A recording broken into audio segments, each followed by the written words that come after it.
ಸಿದ್ಧಪಡಿಸಿದ ಭಾಷಣ ಡಾ ಬಿ.ಆರ್. ಅಂಬೇಡ್ಕರ್. ಜಾತ್ಪತ್ ತೊಡಕ್ ಮಂಡಲ, ಲಾಹೋರವರ 1936ರ ವಾರ್ಷಿಕ ಅಧಿವೇಶನಕ್ಕೆ ಈ ಭಾಷಣ ರಚಿತವಾಯಿತು. ಆದರೆ ಭಾಷಣದಲ್ಲಿ ವ್ಯಕ್ತವಾದ ಅಭಿಪ್ರಾಯಗಳು ಸ್ವಾಗತ ಸಮಿತಿಗೆ ಸಹನೀಯವೆನಿಸದ ಕಾರಣ ಸಮ್ಮೇಳನವೇ ರದ್ದುಗೊಂಡು ವೇದಿಕೆಯಿಂದ ಓದಲಿಲ್ಲ. 1936ರ ಜಾತ್ಪತ್ ತೊಡಕ್ ಮಂಡಲ, ಲಾಹೋರ್ ಇದರ ವಾರ್ಷಿಕ ಸಮ್ಮೇಳನಕ್ಕೆ ಡಾ ಬಿ.ಆರ್. ಅಂಬೇಡ್ಕರ್ ಸಿದ್ಧಪಡಿಸಿದ ಲಿಖಿತ ಭಾಷಣ. ಮಿತ್ತರೆ, ಈ ಸಮ್ಮೇಳನದ ಅಧ್ಯಕ್ಷ ಪದವಿಯನ್ನು ನನಗೆ ದಯಪಾಲಿಸಿರುವ ಜಾತ್ಪತ್ ತೊಡಕ್ ಮಂಡಲದ ಸದಸ್ಯರಿಗಾಗಿ ನಾನು ನಿಜವಾಗಿಯೂ ವಿಷಾದಿಸುತ್ತೇನೆ. ನನ್ನನ್ನು ಈ ಸ್ಥಾನಕ್ಕೆ ಆಯ್ಕೆ ಮಾಡಿದ್ದರಿಂದ ಅವರು ಅನೇಕ ಪ್ರಶ್ನೆಗಳಿಗೆ ಗುರಿಯಾಗುವರೆಂದು ನಾನು ಬಲ್ಲೆ. ಲಾಹೋರದಲ್ಲಿ ನಡೆಯುವ ಸಮಾರಂಭಕ್ಕೆ ಅಧ್ಯಕ್ಷನಾಗಲು ಮುಂಬಯಿಯಿಂದ ಒಬ್ಬ ಮನುಷ್ಯನನ್ನು ಕರೆತರುವಂತಹ ಅಗತ್ಯವೇನಿತ್ತು ಎಂಬ ಪ್ರಶ್ನೆಗಳಿಗೆ ಅವರು ವಿವರಣೆ ನೀಡಬೇಕಾಗುತ್ತದೆ. ನನಗಿಂತ ಉತ್ತಮರಾದವರನ್ನು ಈ ಪದವಿಗೆ ಆಯ್ಕೆ ಮಾಡುವುದು ಮಂಡಲಕ್ಕೆ ಅಷ್ಟೇನೂ ಕಷ್ಟವಾಗುತ್ತಿರಲಿಲ್ಲ. ನಾನೆಂತಹವನೆಂದು ನೋಡಿ. ಹಿಂದೂಗಳನ್ನು ಟೀಕಿಸಿದವನು ನಾನು. ಅವರಿಗೆಲ್ಲ ಗೌರವಾಸ್ಪದರೆನಿಸಿದ ಮಹಾತ್ಮರ ಅಧಿಕಾರವನ್ನೇ ಪ್ರಶ್ನಿಸಿದವನು ನಾನು. ಹಿಂದೂಗಳು ನನ್ನನ್ನು ದ್ವೇಷಿಸುತ್ತಾರೆ. ಅವರ ದೃಷ್ಟಿಯಿಂದ ನಂದನದಲ್ಲಿ ಹೊಕ್ಕ ದುಷ್ಟಸರ್ಪ ನಾನು. ಈ ಗೌರವಸ್ಥಾನವನ್ನು ಅಲಂಕರಿಸುವುದಕ್ಕೆ ನನ್ನನ್ನು ಏಕೆ ಆರಿಸಲಾಯಿತೆಂದು ರಾಜಕೀಯ ಒಲವಿನ ಹಿಂದೂಗಳು ಮಂಡಲವನ್ನು ನಿಶ್ಚಿತವಾಗಿ ಪ್ರಶ್ನಿಸುವರು. ಇದೊಂದು ಮಹಾಸಾಹಸದ ಕೆಲಸ. ಇದು ತಮಗೊಂದು ಅಪಮಾನವೆಂದು ರಾಜಕೀಯ ಹಿಂದೂಗಳು ಭಾವಿಸಿದರೆ ನನಗೆ ಆಶ್ಚರ್ಯವಾಗದು. ಸಾಧಾರಣ ಧಾರ್ಮಿಕ ಭಾವನೆಯ ಹಿಂದೂಗಳಿಗೂ ಕೂಡ ನನ್ನ ಆಯ್ಕೆ ಮೆಚ್ಚುಗೆಯಾಗಲಾರದೆಂದು ನನಗೆ ಖಾತ್ರಿಯಾಗಿದೆ. ಅಧ್ಯಕ್ಷನ ಆಯ್ಕೆಯಲ್ಲಿ ಮಂಡಲವು ಶಾಸ್ತ್ರದ ಆದೇಶವನ್ನೇಕೆ ಪಾಲಿಸಲಿಲ್ಲವೆಂಬುದಕ್ಕೆ ವಿವರಣೆ ಕೊಡಬೇಕಾದೀತು. ಶಾಸ್ತ್ರಗಳ ಮೇರೆಗೆ ಇತರ 3 ವರ್ಣಗಳಿಗೆ ಬ್ರಾಹ್ಮಣನೇ ಗುರುವಾಗಿರತಕ್ಕದ್ದು. ವರ್ಣಾನಾಂ ಬ್ರಾಹ್ಮಣೋ ಗುರು ಎಂದು ಶಾಸ್ತ್ರಗಳಲ್ಲಿ ವಿಧಿಸಲಾಗಿದೆ. ಯಾರಿಂದ ಉಪದೇಶ ಪಡೆಯಬೇಕು ಮತ್ತು ಯಾರಿಂದ ಉಪದೇಶ ಪಡೆಯಬಾರದು ಎಂಬುದು ಮಂಡಲಕ್ಕೆ ಗೊತ್ತಿದೆ. ಬಲ್ಲವನಾಗಿದ್ದಾನೆಂಬ ಕಾರಣದಿಂದ ಯಾವನೋ ಒಬ್ಬನನ್ನು ಗುರುವಾಗಿ ಆಯ್ಕೆ ಮಾಡಲು ಶಾಸ್ತ್ರಗಳು ಹಿಂದೂವಿಗೆ ಅಧಿಕಾರ ಕೊಟ್ಟಿಲ್ಲ. ಹಿಂದೂ ರಾಜ್ಯ ಸ್ಥಾಪನೆಗೆ ಪ್ರೇರಕನಾದನೆಂದು ಭಾವಿಸಲಾದ ರಾಮದಾಸನೆಂಬ ಒಬ್ಬ ಬ್ರಾಹ್ಮಣ ಇದನ್ನು ಸ್ಪಷ್ಟವಾಗಿ ತಿಳಿಸಿದ್ದಾನೆ. ದಾಸಬೋಧವೆಂಬ ಆತನ ಮರಾಠಿ ಪದ್ಯಕೃತಿ ಸಾಮಾಜಿಕ, ಧಾರ್ಮಿಕ, ರಾಜಕೀಯ ವಿಷಯಗಳನ್ನು ಅಳವಡಿಸಿಕೊಂಡಿದೆ. ಅದರಲ್ಲಿ ಒಂದು ಕಡೆ ರಾಮದಾಸ ಹಿಂದೂಗಳನ್ನು ಹೀಗೆ ಕೇಳುತ್ತಾನೆ: ಪಂಡಿತನಾದ ಕ್ಷಣಕ್ಕೆ ಒಬ್ಬ ಅಂತ್ಯಜನನ್ನು ಗುರುವೆಂದು ಒಪ್ಪಿಕೊಳ್ಳಬಹುದೇ? ಅದಕ್ಕೆ ಅವನ ಉತ್ತರ ಸರ್ವಥಾ ಕೂಡದು ಎಂದು. ಹೀಗೆ ತನಗೆ ಬರಬಹುದಾದ ಪ್ರಶ್ನೆಗಳಿಗಿಲ್ಲ ಏನೆಂದು ಉತ್ತರ ಕೊಡಬೇಕು. ಅದು ಮಂಡಲಕ್ಕೆ ಸೇರಿದ ವಿಷಯ. ಅಧ್ಯಕ್ಷನ ಆಯ್ಕೆಗಾಗಿ ಮುಂಬಯಿಯವರೆಗೆ ಪ್ರವಾಸ ಮಾಡಿ ಹಿಂದೂಗಳಿಗೆ ಇಷ್ಟೊಂದು ಅಪ್ರಿಯನಾದ ಮನುಷ್ಯನನ್ನು ಗೊತ್ತುಮಾಡಿಕೊಂಡು ಸವರ್ಣ ಹಿಂದೂಗಳ ಸಭೆಯನ್ನು ಉದ್ದೇಶಿಸಿ ಮಾತನಾಡಲು ಅಂತ್ಯಜನು, ಅಸ್ಪಶ್ಯನೂ ಆದವನೊಬ್ಬನನ್ನು ಕರೆದು ತರುವ ಹೀನಸ್ಥಿತಿಗೆ ತಾನೇಕೆ ಇಳಿದು ಬಂದಿತೋ ಏನೋ. ಇದರ ಕಾರಣವನ್ನು ಮಂಡಲವೇ ಸರಿಯಾಗಿ ಬಲ್ಲದು. ನನ್ನ ಮಟ್ಟಿಗೆ ಹೇಳುವುದಾದರೆ ಈ ಆಮಂತ್ರಣವನ್ನು ನಾನು ನನ್ನ ಇಷ್ಟಕ್ಕೆ ವಿರುದ್ಧವಾಗಿ ಮತ್ತು ನನ್ನ ಸಂಗಾತಿಗಳಾದ ಅಸ್ಪಶ್ಯರ ಇಷ್ಟಕ್ಕೆ ಕೂಡ ವಿರುದ್ಧವಾಗಿ ಒಪ್ಪಿಕೊಂಡಿದ್ದೇನೆ. ಹಿಂದೂಗಳಿಗೆ ನನ್ನನ್ನು ಕಂಡರಾಗುವುದಿಲ್ಲವೆಂದು ನಾನು ಬಲ್ಲೆ. ಅವರಿಗೆ ನಾನು ಆದರಣೀಯ ವ್ಯಕ್ತಿಯಲ್ಲ. ಇದನ್ನೆಲ್ಲ ತಿಳಿದವನಾದ್ದರಿಂದ ಪ್ರಯತ್ನಪೂರ್ವಕವಾಗಿ ನಾನು ಅವರಿಂದ ದೂರವೇ ಉಳಿದಿದ್ದೇನೆ. ಅವರ ಮೇಲೆ ನನ್ನ ಅಭಿಪ್ರಾಯಗಳನ್ನು ಹೇರಲು ಪ್ರಯತ್ನಿಸಿಲ್ಲ. ನನ್ನ ಅಭಿಪ್ರಾಯಗಳನ್ನು ಮಂಡಿಸುವುದಾದರೆ ನನ್ನದೇ ಆದ ಬೇರೆ ವೇದಿಕೆಗಳನ್ನು ಡಾ ಬಾಬಾಸಾಹೇಬ್ ಅಂಬೇಡ್ಕರ್ ಅವರ ಬರೆಹಗಳು, ಭಾಷಣಗಳು, ಸಂಪುಟ -1 ನಾನು ಬಳಸಿಕೊಂಡಿದ್ದೇನೆ. ಇದು ಸಾಕಷ್ಟು ಹೊಟ್ಟೆಯುರಿಯನ್ನು, ಮನೋಕೋಭೆಯನ್ನು ಕೆರಳಿಸಿದೆ. ತಮ್ಮ ಕಿವಿಯಳವಿಯಲ್ಲೇ ನಾನು ಮಾಡುತ್ತಾ ಬಂದಿರುವುದನ್ನು ತಮ್ಮ ಕಣ್ಣೆದುರಿಗೆ ಮಾಡುವುದಕ್ಕಾಗಿ ಹಿಂದೂಗಳ ವೇದಿಕೆಯನ್ನೇರಲು ನಾನು ಬಯಸುವುದಿಲ್ಲ. ನಾನು ಇಲ್ಲಿಗೆ ಬಂದಿರುವುದು ನಿಮ್ಮ ಆಯ್ಕೆಯಿಂದಲೇ ಹೊರತು ನನ್ನ ಇಚ್ಛೆಯಿಂದಲ್ಲ. ಸಾಮಾಜಿಕ ಸುಧಾರಣೆಗೆ ನೀವು ಹೆಗಲು ಕೊಟ್ಟಿದ್ದೀರಿ. ಆ ಸುಧಾರಣೆಯ ವಿಷಯ ನನ್ನ ಮನಸ್ಸಿಗೆ ಯಾವಾಗಲೂ ಪ್ರಿಯವಾದದ್ದು. ಆದುದರಿಂದ ಇಂತಹ ಒಂದು ಸುಧಾರಕ ಕಾರ್ಯಕ್ಕೆ ಒಲಿದು ಅದರಲ್ಲಿಯೂ ವಿಶೇಷವಾಗಿ ನಾನು ನೆರವಾಗಬಲ್ಲೆನೆಂದು ನೀವು ಭಾವಿಸಿರುವಾಗ ಈ ಸುಸಂಧಿಯನ್ನು ಕಳೆದುಕೊಳ್ಳಬಾರದೆಂದು ನಾನು ನಿಮ್ಮ ಆಮಂತ್ರಣಕ್ಕೆ ಒಪ್ಪಿಕೊಂಡು ಬಂದೆ. ನೀವು ಪರಿಹರಿಸಲೆಂದು ಎತ್ತಿಕೊಂಡ ಸಮಸ್ಯೆಗೆ ಈ ದಿನ ನಾನಾಡುವ ಮಾತು ಎಷ್ಟರ ಮಟ್ಟಿಗೆ ಸಹಾಯಕವಾದೀತೆಂಬುದನ್ನು ನಿರ್ಧರಿಸಲು ನಿಮಗೆ ಬಿಡುತ್ತೇನೆ. ಆ ಸಮಸ್ಯೆಯನ್ನು ಕುರಿತ ನನ್ನ ಅಭಿಪ್ರಾಯಗಳನ್ನು ನಿಮ್ಮೆದುರಿಗೆ ಇಡುವುದಷ್ಟೇ ನನ್ನ ಕೆಲಸ. ಪಾಯ್ ಸಮಾಜ ಸುಧಾರಣೆಯ ಹಾದಿ ಮೋಕ್ಷದ ಹಾದಿಯಂತೆ ವಿಶೇಷತಃ ಭಾರತದಲ್ಲಿ ಅಡೆತಡೆಗಳಿಂದ ತುಂಬಿದೆ. ಸಮಾಜ ಸುಧಾರಣೆಗೆ ಭಾರತದಲ್ಲಿ ಕೆಲವೇ ಮಿತ್ರರು, ಆದರೆ ಅನೇಕ ಟೀಕಾಕಾರರು ಇದ್ದಾರೆ. ಇಂತಹ ಟೀಕಾಕಾರರಲ್ಲಿ 2 ವರ್ಗಗಳಿವೆ. ಮೊದಲನೆಯದು ರಾಜಕೀಯ ಸುಧಾರಕರ ವರ್ಗ, ಎರಡನೆಯದು ಸಮಾಜವಾದಿಗಳ ವರ್ಗ. ಸಾಮಾಜಿಕ ಕಾರ್ಯದಕ್ಷತೆ ಇಲ್ಲದೆ ಯಾವ ಇತರ ಕಾರ್ಯಕ್ಷೇತ್ರದಲ್ಲೂ ಪ್ರಗತಿ ಸಾಧ್ಯವಿಲ್ಲ. ಅನಿಷ್ಟ ಪದ್ಧತಿಗಳ ಪರಿಣಾಮವಾಗಿ ಹಿಂದೂ ಸಮಾಜ ಪ್ರಗತಿಯ ಪರಿಸ್ಥಿತಿಯಲ್ಲಿಲ್ಲ. ಆದುದರಿಂದ ಈ ಅನಿಷ್ಟಗಳನ್ನು ನಿರ್ಮೂಲಗೊಳಿಸಲು ಅವಿರತ ಪ್ರಯತ್ನ ಮಾಡುವುದು ಅವಶ್ಯವಾಗಿದೆ. ಈ ಮಾತಿನ ಸತ್ಯತೆಯನ್ನು ಅರಿತುಕೊಂಡದ್ದರಿಂದಲೇ ರಾಷ್ಟ್ರೀಯ ಕಾಂಗ್ರೆಸ್ಸಿನೊಡನೆ ಸಾಮಾಜಿಕ ಪರಿಷತ್ತಿನ ಸ್ಥಾಪನೆಯೂ ಆಯಿತು. ದೇಶದೊಳಗಿನ ರಾಜಕೀಯ ಸಂಘಟನೆಯ ದೋಷಗಳನ್ನು, ದೌರ್ಬಲ್ಯಗಳನ್ನು ವ್ಯಾಖ್ಯಾನಿಸುವುದರಲ್ಲಿ ಕಾಂಗ್ರೆಸ್ಸು ತೊಡಗಿತು. ಹಿಂದೂ ಸಮಾಜದ ಸಾಮಾಜಿಕ ಸಂಘಟನೆಯ ದೋಷಗಳನ್ನು ನಿವಾರಿಸುವ ಕಾರ್ಯದಲ್ಲಿ ಸಾಮಾಜಿಕ ಪರಿಷತ್ತು ನಿರತವಾಯಿತು. ಕೆಲ ಕಾಲದವರೆಗೆ ಈ 2 ಸಂಸ್ಥೆಗಳು ಒಂದೇ ಸಂಸ್ಥೆಯ 2 ವಿಭಾಗಗಳಂತೆ ಕೆಲಸ ಮಾಡುತ್ತಿದ್ದವು. ಒಂದೇ ಮಂಟಪದಲ್ಲಿ ಅವೆರಡು ತಮ್ಮ ವಾರ್ಷಿಕ ಅಧಿವೇಶನಗಳನ್ನು ನಡೆಸುತ್ತಿದ್ದವು. ಆದರೆ ಬಲು ಬೇಗನೆ ಅವೆರಡು ಬಲಿತು ಭಿನ್ನ ಭಿನ್ನ ಪಕ್ಷಗಳಾದವು. ಒಂದು ರಾಜಕೀಯ ಸುಧಾರಣಾ ಪಕ್ಷವಾಯಿತು, ಇನ್ನೊಂದು ಸಾಮಾಜಿಕ ಸುಧಾರಣಾ ಪಕ್ಷವಾಯಿತು. ಇವೆರಡರ ನಡುವೆ ಉಗ್ರವಾದ ಪೈಪೋಟಿಯೂ ನಡೆಯಿತು. ರಾಜಕೀಯ ಸುಧಾರಣಾ ಪಕ್ಷವು ರಾಷ್ಟ್ರೀಯ ಕಾಂಗ್ರೆಸ್ಸನ್ನು ಬೆಂಬಲಿಸಿತು. ಸಮಾಜ ಸುಧಾರಣಾ ಪಕ್ಷವು ಸಾಮಾಜಿಕ ಸಮ್ಮೇಳನದ ಬೆನ್ನು ತಟ್ಟಿತು. ಹೀಗೆ ಈ 2 ಪಕ್ಷಗಳು ಪರಸ್ಪರ ಶತ್ರುಗಳಾದವು. ರಾಜಕೀಯ ಸುಧಾರಣೆ ಮೊದಲೋ, ಸಮಾಜ ಸುಧಾರಣೆ ಮೊದಲೋ ಎಂಬುದು ಅವರ ಜಗಳಕ್ಕೆ ಮೂಲ ವಿಷಯ. 1 ದಶಕದವರೆಗೆ ಉಭಯ ಪಕ್ಷಗಳ ಬಲ ಸಮಸಮವಾಗಿಯೇ ಇತ್ತು. ಹೋರಾಟ ನಡೆಯುತ್ತಲೇ ಇದ್ದವು. ಗೆಲುವು ಯಾರಿಗೂ ಸಿಕ್ಕಲಿಲ್ಲ. ಆದರೆ ಸಾಮಾಜಿಕ ಸಮ್ಮೇಳನದ ಭವಿಷ್ಯ ಉಜ್ವಲವಾಗಿಲ್ಲವೆಂದು ಸ್ಪಷ್ಟವಾಗಿತ್ತು. ಸುಶಿಕ್ಷಿತ ಹಿಂದೂಗಳಲ್ಲಿ ಬಹುಸಂಖ್ಯಾತರು ರಾಜಕೀಯ ಪ್ರಗತಿಗೆ ಅನುಕೂಲವಾಗಿದ್ದು ಸಾಮಾಜಿಕ ಸುಧಾರಣೆಯ ಬಗೆಗೆ ಆಸಕ್ತಿ ತೋರುತ್ತಾ ಇಲ್ಲವೆಂದು, ಕಾಂಗ್ರೆಸ್ಸಿಗೆ ಹಾಜರಾಗುವ ಜನರ ಸಂಖ್ಯೆ ತುಂಬ ದೊಡ್ಡದಾಗಿದ್ದು ಹಾಜರಾಗದಿದ್ದರೂ ಅದಕ್ಕೆ ಸಹಾನುಭೂತಿಯುಳ್ಳವರ ಸಂಖ್ಯೆ ಇದಕ್ಕಿಂತ ದೊಡ್ಡದೆಂದು, ಸಾಮಾಜಿಕ ಸಮ್ಮೇಳನಕ್ಕೆ ಹಾಜರಾಗುವವರ ಸಂಖ್ಯೆ ತೀರಾ ಸಣ್ಣದೆಂದು ಸಾಮಾಜಿಕ ಪರಿಷತ್ತಿನ ಅಧಿವೇಶನಾಧ್ಯಕ್ಷರು ಗೋಗರೆಯುತ್ತಿದ್ದರು. ಈ ಉಪೇಕ್ಷೆ ಹಾಗೂ ಬೆಂಬಲಿಗರ ಸಂಖ್ಯೆಯಲ್ಲುಂಟಾದ ಈ ಹಾನಿ ಆ ಕಾಲದಲ್ಲಿ ರಾಜಕಾರಣಿಗಳ ಪ್ರತ್ಯಕ್ಷ ಶತ್ರುತ್ವವನ್ನೇ ಬರಮಾಡಿಕೊಂಡಿತು. ಈವರೆಗೆ ಕಾಂಗ್ರೆಸ್ಸು ತನ್ನ ಅಧಿವೇಶನ ಮಂಟಪವನ್ನು ಸಾಮಾಜಿಕ ಸಮ್ಮೇಳನದ ಅಧಿವೇಶನಕ್ಕೆ ಕೊಡುತ್ತಿತ್ತು. ದಿವಂಗತ ತಿಲಕರ ಮುಂದಾಳತನದಲ್ಲಿ ಈ ಸೌಜನ್ಯವೂ ಲುಪ್ತವಾಯಿತು. ಇಷ್ಟೇ ಅಲ್ಲ, ಸಾಮಾಜಿಕ ಪರಿಷತ್ತಿನವರು ತಮ್ಮದೇ ಆದ ಒಂದು ಮಂಟಪವನ್ನು ನಿರ್ಮಿಸುವೆವೆಂದಾಗ ಅದನ್ನು ಸುಟ್ಟು ಬೂದಿ ಮಾಡುವೆವೆಂಬ ಬೆದರಿಕೆ ಕೂಡ ವ್ಯಕ್ತವಾಯಿತು. ಶತ್ರುತ್ವದ ಕಾವು ಆ ಮಟ್ಟಕ್ಕೆ ಏರಿತು. ಹೀಗೆ ಕಾಲಗತಿಯಲ್ಲಿ ರಾಜಕೀಯ ಸುಧಾರಣಾ ಪಕ್ಷ ಮೇಲ್ಕೆಯಾಗಿ ನಿಂತಿತು. ಸಾಮಾಜಿಕ ಪರಿಷತ್ತು ಕಣ್ಮರೆಯಾಗಿ ಮರೆತುಹೋಯಿತು. 1892ರಲ್ಲಿ ಶ್ರೀ ಡಬ್ಲ್ಯೂ. ಸಿ. ಬ್ಯಾನರ್ಜಿಯವರ ಅಧ್ಯಕ್ಷತೆಯಲ್ಲಿ ನಡೆದ ಅಲಹಾಬಾದ್ ಕಾಂಗ್ರೆಸ್ ಅಧಿವೇಶನದಲ್ಲಿ ಇವರು ಮಾಡಿದ ಭಾಷಣವು ಸಾಮಾಜಿಕ ಸಮ್ಮೇಳನದ ಸ್ಮಶಾನಯಾತ್ರೆಯಲ್ಲಿ ಮಾಡಿದ ಚರ್ಮ ಭಾಷಣದಂತೆ ಇತ್ತು. ಅದು ಕಾಂಗ್ರೆಸ್ ಧೋರಣೆಯ ಅನನ್ಯ ಧಾಟಿಯಾದುದರಿಂದ ಅದರೊಳಗಿನ ಕೆಲ ಭಾಗವನ್ನು ಇಲ್ಲಿ ಉದ್ಧರಿಸಲು ಬಯಸುತ್ತೇನೆ. ಶ್ರೀ ಬ್ಯಾನರ್ಜಿಯವರು ಹೀಗೆ ನುಡಿದರು: ನಮ್ಮ ಸಮಾಜ ಪದ್ಧತಿಯನ್ನು ಸುಧಾರಿಸುವವರೆಗೆ ನಾವು ರಾಜಕೀಯ ಸುಧಾರಣೆಗೆ ತಕ್ಕವರಾಗುವುದಿಲ್ಲವಂತೆ. ಹೀಗೆ ವಾದಿಸುವವರನ್ನು ಕಂಡರೆ ನನಗೆ ಆಗುವುದಿಲ್ಲ. ಇವೆರಡು ಸುಧಾರಣೆಗಳ ನಡುವೆ ಯಾವ ಸಂಬಂಧವೂ ನನಗೆ ಕಾಣದು. ನಮ್ಮ ವಿಧವೆಯವರು ಪುನರ್ವಿವಾಹವಾಗಿಲ್ಲ ಮತ್ತು ನಮ್ಮಲ್ಲಿ ಬಾಲ್ಯವಿವಾಹ ಜಾರಿಯಲ್ಲಿದೆ ಎಂದ ಮಾತ್ರಕ್ಕೆ ನಾವು ರಾಜಕೀಯ ಸುಧಾರಣೆಗೆ ತಕ್ಕವರಲ್ಲವೇನು? ಯಾಕೆ ತಕ್ಕವರಲ್ಲ? ನಮ್ಮ ಪತ್ನಿಯರು ನಮ್ಮೊಡನೆ ಗಾಡಿಗಳಲ್ಲಿ ಸವಾರಿ ಮಾಡುತ್ತಾ ನಮ್ಮ ಮಿತ್ರರ ಭೇಟಿಗೆ ಹೋಗುವುದಿಲ್ಲವೆಂದೇ? ನಮ್ಮ ಪುತ್ರಿಯರನ್ನು ಆಕ್ಸ್ಫರ್ಡ್, ಕೇಂಬ್ರಿಡ್ಜ್ಗಳಿಗೆ ಕಳಿಸುವುದಿಲ್ಲವೆಂದೇ? ಹರ್ಷೋದ್ಗಾರಗಳು. ರಾಜಕೀಯ ಸುಧಾರಣೆಯ ನಿಲುವನ್ನು ಶ್ರೀ ಬ್ಯಾನರ್ಜಿಯವರ ಮಾತಿನಲ್ಲೇ ಹೇಳಿದ್ದೇನೆ. ಉಭಯ ಪಕ್ಷಗಳ ಹೋರಾಟದಲ್ಲಿ ಕಾಂಗ್ರೆಸ್ಸಿಗೆ ಗೆಲುವಾಯಿತೆಂದು ಹಿಗ್ಗಿದವರು ಹಲವಾರು ಜನ. ಆದರೆ ಸಮಾಜ ಸುಧಾರಣೆಯ ಮಹತ್ವವನ್ನು ಅರಿತವರು ಪ್ರಶ್ನೆ ಎತ್ತಬಹುದು. ಶ್ರೀ ಬ್ಯಾನರ್ಜಿಯವರಂಥವರ ವಾದವೇ ಅಂತಿಮವಾದುದೇ. ಗೆಲುವು ನ್ಯಾಯವಾದ ಪಕ್ಷಕ್ಕೆ ಹೋಯಿತೆಂದು ಅದು ಸಿದ್ಧಪಡಿಸುವುದೇ? ರಾಜಕೀಯ ಸುಧಾರಣೆಗೆ ಸಮಾಜ ಸುಧಾರಣೆ ಏನೂ ಸಂಬಂಧವಿಲ್ಲದೆಂದು ಅದು ಸಮರ್ಪಕವಾಗಿ ಸಿದ್ಧಮಾಡುವುದೇ? ಈ ಸಮಸ್ಯೆಯ ಇನ್ನೊಂದು ಮಗ್ಗುಲನ್ನು ನಿಮಗೆ ನಾನು ತೋರಿಸುವನು. ಆಗ ವಿಷಯವನ್ನು ಅರಿತುಕೊಳ್ಳಲು ನಿಮಗೆ ಅನುಕೂಲವಾದೀತು. ವಾಸ್ತವಿಕ ಘಟನೆಗಳ ನಿರೂಪಣೆಗಾಗಿ ನಾನು ಅಸ್ಪಶ್ಯರ ಅನುಭವಗಳನ್ನು ಆಧರಿಸುತ್ತೇನೆ. ಮರಾಠಾ ದೇಶದಲ್ಲಿ ಪೇಳ್ವೆಗಳು ಆಳುತ್ತಿದ್ದ ಕಾಲದಲ್ಲಿ ಹಿಂದುವೊಬ್ಬನು ಸಾರ್ವಜನಿಕ ರಸ್ತೆಯಲ್ಲಿ ಬರುತ್ತಿದ್ದರೆ ಅಸ್ಪೃಶ್ಯನು ಆ ಹಾದಿಯಲ್ಲಿ ಕಾಲಿಡಕೂಡದು. ಇವನ ಹೊಲೆ ನೆರಳು ಬಿದ್ದರೆ ಆ ಹಿಂದುವಿಗೆ ಮೈಲಿಗೆಯಾಗುತ್ತಿತ್ತು. ಅಸ್ಪೃಶ್ಯನಾದವನು ತನ್ನ ಮುಂಗೈಯ ಮೇಲಾಗಲಿ ಕೊರಳಲ್ಲಾಗಲಿ ಒಂದು ಕರಿಯ 30. ಡಾ. ಬಾಬಾಸಾಹೇಬ್ ಅಂಬೇಡ್ಕರ್ ಅವರ ಬರೆಹಗಳು ಭಾಷಣಗಳು ಸಂಪುಟ -1 ದಾರವನ್ನು ಕಟ್ಟಿಕೊಳ್ಳಲೇಬೇಕಾಗಿತ್ತು. ಹಿಂದೂಗಳು ಆರಿಯದೆ ಅಸ್ಪೃಶ್ಯನನ್ನು ಮುಟ್ಟಿ ಮೈಲಿಗೆಗೆ ಗುರಿಯಾಗಬಾರದೆಂದು ಹೀಗೆ ವಿಧಿಸಲಾಗಿತ್ತು. ಪೇಶ್ವಗಳ ರಾಜಧಾನಿಯಾದ ಪುಣೆಯಲ್ಲಿ ಅಸ್ಪೃಶ್ಯನು ತನ್ನ ಸೊಂಟಕ್ಕೊಂದು ಕಸಪೊರಕೆಯನ್ನು ಕಟ್ಟಿಕೊಂಡು ಹೊರಬೀಳಬೇಕಾಗಿತ್ತು. ತಾನು ನಡೆದು ಹೋದಂತೆಲ್ಲ ಹಿಂದಿನಿಂದ ಈ ಮೊರಕೆಯಿಂದ ಗುಡಿಸುತ್ತಾ ಅವನು ಹೋಗಬೇಕು. ಇಲ್ಲದೆ ಹೋದರೆ ಆತನು ಮೆಟ್ಟಿ ಹೋದ ಹೊಲೆಧೂಳು ಯಾರಾದರೊಬ್ಬ ಹಿಂದುವಿನ ಪಾದಗಳಿಗೆ ಮೈಲಿಗೆ ತಗುಲಿಸಲಿಕ್ಕಿಲ್ಲವೇ? ಅದೇ ಮನೆಯಲ್ಲಿ ಅಸ್ಪೃಶ್ಯನು ಎಲ್ಲಿಗೆ ಹೋಗಲಿ ತನ್ನ ಕೊರಳಿಗೊಂದು ಮಣ್ಣಿನ ಮಡಿಕೆಯನ್ನು ಕಟ್ಟಿಕೊಂಡಿರಬೇಕು. ಉಗುಳುವುದಾದರೆ ಆ ಮಡಿಕೆಯಲ್ಲಿಯೇ ಅವನು ಉಗುಳಿಕೊಳ್ಳಬೇಕು. ಹೀಗೆ ಮಾಡದೆ ಬೀದಿಯಲ್ಲಿ ಆತನು ಉಗುಳಿಬಿಟ್ಟರೆ ಆ ಉಗುಳು ಬಿದ್ದು ಆ ಪವಿತ್ರವಾದ ನೆಲದ ಮೇಲೆ ಪಾಪ ಯಾವನಾದರೂ ಹಿಂದೂ ಆರಿಯದೆ ಹೆಜ್ಜೆ ಇಟ್ಟು ಮಲಿನಗೊಂಡಾನು. ಈ ಹಳೆಯ ಸಂಗತಿ ಹೋಗಲಿ, ತೀರ ಈಚೆಗಿನ ವಸ್ತುಸ್ಥಿತಿಯನ್ನು ಹೇಳುತ್ತೇನೆ. ಈಗ ಮಧ್ಯಭಾರತದಲ್ಲಿರುವ ಬಲಾಯಿ ಎಂಬ ಅಸ್ಪಶ್ಯರ ಮೇಲೆ ನಡೆಸಿದ ಕ್ರೂರ ದಬ್ಬಾಳಿಕೆಯನ್ನು ಹೇಳಿದರೆ ಸಾಕು. 1928 ಜನವರಿ 4ನೇ ದಿನಾಂಕದ ಟೈಮ್ಸ್ ಆಫ್ ಇಂಡಿಯಾದಲ್ಲಿ ಇದರ ವರದಿ ಪ್ರಕಟವಾಗಿದೆ.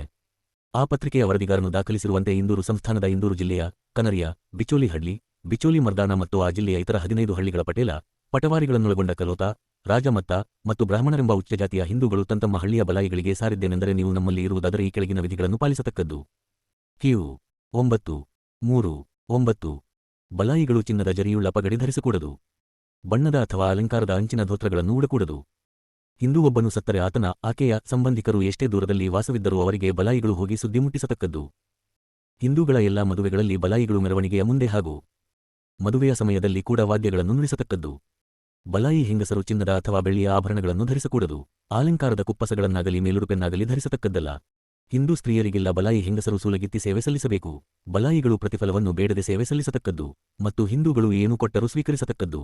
CS ಈ ಕರಾರುಗಳಿಗೆ ಒಪ್ಪುವುದಿಲ್ಲವಾದರೆ ಬಲಾಯಿಗಳು ಹಳ್ಳಿಯನ್ನು ಬಿಟ್ಟು ಹೊರಟು ಹೋಗಬೇಕು. ಬಲಾಯಿಗಳು ಈ ಕರಾರುಗಳಿಗೆ ಒಪ್ಪಲಿಲ್ಲ.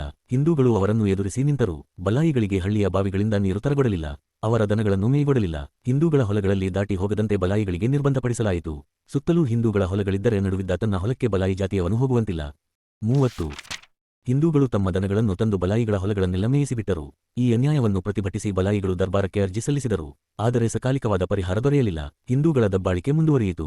ಇದರಿಂದ ಬೇಸತ್ತು ಹೋದ ನೂರಾರು ಬಲಾಯಿ ಕುಟುಂಬಗಳು ತಲೆತಲಾಂತರವಾಗಿ ತಮ್ಮ ಹಿರಿಯರು ವಾಸ ಮಾಡುತ್ತಾ ಬಂದಿದ್ದ ತಮ್ಮ ಮನೆಗಳನ್ನು ತೊರೆದು ಹೆಂಡಿರು ಮಕ್ಕಳನ್ನು ಕಟ್ಟಿಕೊಂಡು ಭೂಪಾಲ್, ಗ್ವಾಲಿಯರ್ ಮುಂತಾದ ಅನ್ಯ ರಾಜ್ಯಗಳಲ್ಲಿ ಅಧಾರ, ದೇವಾಸ, ಬಗಲಿ ಹಳ್ಳಿಗಳಿಗೆ ಗುಳಿಯೆತ್ತಿ ಹೋದರು.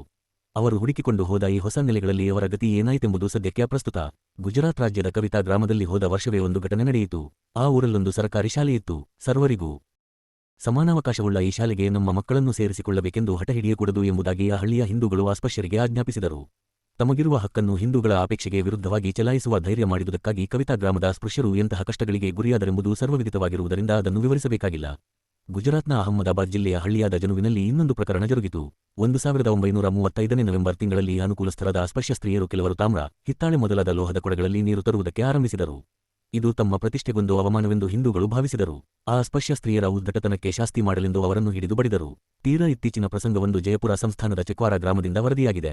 ಪತ್ರಿಕೆಗಳಲ್ಲಿ ಪ್ರಕಟವಾದ ವರದಿಗಳಿಂದ ತಿಳಿದುಬರುವುದು ಇಷ್ಟು: ಚೆಕ್ವಾರದ ಅಸ್ಪಶ್ಯನೊಬ್ಬನು ತೀರ್ಥಯಾತ್ರೆ ಮುಗಿಸಿಕೊಂಡು ಬಂದು ಪುಣ್ಯಯಾತ್ರೆಯ ಅಂಗವಾಗಿ ಹಳ್ಳಿಯಲ್ಲಿ ತನ್ನ ಅಸ್ಪಶ್ಯ ಬಂಧುಗಳಿಗೆ ಔತಣಕೂಟವನ್ನು ಏರ್ಪಡಿಸಿದನು. ತನ್ನ ಅತಿಥಿಗಳಿಗೆ ಸಮೃದ್ಧ ಭೋಜನ ಮಾಡಿಸಬೇಕೆಂದು ಆತ ಬಡಿಸಿದ ಊಟದಲ್ಲಿ ತುಪ್ಪವನ್ನು ಸೇರಿಸಿದ್ದನು. ಅಸ್ಪೃಶ್ಯರೆಲ್ಲ ಈ ಕೂಟದಲ್ಲಿ ಊಟ ಮಾಡುತ್ತಿರುವಾಗ ನೂರಾರು ಹಿಂದೂಗಳು ಕೋಲುಬಡಿಗೆಗಳನ್ನು ಹಿಡಿದು ಅಲ್ಲಿಗೆ ನುಗ್ಗಿ ಆಹಾರವನ್ನೆಲ್ಲ ಚಿಲ್ಲಾಪಿಲ್ಲಿ ಮಾಡಿ ಊಟಕ್ಕೆ ಕುಳಿತವರನ್ನು ಚೆನ್ನಾಗಿ ಥಳಿಸಿದರು. ಜೀವ ಉಳಿದರೆ ಸಾಕೆಂದು ಅತಿಥಿಗಳು ಊಟ ಬಿಟ್ಟು ಓಡಿಹೋದರು. ಆರಕ್ಷಿತ ಅಸ್ಪೃಶ್ಯರ ಮೇಲೆ ಈ ಮಾರಕ ದಾಳಿಯನ್ನು ಏಕೆ ಮಾಡಲಾಯಿತು? ಹಿಂದೂಗಳು ಕೊಟ್ಟ ಕಾರಣ ಇದು. ಅಸ್ಪೃಶ್ಯ ಗೃಹಸ್ಥನು ತುಪ್ಪದೂಟ ಬಡಿಸುವ ಧಾಷ್ಟ್ಯವನ್ನು ತೋರಿಸಿದ್ದನು ಮತ್ತು ಅಸ್ಪೃಶ್ಯ ಅತಿಥಿಗಳು ಅದನ್ನು ಉಣ್ಣುವ ಮೂರ್ಖತನ ಮಾಡಿದ್ದರು. ತುಪ್ಪವನ್ನು ಸೇವಿಸುವುದು ಉನ್ನತವಾದ ಸಾಮಾಜಿಕ ದರ್ಜೆಯ ಚಿಹ್ನೆ ಎಂದು ಯಾರೂ ಭಾವಿಸಲಾರರು. ಆದರೆ ಚಿಕ್ವಾರ ಹಿಂದೂಗಳ ವಿಚಾರಸರಣಿ ಬೇರೆಯಾಗಿತ್ತು. ಊಟಕ್ಕೆ ತುಪ್ಪ ಬಡಿಸಿಕೊಂಡು ಅಸ್ಪೃಶ್ಯರು ತಮಗೆ ಅಪಮಾನ ಮಾಡಿದರು ಎಂದು ಅವರು ಭಾವಿಸಿದರು. ಹಿಂದೂಗಳು ತುಪ್ಪ ತಿನ್ನುವುದು ಸಹಜವಾದುದು, ತಮಗೆ ಅದು ಸಲ್ಲದೆಂದು ಅಸ್ಪೃಶ್ಯರು ತಿಳಿಯಬೇಡವೆ? ಅಸ್ಪೃಶ್ಯನಾದವನು ತುಪ್ಪವನ್ನು ಕೊಂಡು ತರಬಲ್ಲವನಾಗಿದ್ದರೂ ಕೂಡ ಅವನು ತಿನ್ನಕೂಡದು, ತಿಂದರೆ ಹಿಂದೂಗಳಿಗೆ ಉದ್ದಟತನ ತೋರಿದಂತೆಯೇ. ಇದು ಈ ಘಟನೆಯ ಅಂತರಾರ್ಥ. ಇದು 1936ರ ಏಪ್ರಿಲ್ 1ನೆಯ ದಿನಾಂಕ ಅಥವಾ ಅದರ ಸಮೀಪದ ದಿನ ನಡೆದ ಘಟನೆ. ಡಾ. ಬಾಬಾಸಾಹೇಬ್ ಅಂಬೇಡ್ಕರ್ ಅವರ ಬರೆಹಗಳು, ಭಾಷಣಗಳು, ಸಂಪುಟ -1. ಹೀಗೆ ವಾಸ್ತವ ಘಟನೆಗಳನ್ನು ತಿಳಿಸಿದ ಬಳಿಕ ಈಗ ಸಮಾಜ ಸುಧಾರಣೆಯ ವಿಷಯಕ್ಕೆ ಮತ್ತೆ ಬರುತ್ತೇನೆ. ಬ್ಯಾನರ್ಜಿಯವರನ್ನು ಸಾಧ್ಯವಿದ್ದ ಮಟ್ಟಿಗೆ ಅನುಕರಿಸಿ ರಾಜಕೀಯ ಪ್ರವೃತ್ತಿಯ ಹಿಂದೂಗಳನ್ನು ನಾನು ಹೀಗೆ ಪ್ರಶ್ನಿಸುತ್ತೇನೆ. ನಿಮ್ಮ ದೇಶ ಬಾಂಧವರೇ ಆದ ಅಸ್ಪೃಶ್ಯರ ದೊಡ್ಡ ವರ್ಗದವರಿಗೆ ಸಾರ್ವಜನಿಕ ಶಾಲೆಯಲ್ಲಿ ಪ್ರವೇಶವನ್ನು ನಿರಾಕರಿಸುತ್ತಿರುವ ನೀವು ರಾಜಕೀಯ ಪ್ರಭುತ್ವಕ್ಕೆ ತಕ್ಕವರಾಗಿದ್ದೀರಾ? ಸಾರ್ವಜನಿಕ ಬಾವಿಗಳಿಂದ ನೀರು ತರಲಿಕ್ಕೆ ಕೂಡ ಅವರಿಗೆ ಅವಕಾಶ ಕೊಡದೆ ನೀವು ರಾಜಕೀಯ ಅಧಿಕಾರಕ್ಕೆ ತಕ್ಕವರಾಗಿದ್ದೀರಾ? ಸಾರ್ವಜನಿಕ ರಸ್ತೆಗಳನ್ನು ಬಳಸಲು ಅವರಿಗೆ ಅಡ್ಡಿ ಮಾಡುವ ನೀವು ರಾಜಕೀಯ ಅಧಿಕಾರಕ್ಕೆ ತಕ್ಕವರಾಗಿದ್ದೀರಾ? ತಮಗೆ ಇಷ್ಟವಾದ ವೇಷಭೂಷಣಗಳನ್ನು ತೊಡಲು ಅವರಿಗೆ ಆಸ್ಪದ ಕೊಡದ ನೀವು ರಾಜಕೀಯ ಅಧಿಕಾರಕ್ಕೆ ತಕ್ಕವರಾಗಿದ್ದೀರಾ? ತಮಗೆ ಬೇಕೆನಿಸಿದ್ದನ್ನು ತಿಂದುಂಬುವುದಕ್ಕೆ ಆ ಜನರಿಗೆ ಸ್ವಾತಂತ್ರ್ಯವಿಯದ ನೀವು ರಾಜಕೀಯ ಅಧಿಕಾರಕ್ಕೆ ಯೋಗ್ಯರಾಗಿದ್ದೀರಾ? ಹನುಮ ಬಾಲದಂತೆ ಇಂತಹ ಪ್ರಶ್ನೆಗಳ ಸಾಲನ್ನು ನಾನು ಇನ್ನೂ ಬೆಳೆಸಬಹುದು. ಆದರೆ ಇಷ್ಟು ಸಾಕು. ಈ ಪ್ರಶ್ನೆಗಳಿಗೆ ಶ್ರೀ ಬ್ಯಾನರ್ಜಿ ಏನೆಂದು ಉತ್ತರಿಸುತ್ತಿದ್ದರೋ ನಾನರಿಯೆ. ವಿಚಾರವಂತರಾರು ಈ ಪ್ರಶ್ನೆಗಳಿಗೆ ಹೌದೆಂದು ಉತ್ತರ ಕೊಡುವ ಧೈರ್ಯ ಮಾಡಲಾರರೆಂದು ನನಗನ್ನಿಸುತ್ತದೆ. ಒಂದು ದೇಶವನ್ನು ಆಳಲು ಇನ್ನೊಂದು ದೇಶಕ್ಕೆ ಅಧಿಕಾರವಿಲ್ಲ ಎಂಬ ಮಿಲ್ ಸಾಹೇಬರ ಸೂತ್ರವನ್ನು ಪಠಿಸುತ್ತಿರುವ ಪ್ರತಿಯೊಬ್ಬ ಕಾಂಗ್ರೆಸ್ ಸದಸ್ಯನೂ ಒಂದು ವರ್ಗವನ್ನು ಆಳಲು ಇನ್ನೊಂದು ವರ್ಗಕ್ಕೆ ಅಧಿಕಾರವಿಲ್ಲ ಎಂದು ಒಪ್ಪಲೇಬೇಕು. ಹಾಗಾದರೆ ಸಾಮಾಜಿಕ ಸುಧಾರಣಾ ಪಕ್ಷವು ನಾಶವಾಗಿ ಹೋದುದೇಕೆ? ಈ ಸುಧಾರಕರು ಎಂತಹ ಸಾಮಾಜಿಕ ಸುಧಾರಣೆಗಾಗಿ ಚಳುವಳಿ ಮಾಡುತ್ತಿದ್ದರೆಂಬುದನ್ನು ಮೊದಲು ಅರಿತುಕೊಂಡರೆ ಇದಕ್ಕೆ ಉತ್ತರ ದೊರೆಯುವುದು. ಈ ಸಮಯದಲ್ಲೇ ಸಮಾಜ ಅರಿತುಕೊಂಡರೆ ಅದಕ್ಕೂ ಉತ್ತರ ದೊರೆಯುವುದು. ಈಗ ಸಮಾಜ ಸುಧಾರಣೆಯ ಎರಡು ವರ್ಗಗಳಲ್ಲಿ ಆ ವ್ಯತ್ಯಾಸವನ್ನು ನಾವು ಸ್ಪಷ್ಟವಾಗಿ ತಿಳಿಯಬೇಕು.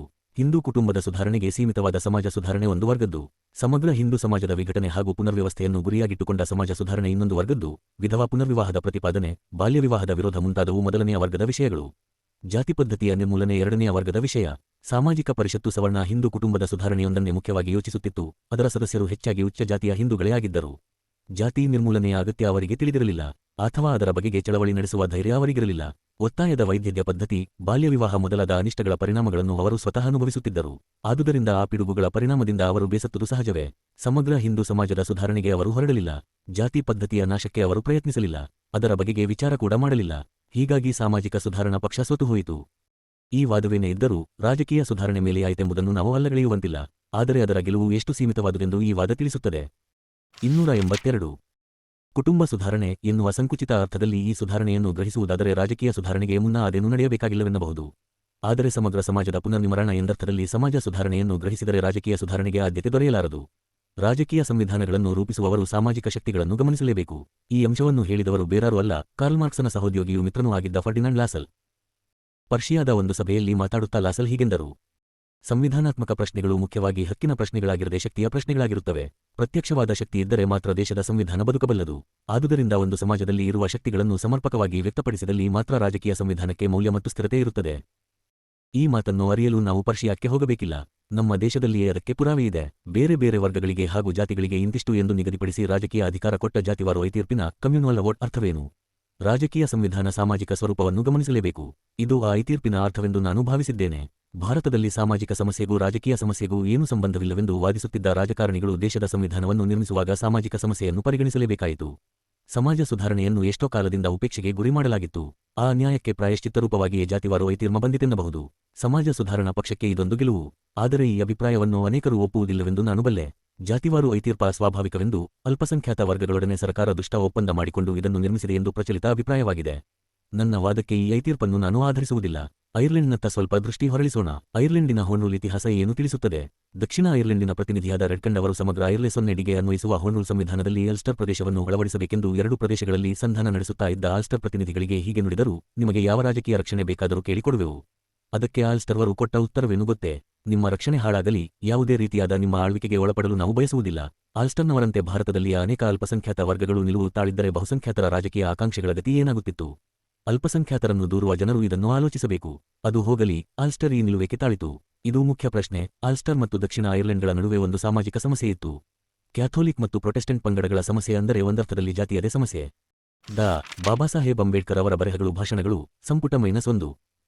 ಇದು ಉದ್ಭವವಾಗಿ ಕ್ಯಾಥೋಲಿಕ್ ಹಾಗೂ ಪ್ರೊಟೆಸ್ಟೆಂಟ್ ಈ ಎರಡು ಜಾತಿಗಳ ಸಮಸ್ಯೆ ರಾಜಕೀಯ ಪರಿಹಾರಕ್ಕೆ ಅಡ್ಡಿಯಾಯಿತು. ಇದನ್ನು ಅಲ್ಲಗಳೆಯುವವರು ಇದ್ದಾರೆ. ಅಲ್ಲಿ ಕೂಡ ಸಾಮ್ರಾಜ್ಯವಾದಿಗಳ ಕೈವಾಡವಿತ್ತೆಂದು ಹೇಳುವುದುಂಟು.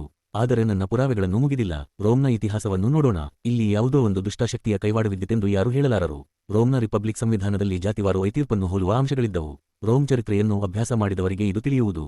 ರೋಮ್ನಲ್ಲಿ ಅರಸೊತ್ತಿಗೆಯನ್ನು ರದ್ದುಪಡಿಸಿದ ಮೇಲೆ ಕಾನ್ಸುಲರು ಹಾಗೂ ಧರ್ಮಾಧ್ಯಕ್ಷ ಇವರಿಬ್ಬರಲ್ಲಿ ರಾಜಾಧಿಕಾರವು ಹಂಚಿಹೋಯಿತು. ಧರ್ಮಾಧ್ಯಕ್ಷರು ರಾಜನ ಧರ್ಮಾಧಿಕಾರಕ್ಕೆ ಬಾಧ್ಯಸ್ಥರಾದರು. ಕಾಲರು ಇತರ ಆಡಳಿತಗಳ ಸೂತ್ರ ವಹಿಸಿದರು. ಅಧಿಕಾರ ನಡೆಸುವವರು ಇಬ್ಬರು ಕಾನ್ಸುಲರು. ಅವರಲ್ಲಿ ಒಬ್ಬ ಪ್ಯಾಟ್ರಿಷಿಯನ್ ಮತ್ತೊಬ್ಬ ಪ್ಲೇಬಿಯನ್ ಆಗಿರಬೇಕೆಂದು ರಿಪಬ್ಲಿಕ್ ಸಂವಿಧಾನ ವಿಧಿಸಿತು.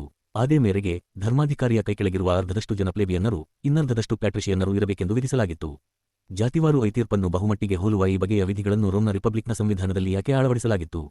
ಪ್ಯಾಟ್ರಿಷಿಯನ್ನರು ಹಾಗೂ ಪ್ಲೇಬಿಯನ್ನರು ಎರಡು ಪ್ರತ್ಯೇಕ ಜಾತಿಗಳವರಾಗಿದ್ದುದರಿಂದ ಎರಡು ವರ್ಗಗಳ ನಡುವಿನ ಸಾಮಾಜಿಕ ಭೇದವನ್ನು ಸಂವಿಧಾನ ಪರಿಗಣಿಸಬೇಕಾಯಿತು. ಇದಲ್ಲದೆ ಬೇರೆ ಯಾವ ವಿವರಣೆಯೂ ಸಾಧ್ಯವಿಲ್ಲ. ಒಟ್ಟಿನಲ್ಲಿ ಹೇಳುವುದಾದರೆ, ರಾಜಕೀಯ ಸುಧಾರಕರು ಎತ್ತ ನೋಡಿದರೂ ಕೂಡ ಸಂವಿಧಾನವನ್ನು ರಚಿಸುವಾಗ ಸಾಮಾಜಿಕ ಸ್ಥಿತಿಯಿಂದ ಉದ್ಭವವಾಗಿರುವ ಸಮಸ್ಯೆಯನ್ನು ಕಡೆಗಣಿಸಲಾಗದು ಎಂಬುದು ತಿಳಿಯುತ್ತದೆ. ಸಾಮಾಜಿಕ ಹಾಗೂ ಧಾರ್ಮಿಕ ಸಮಸ್ಯೆಗಳು ರಾಜಕೀಯ ಸಂವಿಧಾನದ ಮೇಲೆ ಪ್ರಭಾವ ಬೀರುತ್ತದೆ ಎಂಬುದಕ್ಕೆ ನಾನು ಆಯ್ದುಕೊಂಡ ಉದಾಹರಣೆಗಳು ತೀರಾ ನಿರ್ದಿಷ್ಟ ಸ್ವರೂಪದವುಗಳೆಂದು ತೋರಬಹುದು. ಇರಬಹುದು, ಆದರೆ ಈ ಪ್ರಭಾವ ಅಥವಾ ಪರಸ್ಪರ ಸಂಬಂಧ ಸೀಮಿತವೆಂದು ತಿಳಿಯಬಾರದು. ತದ್ವಿರುದ್ಧವಾಗಿ ರಾಜಕೀಯ ಕ್ರಾಂತಿಗಳು ನಡೆದಿದ್ದುವೆಂದು ಇತಿಹಾಸ ದೃಢೀಕರಿಸುತ್ತದೆ. ಲೂಥರ್ ಆರಂಭಿಸಿದ ಧಾರ್ಮಿಕ ಸುಧಾರಣಾ ಪಂಥವು ಯುರೋಪಿಯನ್ನರ ರಾಜಕೀಯ ವಿಮೋಚನೆಯ ಮುನ್ಸೂಚಿಯಾಯಿತು. ಇಂಗ್ಲೆಂಡಿನಲ್ಲಿ ಪ್ಯೂರಿಟನ್ ಪಂಥವೇ ರಾಜಕೀಯ ಸ್ವಾತಂತ್ರ್ಯಕ್ಕೆ ಅಡಿಗಲ್ಲನ್ನಿಟ್ಟಿತು.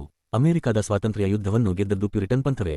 ಪ್ಯೂರಿಟ್ ಪಂಥವೆಂಬುದು ಧಾರ್ಮಿಕ ಆಂದೋಲನವಾಗಿತ್ತು. ಮುಸ್ಲಿಂ ಸಾಮ್ರಾಜ್ಯದ ಕಥೆಯೂ ಇದೆ. ಅರಬರು ಒಂದು ರಾಜಕೀಯ ಶಕ್ತಿಯಾಗುವುದಕ್ಕೆ ಮೊದಲು ಪೈಗಂಬರ ಮಹಮ್ಮದರಿಂದ ಆರಂಭವಾದ ಒಂದು ಸಮಗ್ರ ಧಾರ್ಮಿಕ ಕ್ರಾಂತಿಯಲ್ಲಿ ಅವರು ಹಾಯ್ದು ಬಂದಿದ್ದರು. ಭಾರತೀಯ ಇತಿಹಾಸವೂ ಕೂಡ ಇದೇ ನಿರ್ಣಯವನ್ನು ಬೆಂಬಲಿಸುತ್ತದೆ. ಚಂದ್ರಗುಪ್ತನು ನಡೆಸಿದ ರಾಜಕೀಯ ಕ್ರಾಂತಿಗೆ ಮುನ್ನ ಬುದ್ಧನಿಂದ ಧಾರ್ಮಿಕವಾಗಿ ಹಾಗೂ ಸಾಮಾಜಿಕ ಕ್ರಾಂತಿಯೊಂದು ನಡೆದುಹೋಗಿತ್ತು. ಮಹಾರಾಷ್ಟ್ರದ ಸಾಧುಸಂತರು ಸಾಧಿಸಿದ ಧಾರ್ಮಿಕ ಸಾಮಾಜಿಕ ಸುಧಾರಣೆಯ ತರುವಾಯವೇ ಶಿವಾಜಿಯ ರಾಜಕೀಯ ಕ್ರಾಂತಿ ಉದ್ಭವಿಸಿತು. ಸಿಖ್ತರ ರಾಜಕೀಯ ಕ್ರಾಂತಿಗೆ ಪೂರ್ವಭಾವಿಯಾಗಿ ಗುರುನಾನಕರ ನೇತೃತ್ವದಲ್ಲಿ ಧಾರ್ಮಿಕ ಸಾಮಾಜಿಕ ಕ್ರಾಂತಿ ನಡೆದಿತ್ತು. ಇನ್ನು ಉದಾಹರಣೆಗಳನ್ನು ಬೆಳೆಸುತ್ತಾ ಹೋಗುವ ಅಗತ್ಯವಿಲ್ಲ. ಒಂದು ಜನಾಂಗದ ರಾಜಕೀಯ ವಿಕಾಸ ಸಾಧ್ಯವಾಗಬೇಕಾದರೆ ಅದಕ್ಕೆ ಮುನ್ನ ಆ ಜನರ ಮನಸ್ಸು ಹಾಗೂ ಆತ್ಮಗಳು ದಾಸ್ಯದಿಂದ ಬಿಡುಗಡೆ ಹೊಂದಲೇಬೇಕು. ಇದನ್ನು ಈ ಮೇಲಿನ ನಿದರ್ಶನಗಳು ಸಾಬೀತುಗೊಳಿಸುತ್ತವೆ. ಈಗ ನಾನು ಸಮಾಜವಾದಿಗಳ ವಿಷಯಕ್ಕೆ ಬರುತ್ತೇನೆ. ಸಾಮಾಜಿಕ ವ್ಯವಸ್ಥೆಯಿಂದ ಉತ್ಪನ್ನವಾದ ಸಮಸ್ಯೆಯನ್ನು ಸಮಾಜವಾದಿಗಳು ಉಪೇಕ್ಷಿಸಬಲ್ಲರೆ?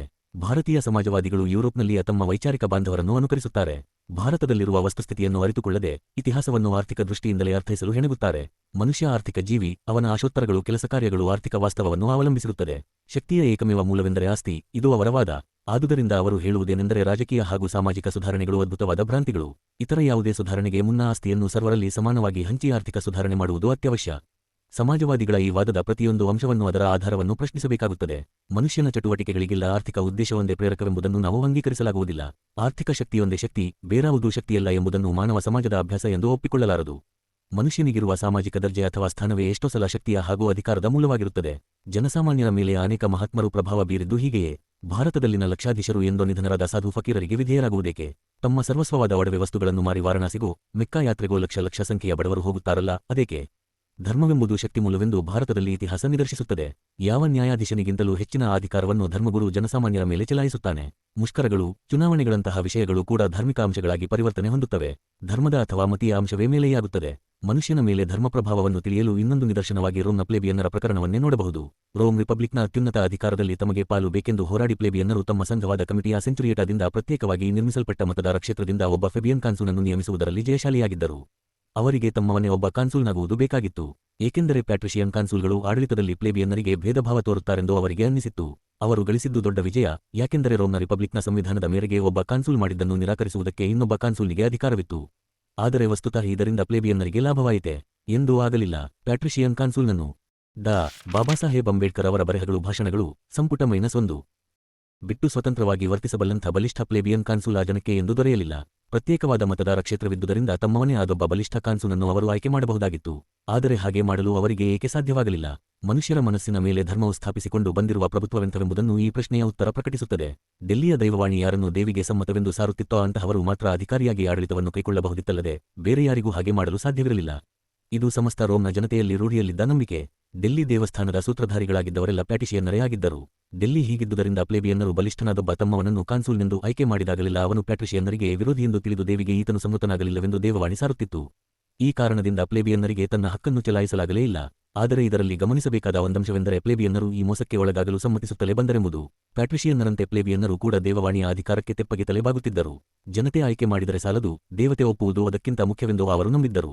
ಈ ನಂಬಿಕೆಯನ್ನು ಅಲ್ಲಗಳೆದು ಆಯ್ಕೆಯೇ ಮುಖ್ಯವೆಂದು ಒತ್ತಾಯ ಮಾಡಿದ್ದರೆ ತಾವು ಗಳಿಸಿದ್ದ ರಾಜಕೀಯ ಹಕ್ಕಿನಿಂದ ಅವರು ಸಂಪೂರ್ಣ ಲಾಭ ಪಡೆಯಬಹುದಾಗಿತ್ತು. ಆದರೆ ಅವರು ಹಾಗೆ ಮಾಡಲಿಲ್ಲ. ಆದರೆ ಅವರು ತಮಗೆ ಅಷ್ಟು ಒಪ್ಪಿಗೆಯಿಲ್ಲದವನಾದರೂ ದೇವಿಗೆ ಸಂಮೃತನಾದ ಎಂದರೆ ಪ್ಯಾಟ್ರಿಷಿಯನ್ನರಿಗೆ ಅನುಕೂಲಕರನಾದ ಇನ್ನೊಬ್ಬನನ್ನು ಆಯ್ಕೆ ಮಾಡಲು ಒಪ್ಪುತ್ತಿದ್ದರು. ಯಾವ ರಾಜಕೀಯ ಹಕ್ಕಿಗಾಗಿ ನಿಖರವಾಗಿ ಹೋರಾಡಿ ಜಯ ಪಡೆದಿದ್ದರೋ ಅದನ್ನು ಕೂಡ ಪರಿತ್ಯಜಿಸಲು ಅವರು ಸಿದ್ಧರಾದರು. ಆದರೆ ತಮ್ಮ ಧರ್ಮವನ್ನು ಮಾತ್ರ ಬಿಡಲೊಪ್ಪಲಿಲ್ಲ. ಈ ನಿದರ್ಶನ ಏನು ಹೇಳುತ್ತದೆ? ಧರ್ಮವು ಧನಕ್ಕಿಂತ ಹೆಚ್ಚಲ್ಲದಿದ್ದರೂ ಸಹ ಧನದಷ್ಟೇ ಶಕ್ತಿಯ ಮೂಲವಾಗಿರಬಹುದು. ಆದರೆ ಪ್ರಸಕ್ತ ಸಂದರ್ಭದ ಯುರೋಪಿಗೆ ಅನ್ವಯವಾಗುವ ಶಕ್ತಿಮೂಲದ ಸತ್ಯ ಇಂದಿನ ಭಾರತಕ್ಕೂ ಅನ್ವಯಿಸುತ್ತದೆ ಎಂದಾಗಲಿ ಅಥವಾ ಇಂದಿನ ಯುರೋಪಿಗೂ ಅನ್ವಯಿಸುತ್ತದೆ ಎಂದಾಗಲಿ ಭಾವಿಸಿದರೆ ಅದು ಸಮಾಜವಾದಿಗಳ ತಪ್ಪು ಕಲ್ಪನೆಯೇ ಸರಿ. ಒಬ್ಬ ಮನುಷ್ಯನಿಗೆ ಇನ್ನೊಬ್ಬನ ಸ್ವಾತಂತ್ರ್ಯವನ್ನು ನಿಯಂತ್ರಿಸುವ ಶಕ್ತಿ ಅಥವಾ ಅಧಿಕಾರ ಒದಗುವುದು ಧರ್ಮದಿಂದ, ಸಾಮಾಜಿಕ ಸ್ಥಾನಮಾನದಿಂದ ಹಾಗೂ ಆಸ್ತಿಯಿಂದ. ಈ ಮೂರರಲ್ಲಿ ಒಂದು ಕಾಲದಲ್ಲಿ ಒಂದು ಪ್ರಧಾನವಾಗಿದ್ದರೆ ಇನ್ನೊಂದು ಕಾಲದಲ್ಲಿ ಇನ್ನೊಂದು ಪ್ರಧಾನವಾಗುತ್ತದೆ. ಅಷ್ಟೇ ವ್ಯತ್ಯಾಸ.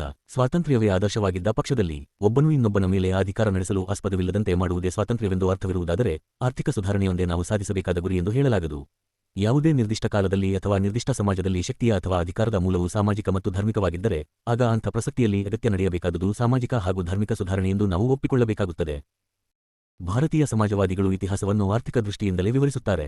ಇದಕ್ಕೆ ಪ್ರತಿಯಾಗಿಯೂ ವಾದಿಸಬಹುದು. ಆಸ್ತಿ ಸರ್ವರಿಗೂ ಸಮಪಾಲಾಗಿರುವಂತೆ ಮಾಡುವುದು ನಿಜವಾದ ಏಕೈಕ ಸುಧಾರಣೆಯೆಂದು, ಉಳಿದವಕ್ಕಿಂತಲೂ ಮುಂಚೆ ಇದನ್ನು ಸಾಧಿಸಲೇಬೇಕೆಂದು ಹೇಳುವ ಸಮಾಜವಾದಿಗಳ ವಾದಕ್ಕೆ ಇತಿಹಾಸದ ಆರ್ಥಿಕ ವಿವರಣೆ ಅವಶ್ಯಕವಾಗಿಲ್ಲ. ಆದರೆ ಸಮಾಜವಾದಿಗಳಿಗೆ ನಾನು ಹೀಗೆ ಕೇಳಬಯಸುತ್ತೇನೆ: ಸಾಮಾಜಿಕ ವ್ಯವಸ್ಥೆಯಲ್ಲಿ ಸುಧಾರಣೆ ಮಾಡದೆ ನೀವು ಆರ್ಥಿಕ ಸುಧಾರಣೆಯನ್ನು ಸಾಧಿಸಬಲ್ಲಿರಾ? ಭಾರತೀಯ ಸಮಾಜವಾದಿಗಳಿಗೆ ಈ ಪ್ರಶ್ನೆ ಹೊಳೆದಂತೆ ತೋರುವುದಿಲ್ಲ. ಅವರಿಗೆ ಅನ್ಯಾಯ ಬಗೆಯುವ ಮನಸ್ಸು ನನಗಿಲ್ಲ. ಕೆಲ ದಿನಗಳ ಹಿಂದೆ ನನ್ನ ಮಿತ್ರನೊಬ್ಬನಿಗೆ ಪ್ರಮುಖ ಸಮಾಜವಾದಿಯೊಬ್ಬನು ಬರೆದ ಪತ್ರದಿಂದ ಒಂದೆರಡು ವಾಕ್ಯಗಳನ್ನು ಇಲ್ಲಿ ಉದ್ಧರಿಸುತ್ತಿದ್ದೇನೆ. ಒಂದು ವರ್ಗದವರು ಇನ್ನೊಂದು ವರ್ಗದವರನ್ನು ದಬ್ಬಾಳಿಕೆಯಿಂದ ನಡೆಸಿಕೊಳ್ಳುತ್ತಿರುವುದು ಸಂಪೂರ್ಣವಾಗಿ ನಿರ್ನಾಮವಾಗುವವರೆಗೆ ಭಾರತದಲ್ಲಿ ನಾವು ಸ್ವತಂತ್ರ ಸಮಾಜವನ್ನು ನಿರ್ಮಿಸಲಾರೆವು. ಸಮಾಜವಾದಿ ಆದರ್ಶವನ್ನು ನಾನು ನಂಬಿದವನು, ಆದುದರಿಂದ ಸಮನಾಗಿ ನಡೆಸಿಕೊಳ್ಳಬೇಕೆಂಬ ತತ್ವದಲ್ಲಿಯೂ ನನಗೆ ನಂಬಿಕೆಯಿದೆ. ಇತರ ಅನೇಕ ಸಮಸ್ಯೆಗಳಂತೆ ಈ ಸಮಸ್ಯೆಗೆ ಕೂಡ ಸಮಾಜವಾದವೊಂದೇ ಪರಿಹಾರವನ್ನು ಒದಗಿಸಬಲ್ಲದೆಂದು ನಾನು ಭಾವಿಸುತ್ತೇನೆ. ಈಗ ಇನ್ನೊಂದು ಪ್ರಶ್ನೆಯನ್ನು ನಾನು ಕೇಳಬಯಸುತ್ತೇನೆ. ವಿವಿಧ ವರ್ಗಗಳನ್ನು ಸಮನಾಗಿ ನಡೆಸಿಕೊಳ್ಳುವ ತತ್ವದಲ್ಲಿ ನನಗೆ ನಂಬಿಕೆಯಿದೆ ಎಂದು ಹೇಳಿದರೆ ಸಮಾಜವಾದದ ರಹಸ್ಯವೇ ಅವರಿಗೆ ಅರ್ಥವಾಗಿಲ್ಲ ಎಂಬುದು ಸ್ಪಷ್ಟ. ಸಮಾಜವಾದವೆಂಬುದು ಎಲ್ಲಿಯೋ ದೂರದಲ್ಲಿರುವ ಒಂದು ಆದರ್ಶ ಮಾತ್ರವಾಗಿರದೆ ಅದೊಂದು ಕೃತಿಗೆ ಇಳಿಸಬಲ್ಲ ಪಠ್ಯಕ್ರಮ. ಸಮಾಜವಾದ ಕೇವಲ ಆದರ್ಶವಾಗಿರದೆ ಅನುಷ್ಠಾನಕ್ಕೆ ತರುವ ಕಾರ್ಯಕ್ರಮವಾಗಿರುವುದಾದರೆ ಸಮಾಜವಾದಿಗೆ ಸಮಾನತೆಯಲ್ಲಿ ನಂಬುಗೆ ಇರುವುದೇ ಇಲ್ಲವೇ ಎಂಬುದು ಪ್ರಶ್ನೆಯಾಗುವುದಿಲ್ಲ. ತತ್ವವೆಂದು ಸಂಪ್ರದಾಯವೆಂದು ಒಂದು ವರ್ಗ ಇನ್ನೊಂದನ್ನು ದಬ್ಬಾಳಿಕೆಯಿಂದ ಕೆಳಮೆಟ್ಟುವುದಕ್ಕೆ, ಈ ಅನ್ಯಾಯ ಮುಂದುವರಿಯುವುದಕ್ಕೆ ಹೀಗೆ ಅವಕಾಶವಿರಬೇಕೆ? ಇದನ್ನು ಸಮಾಜವಾದಿ ಸರಿಯೆಂದು ಒಪ್ಪಿಕೊಳ್ಳುತ್ತಾನೆಯೇ? ನನ್ನ ವಾದವನ್ನು ವಿವರಿಸುವುದಕ್ಕಾಗಿ ಈಗ ಸಮಾಜವಾದದ ಮುಖ್ಯ ಘಟಕಾಂಶಗಳನ್ನು ವಿಶ್ಲೇಷಿಸಬೇಕಾಗಿದೆ. ಒಂದು, ಕ್ರಾಂತಿಯಾಗಿ ಅಧಿಕಾರ ಸೂತ್ರವನ್ನೆಲ್ಲ ತಮ್ಮ ಕೈಗೆ ವಶಪಡಿಸಿಕೊಳ್ಳದೆ ಸಮಾಜವಾದಿಗಳು ತಮ್ಮ ಆರ್ಥಿಕ ಸುಧಾರಣೆಯನ್ನು ಸಾಧಿಸಲಾರರು. ಈ ಅಧಿಕಾರವನ್ನು ಕೂಡ ದಲಿತ ವರ್ಗ ಅಥವಾ ಶ್ರಮಜೀವಿ ವರ್ಗವೇ ವಶಪಡಿಸಿಕೊಳ್ಳಬೇಕು. ಈಗ ನಾನು ಕೇಳುವ ಮೊದಲನೆಯ ಪ್ರಶ್ನೆ ಇದು: ಭಾರತದಲ್ಲಿಯ ಶ್ರಮಜೀವಿಗಳೆಲ್ಲರೂ ಈ ಕ್ರಾಂತಿಗಾಗಿ ಒಗ್ಗೂಡುವರೆ? ಇಂತಹ ಒಂದು ಮಹಾಕಾರ್ಯಕ್ಕೆ ಇರುವ ಪ್ರೇರಣೆ ಯಾವುದು? ತನ್ನೊಡನೆ ಇಂತಹದೊಂದು ಕಾರ್ಯಕ್ಕೆ ಮುಂದೆ ಬಂದವರಲ್ಲಿ ಸಮಾನತೆ, ಭ್ರಾತೃತ್ವಭಾವ ಮತ್ತು ಎಲ್ಲಕ್ಕೂ ಪ್ರಧಾನವಾಗಿ ನ್ಯಾಯಬುದ್ಧಿ ನಿಶ್ಚಿತವಾಗಿ ಉಂಟು ಎಂದು ನಂಬಿಕೆಯಾದಾಗಲೇ ಮನುಷ್ಯನು ಕಾರ್ಯಕ್ಕೆ ತೊಡಗುತ್ತಾನೆ. ಕ್ರಾಂತಿ ಸಫಲವಾದ ಮೇಲೆ ನಮ್ಮೆಲ್ಲರನ್ನೂ ಸಮನಾಗಿ ನಡೆಸಿಕೊಳ್ಳುವರೆಂದು ಜಾತಿಮತಗಳ ಭೇದಭಾವ ಇರುವುದಿಲ್ಲವೆಂದು ಭರವಸೆಯಿಲ್ಲದೆ ಹೋದರೆ ಜನರು ಕ್ರಾಂತಿ ಕಾರ್ಯಕ್ಕೆ ಸೇರಲಾರರು. ಕ್ರಾಂತಿಯ ಮುಂದಾಳಾದ ಸಮಾಜವಾದಿ ತನಗೆ ಜಾತಿಭೇದದಲ್ಲಿ ನಂಬಿಕೆಯಿಲ್ಲ ಎಂದು ಆಶ್ವಾಸನೆ ಕೊಟ್ಟರೆ ಸಾಲದು. ಈ ಆಶ್ವಾಸನೆ ಇನ್ನೂ ಆಳದ ಸ್ತರವಾದ ಅಡಿಗಟ್ಟಿನಿಂದ, ಎಂದರೆ ಕ್ರಾಂತಿ ಕಾರ್ಯಕ್ಕೆ ಹೊರಟ ಎಲ್ಲರ ಅಂತಃಕರಣದಿಂದ ಬರಬೇಕು. ತಾವೆಲ್ಲ ಸಮಾನರು, ಸೋದರರು ಎಂಬ ಭಾವನೆ ಅವರಲ್ಲಿ ದೃಢವಾಗಿ ನೆಲೆಸಿರಬೇಕು. ಭಾರತದ ಶ್ರಮಜೀವಿ ವರ್ಗ ಬಡತನದಲ್ಲಿದೆ ನಿಜ, ಆದರೆ ತಮ್ಮ ಸಮಾಜದಲ್ಲಿ ಶ್ರೀಮಂತ ದರಿದ್ರ ಎಂಬ ಭೇದವಲ್ಲದೆ ಬೇರಾವ ಭೇದಗಳು ಇಲ್ಲವೆಂದು ಅದು ಒಪ್ಪುವುದೇ? ಜಾತಿಜಾತಿಗಳ ಭೇದವನ್ನಾಗಲಿ, ಉಚ್ಚ ನೀಚ ಡಾ. ಬಾಬಾಸಾಹೇಬ್ ಅಂಬೇಡ್ಕರ್ ಅವರ ಬರೆಹಗಳು, ಭಾಷಣಗಳು, ಸಂಪುಟ -1 ಭೇದವನ್ನಾಗಲಿ ತಾವು ಪರಿಗಣಿಸುವುದಿಲ್ಲವೆಂದು ಭಾರತದ ಬಡಜನರು ಹೇಳಬಲ್ಲರೆ? ಇಂತಹ ತಾರತಮ್ಯಗಳನ್ನು ಅವರು ಪರಿಗಣಿಸುತ್ತಲೇ ಇದ್ದಾರೆಂಬುದು ವಸ್ತುಸ್ಥಿತಿ. ಹೀಗಿರುವಾಗ ಇಂತಹ ಜನರು ಶ್ರೀಮಂತ ವಿರುದ್ಧವಾದ ದಂಗೆಯಲ್ಲಿ ಒಗ್ಗೂಡುವರೆಂಬ ನಂಬುಗೆಯಲ್ಲಿ ಶ್ರಮಜೀವಿಗಳೆಲ್ಲ ಒಗ್ಗೂಡದೆ ಹೋದ ಪಕ್ಷದಲ್ಲಿ ಕ್ರಾಂತಿ ನಡೆಯಿತೆಂದು ಸಮಾಜವಾದಿಗಳಿಗೆ ಅಧಿಕಾರ ದೊರೆಯಿತೆಂದು ತರ್ಕಕ್ಕಾಗಿ ಭಾವಿಸೋಣ. ಹಾಗಾದಾಗ ಭಾರತದಲ್ಲಿರುವ ವಿಶಿಷ್ಟ ಸಾಮಾಜಿಕ ಪರಿಸ್ಥಿತಿಯಿಂದಲೇ ಉದ್ಭವವಾದ ಸಮಸ್ಯೆಗಳನ್ನು ಸಮಾಜವಾದಿಗಳು ಬಿಡಿಸಬೇಕಾಗುವುದು. ಉಚ್ಚ ನೀಚ, ಸ್ಪರ್ಶ ಅಸ್ಪರ್ಶ ಮೊದಲಾದ ಭೇದಗಳನ್ನು ಪಾಲಿಸುತ್ತಾ ಬಂದಿರುವ ಜನರ ಸಮಸ್ಯೆಗಳನ್ನು ಬಗೆಹರಿಸದೆ ಸಮಾಜವಾದ ಭಾರತದಲ್ಲಿ ಒಂದು ಸೆಕೆಂಡಿನಷ್ಟು ಕಾಲ ಆಡಳಿತ ನಡೆಸಲಾರದು. ಬಣ್ಣದ ಮಾತಾಡುವುದರಲ್ಲಿಯೇ ತೃಪ್ತಿ ಪಡೆದೆ ಸಮಾಜವಾದ ವಸ್ತುತಃ ಕಾರ್ಯರೂಪದಲ್ಲಿ ಬರಬೇಕೆಂದು ಸಮಾಜವಾದಿಗಳು ಬಯಸುವುದಾದರೆ ಸಮಾಜ ಸುಧಾರಣೆಯ ಸಮಸ್ಯೆ ಮೂಲಭೂತವಾದುದೆಂದು, ಸಾಮಾಜಿಕ ವ್ಯವಸ್ಥೆಯನ್ನು ಸುಧಾರಿಸದೆ ಕ್ರಾಂತಿ ಸಾಧ್ಯವಾಗದು ಎಂದು ತಿಳಿಯಬೇಕು. ಕ್ರಾಂತಿಗೆ ಯಶಸ್ಸು ಸಿಗದಿದ್ದರೂ ಜಾತಿಯ ಸಮಸ್ಯೆಯನ್ನು ಸಮಾಜವಾದಿ ಬಿಡಿಸಲೇಬೇಕಾಗುತ್ತದೆ. ಹಾಗಾದರೆ ಒಟ್ಟು ಅಂತರಾರ್ಥವೇನು? ನೀವು ಯಾವ ಹಾದಿಗಾದರೂ ಹೋಗಿ ಜಾತಿ ಎಂಬ ರಾಕ್ಷಸ ನಿಮ್ಮನ್ನು ಅಡ್ಡಗಟ್ಟುತ್ತಾನೆ. ಈ ರಾಕ್ಷಸನನ್ನು ಸಂಹರಿಸದ ಹೊರತು ನಿಮಗೆ ರಾಜಕೀಯ ಸುಧಾರಣೆ ಇಲ್ಲ, ಆರ್ಥಿಕ ಸುಧಾರಣೆಯೂ ಇಲ್ಲ. ಐ.ವಿ. ಈಗಿನ ಕಾಲದಲ್ಲೂ ಕೂಡ ಜಾತಿ ಪದ್ಧತಿಯನ್ನು ಸಮರ್ಥಿಸುವವರು ಇರುವುದು ಬೇಸರದ ಸಂಗತಿ. ಅವರು ಕೊಡುವ ಸಮರ್ಥನೆಗಳು ಹಲವಾರು. ಜಾತಿ ಪದ್ಧತಿ ಎಂಬುದು ಶ್ರಮ ವಿಭಜನೆಯ ಪದ್ಧತಿಗೆ ಇನ್ನೊಂದು ಹೆಸರೆಂದು, ಶ್ರಮ ವಿಭಾಗವು ಪ್ರತಿಯೊಂದು ಸುಧಾರಿತ ಸಮಾಜದ ಅವಶ್ಯ ಲಕ್ಷಣವಾಗಿರುವಾಗ ಜಾತಿ ಪದ್ಧತಿ ಇದ್ದರೇನು ದೋಷವಿಲ್ಲವೆಂದು ಕೆಲವರು ವಾದಿಸುತ್ತಾರೆ. ಈ ವಾದಕ್ಕೆ ಪ್ರತಿಕೂಲವಾದ ಮೊದಲನೆಯ ಮಾತೆಂದರೆ ಜಾತಿ ಪದ್ಧತಿ ಕೇವಲ ಶ್ರಮ ವಿಭಜನೆಯಾಗಿರದೆ ಶ್ರಮಜೀವಿಗಳ ವಿಭಾಗವೂ ಆಗಿದೆ. ಸುಧಾರಿತ ಸಮಾಜಕ್ಕೆ ಶ್ರಮ ವಿಭಜನೆ ಅವಶ್ಯಕವೆಂಬುದು ನಿರ್ವಿವಾದ. ಆದರೆ ಶ್ರಮ ವಿಭಜನೆಯಲ್ಲಿ ವಿವಿಧ ಶ್ರಮಿಕ ವರ್ಗಗಳು ಒಂದನ್ನೊಂದು ಸೇರದಂತೆ ಪ್ರತ್ಯೇಕವಾಗಿ ವಿಭಜನೆಗೊಂಡಿರುವುದು ಯಾವ ಸುಧಾರಿತ ಸಮಾಜದಲ್ಲಿಯೂ ಕಾಣದು. ಜಾತಿ ಪದ್ಧತಿ ಶ್ರಮಿಕರ ವಿಭಾಗ ಮಾತ್ರವಲ್ಲ, ಅದರಲ್ಲಿ ವಿಭಾಗಗೊಂಡ ವರ್ಗಗಳು ಮೇಲುವರ್ಗ, ಕೆಳವರ್ಗ, ಅದಕ್ಕೂ ಕೆಳಗಿನ ವರ್ಗ ಹೀಗೆ ಒಂದು ನೀಚೋಚ್ಚ ಶ್ರೇಣಿಯನ್ನು ಹೊಂದಿದೆ. ಇಂತಹ ಉಚ್ಚ ನೀಚ ವರ್ಗೀಕರಣ ಬೇರೆ ಯಾವ ದೇಶದಲ್ಲಿಯೂ ಶ್ರಮವಿಭಾಗದ ಅಂಗವಾಗಿಲ್ಲ. ಇನ್ನೂ ಒಂದು ಮಾತಿದೆ, ಈ ಶ್ರಮ ವಿಭಜನೆ ಸಹಜವಾದುದಲ್ಲ. ವ್ಯಕ್ತಿಗಳ ಸಾಮರ್ಥ್ಯ ಅಥವಾ ಯೋಗ್ಯತೆಯನ್ನು ಅದು ಆಧರಿಸಿಲ್ಲ. ವ್ಯಕ್ತಿಯು ತನ್ನ ಯೋಗ್ಯತೆಗೆ ತಕ್ಕ ಕೆಲಸವನ್ನು ಆಯ್ದುಕೊಂಡು ಸರ್ವಾಂಗೀಣವಾಗಿ ಅಭಿವೃದ್ಧಿ ಹೊಂದಲು ಅವಕಾಶ ಒದಗಿಸಿದರೆ ಮಾತ್ರ ಸಮಾಜದ ಕಾರ್ಯದಕ್ಷತೆ ಸಾಧ್ಯವಾಗುತ್ತದೆ. ಜಾತಿ ಪದ್ಧತಿಯಲ್ಲಿ ಈ ತತ್ವ ಇಲ್ಲವಾಗಿದೆ. ವ್ಯಕ್ತಿಯ ಅಭಿರುಚಿ ಸಾಮರ್ಥ್ಯಗಳನ್ನು ಗಮನಿಸುವ ಬದಲಾಗಿ ಆತನ ತಂದೆತಾಯಿಗಳ ಸಾಮಾಜಿಕ ಸ್ಥಾನಮಾನಕ್ಕೆ ಅನುಸಾರವಾಗಿ ಅವನಿಗೆ ಇಂತಹ ಕೆಲಸ ಎಂದು ನಿಗದಿಪಡಿಸಲಾಗುತ್ತದೆ. ಜಾತಿ ಪದ್ಧತಿಯಿಂದಾದ ಈ ವೃತ್ತಿ ವಿಭಜನೆ ಅಥವಾ ಕೆಲಸಗಳ ನೇಮಕವು ಖಂಡಿತವಾಗಿ ವಿನಾಶಕಾರಿಯಾಗಿದೆ. ಉದ್ಯಮ ಎಂದು ನಿಂತ ನೀರಲ್ಲ, ಅದರಲ್ಲಿ ತೀವ್ರವಾದ ಹಾಗೂ ಆಕಸ್ಮಿಕವಾದ ಬದಲಾವಣೆಗಳಾಗುತ್ತಲೇ ಇರುತ್ತವೆ. ಹೀಗೆ ಬದಲಾವಣೆಗಳಾಗುತ್ತಿರುವಾಗ ವ್ಯಕ್ತಿಗೆ ತನ್ನ ವೃತ್ತಿಯನ್ನು ಬದಲಾಯಿಸುವ ಸ್ವಾತಂತ್ರ್ಯ ಅನಿವಾರ್ಯವಾಗುತ್ತದೆ. ಬದಲಾಗುವ ಪರಿಸ್ಥಿತಿಗೆ ಹೊಂದಿಕೊಳ್ಳುವ ಸ್ವಾತಂತ್ರ್ಯವಿಲ್ಲದಿದ್ದರೆ ಅವನಿಗೆ ಜೀವನೋಪಾಯವೇ ಅಸಾಧ್ಯವಾಗುವುದು.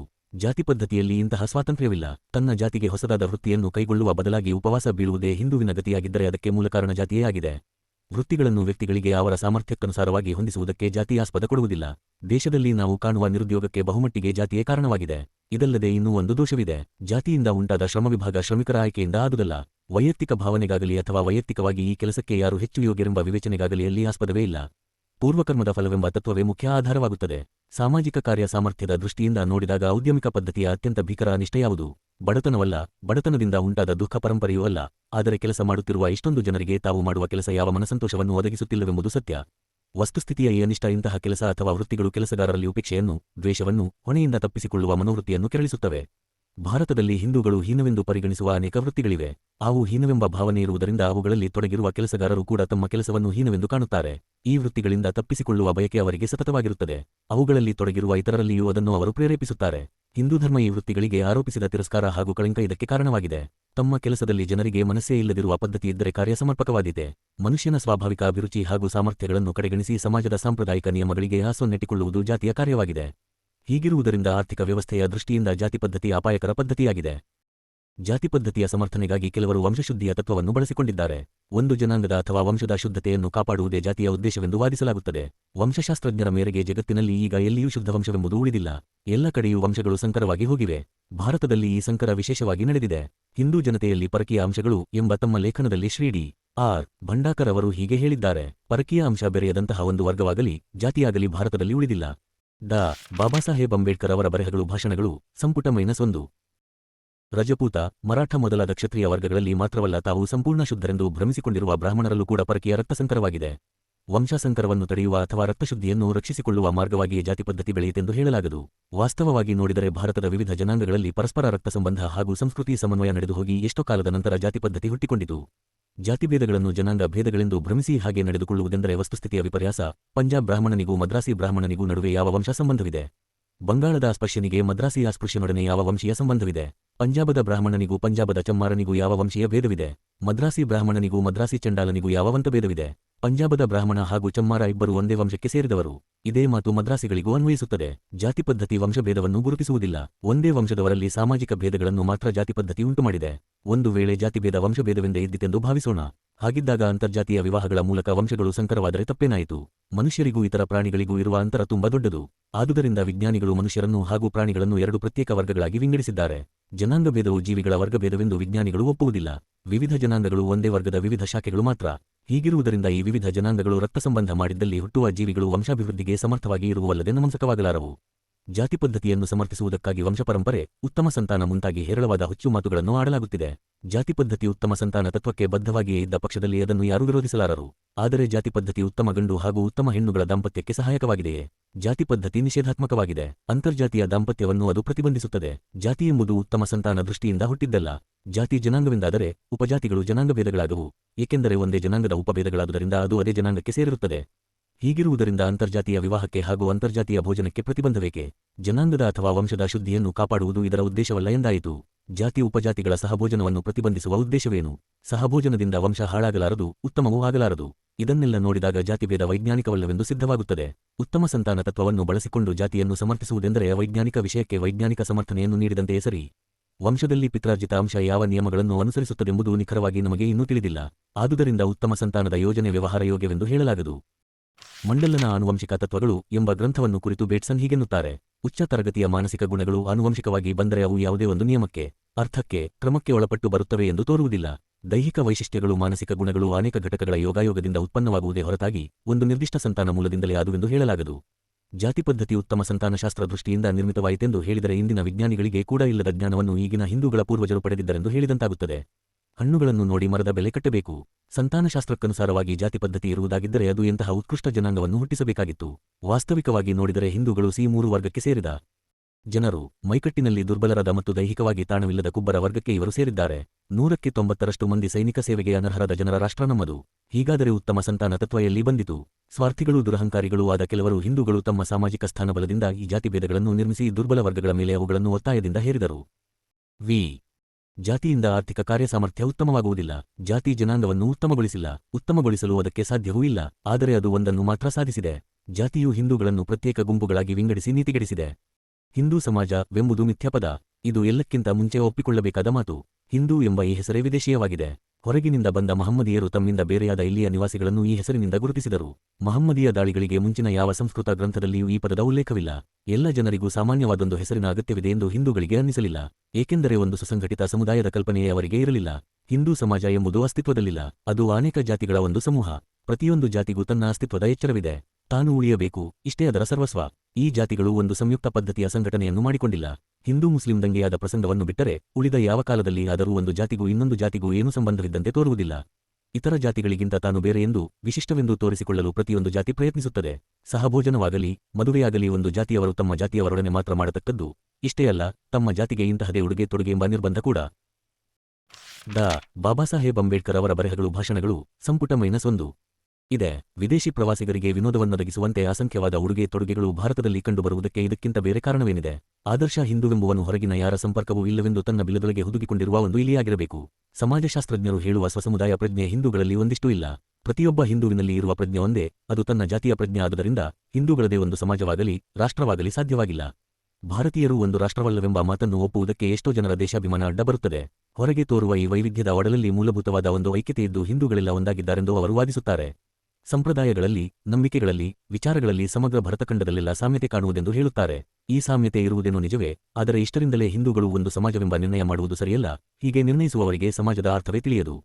ಒಂದು ಪ್ರದೇಶದಲ್ಲಿ ಹತ್ತಿರ ಇರುವುದರಿಂದಲೇ ಜನರು ಒಂದು ಸಮಾಜವಾಗಿ ಮಾರ್ಪಡುವುದಿಲ್ಲ.